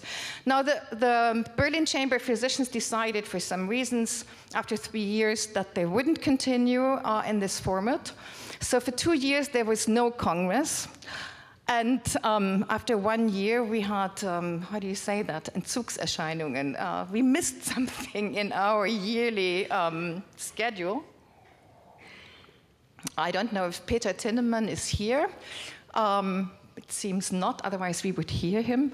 But there were a few of us who had much enjoyed these congresses and actually thought that there should be maybe a broader range of issues and subjects like this politicization also addressed in this Congress. So 2 years later, it was more or less the current group, MDM, the German Red Cross, for some years, the Charité was part of this, MSF, and still the Berlin Chamber of Physicians who came together, and he decided to revive the Congress. and to try to broaden somewhat the subjects, at the same time maybe focusing more on truly humanitarian issues and maybe less on development issues. I can imagine those years, for example, we had an ongoing and continuing glorious fight with the military of all kinds about this kind of cooperation, cooptation or not. In any event, so it's still until today those organizations who organize and who largely fund this Congress. It's still the Congress on a shoestring, and without your participation fee, it wouldn't work at all. There are no government funds. We had in between some very small sponsors, but basically it remained that way. What also changed, and I think that was very much our intention, and you can see it, and you could see it over these 2 days now, that we increasingly invited students and young people, and didn't really want to have this Congress as a merely kind of, high-level professional discussion, because we think that this kind of exchange was very important. Now, in the first years, the budget was very, very modest, and it was actually, we wanted from the start, but found it very difficult to invite people from other countries, other backgrounds, other contexts. And that was sometimes not so easy. I think from year to year, we have become much better in that, and are very grateful that, it again this year, I think, has increased the kind of diversity of people that we have here. Now, going back to what Antonio Donini, who's here and who has been for a long time advisor and friend of this Congress and supporter, he wrote in an article which has just been published in this book, which was presented this morning, on impartiality. So humanitarianism has basically 3 tiers.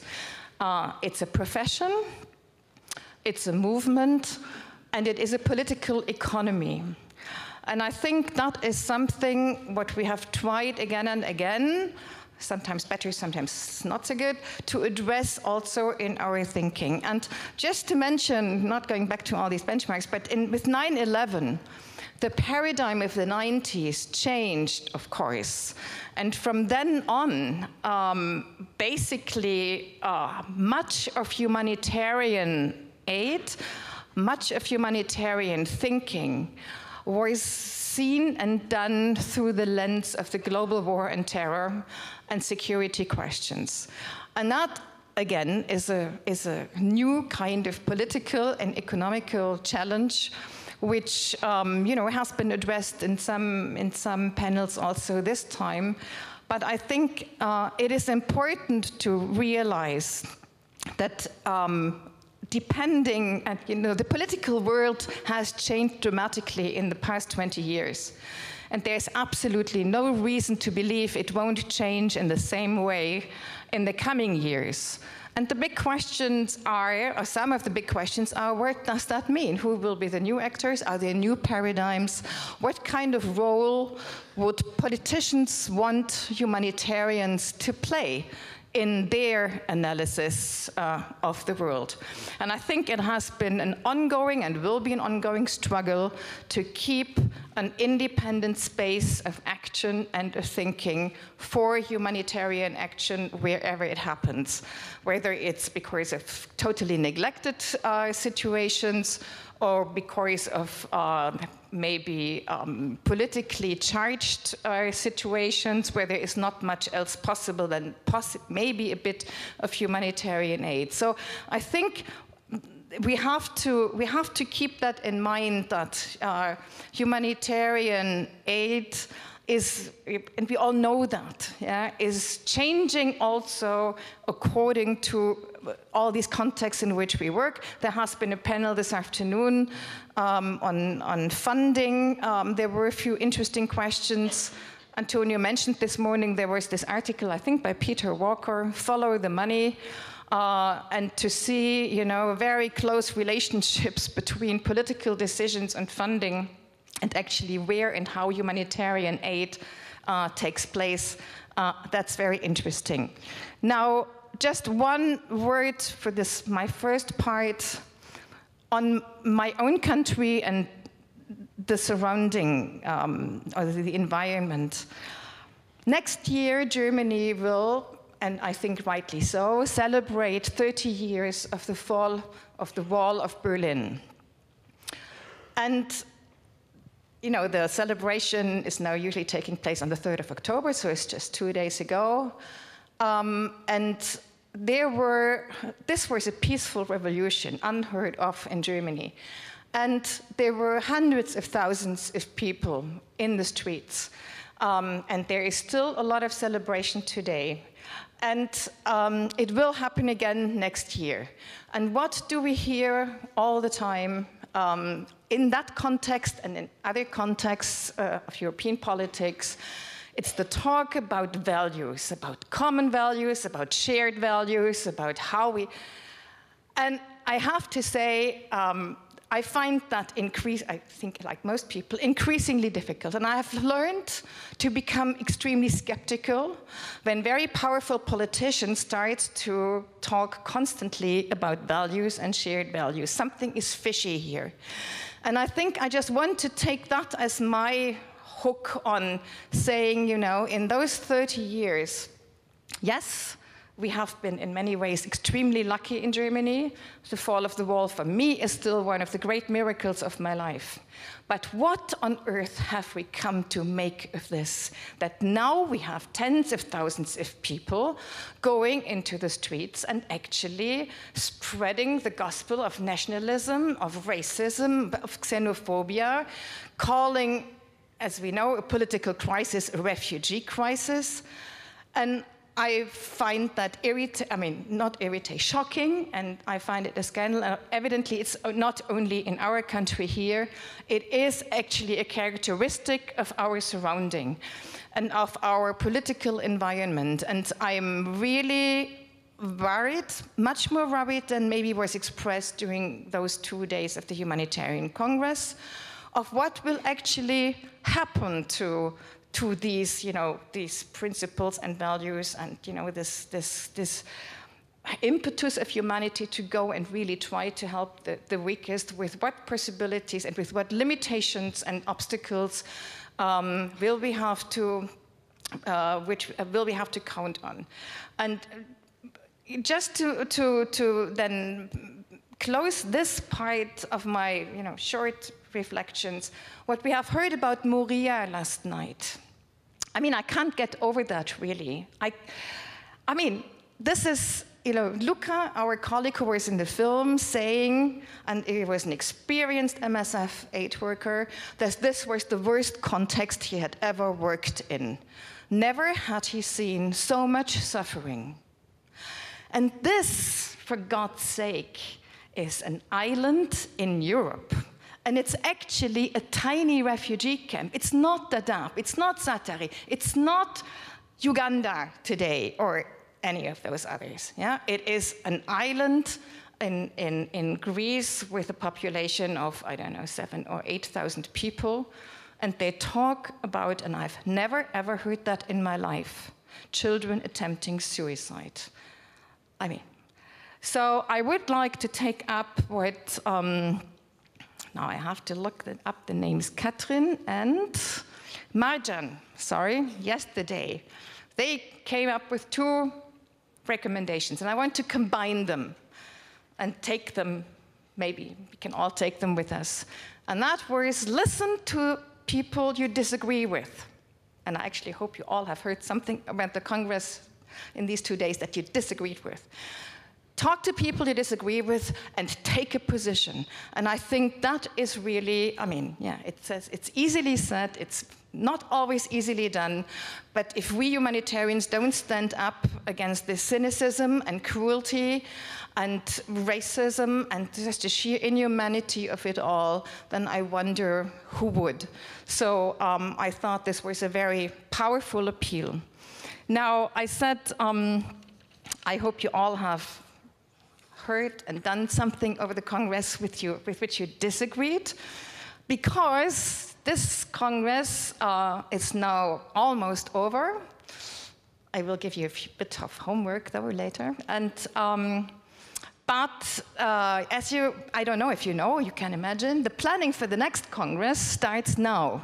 And it starts with you, actually, because I'm not sure, I don't have my phone. You should have received an email with a link to an evaluation form. And we would be very happy and really ask you to try and give us some feedback. Us is good.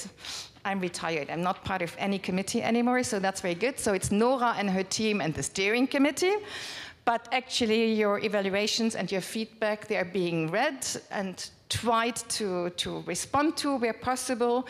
You really have a chance to give some proposals for themes, ideas, suggestions. Yes, there are always wonderful ideas how to make it easier. One idea was 1 year we should have 20 different interactive workshops. I'm sorry, I don't think that's possible right now, although we have this splendid venue now. So please do the evaluation. It will help us. Now, as I said, it's still a relatively modest Congress, not in terms of ideas and people, but in terms of budget. So you can imagine it's depending all on volunteers. And I have to say, I was quite impressed, I didn't know. So for this year alone, we had roughly 100 volunteers working in all corners of this venue and before and after, etc. So I would like to just applaud, especially the volunteers now.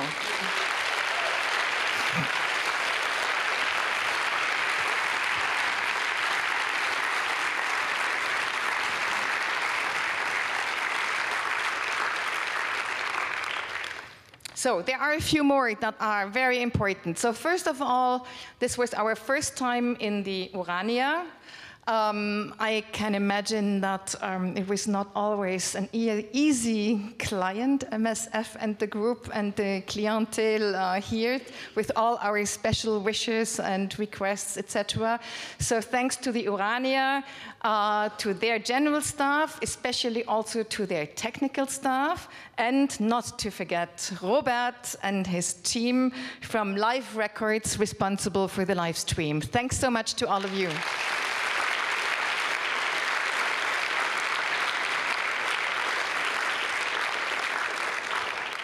I don't know exactly how many speakers, chairs, panelists, etc. we had. Nora, any estimate? 80? 93? Okay. So, 93. I think with very few exceptions over the past 20 years, no one ever claimed a salary or a fee or an honorarium. So many people, many of you have come a very, very long way. Had to get prepared, had to go through visa regulations, which I imagine are sometimes really tedious. So thanks to all those wonderful speakers, panelists, the engagement. Some have been confronted with disagreeable questions. I don't think it's always easy to be here and answer and prepare and engage in discussions. So thanks to all of the speakers and chairs and their preparation.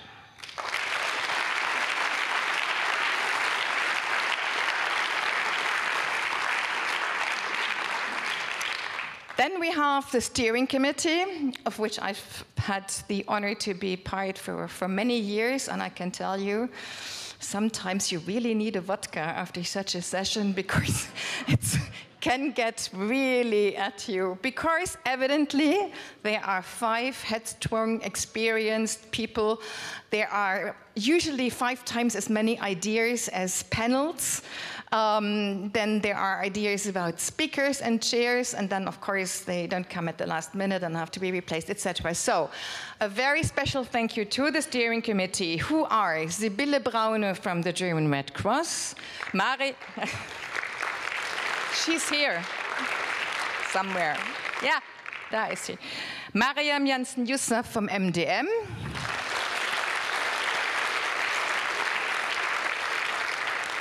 Manja Neerkorn from the Berlin Chamber of Physicians.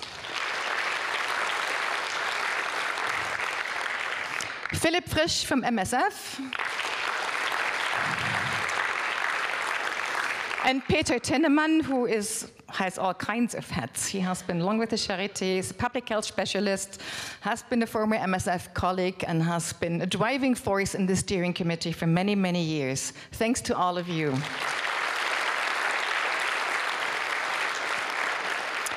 And then we have actually this year been able, not we, Nora, or I think, and her team have been able to import an extremely experienced specialist, Tom Casey. Is he here?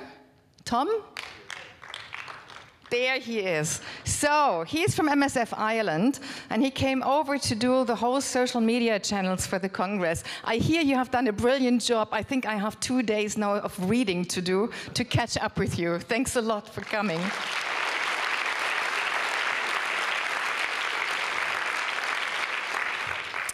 And then we have what we call, and actually I have to say, it is such a joy to have so many former coordinators of the Congress here.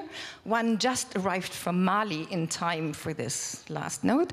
And we have usually interns, stagiaires for the Congress. There are also many who are still here or have been here helping as volunteers. But this year's, I hear, was especially committed and has organized the whole forum basically on her own, Sabrina Ebert. Where is she? Ah, there.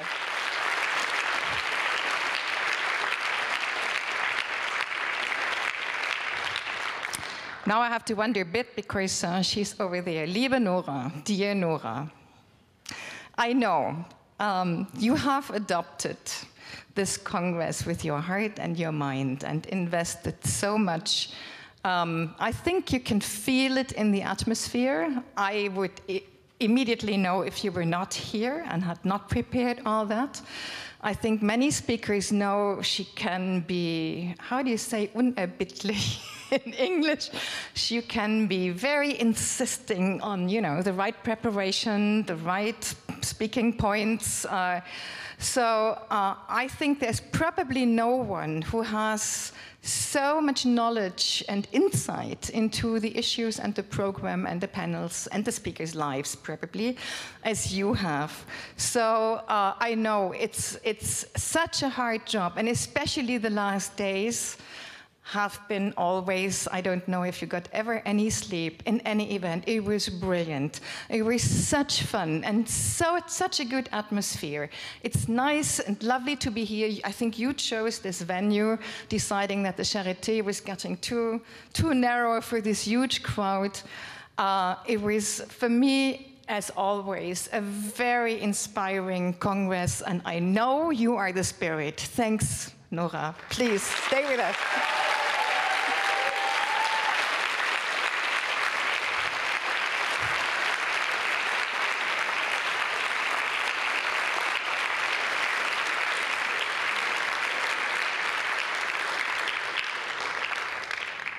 Okay, and now I have an appeal and a question to you, and then we all go and hopefully have a drink or something else. Now, my appeal is to the medics among you. We have talked about this rise of racism and xenophobia in our countries, and I still think, you know, we have to do something. I would ask the medical people, go back, get money, and do some research. And please invest in that, and try to find the virus of human cruelty and stupidity. There is an epidemic out there. We need a vaccine, urgently.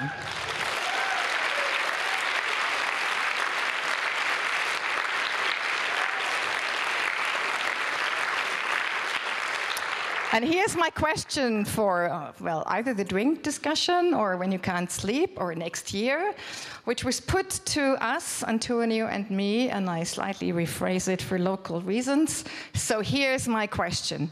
Why is it easier to commit a war crime than to steal a car in Berlin? Thanks.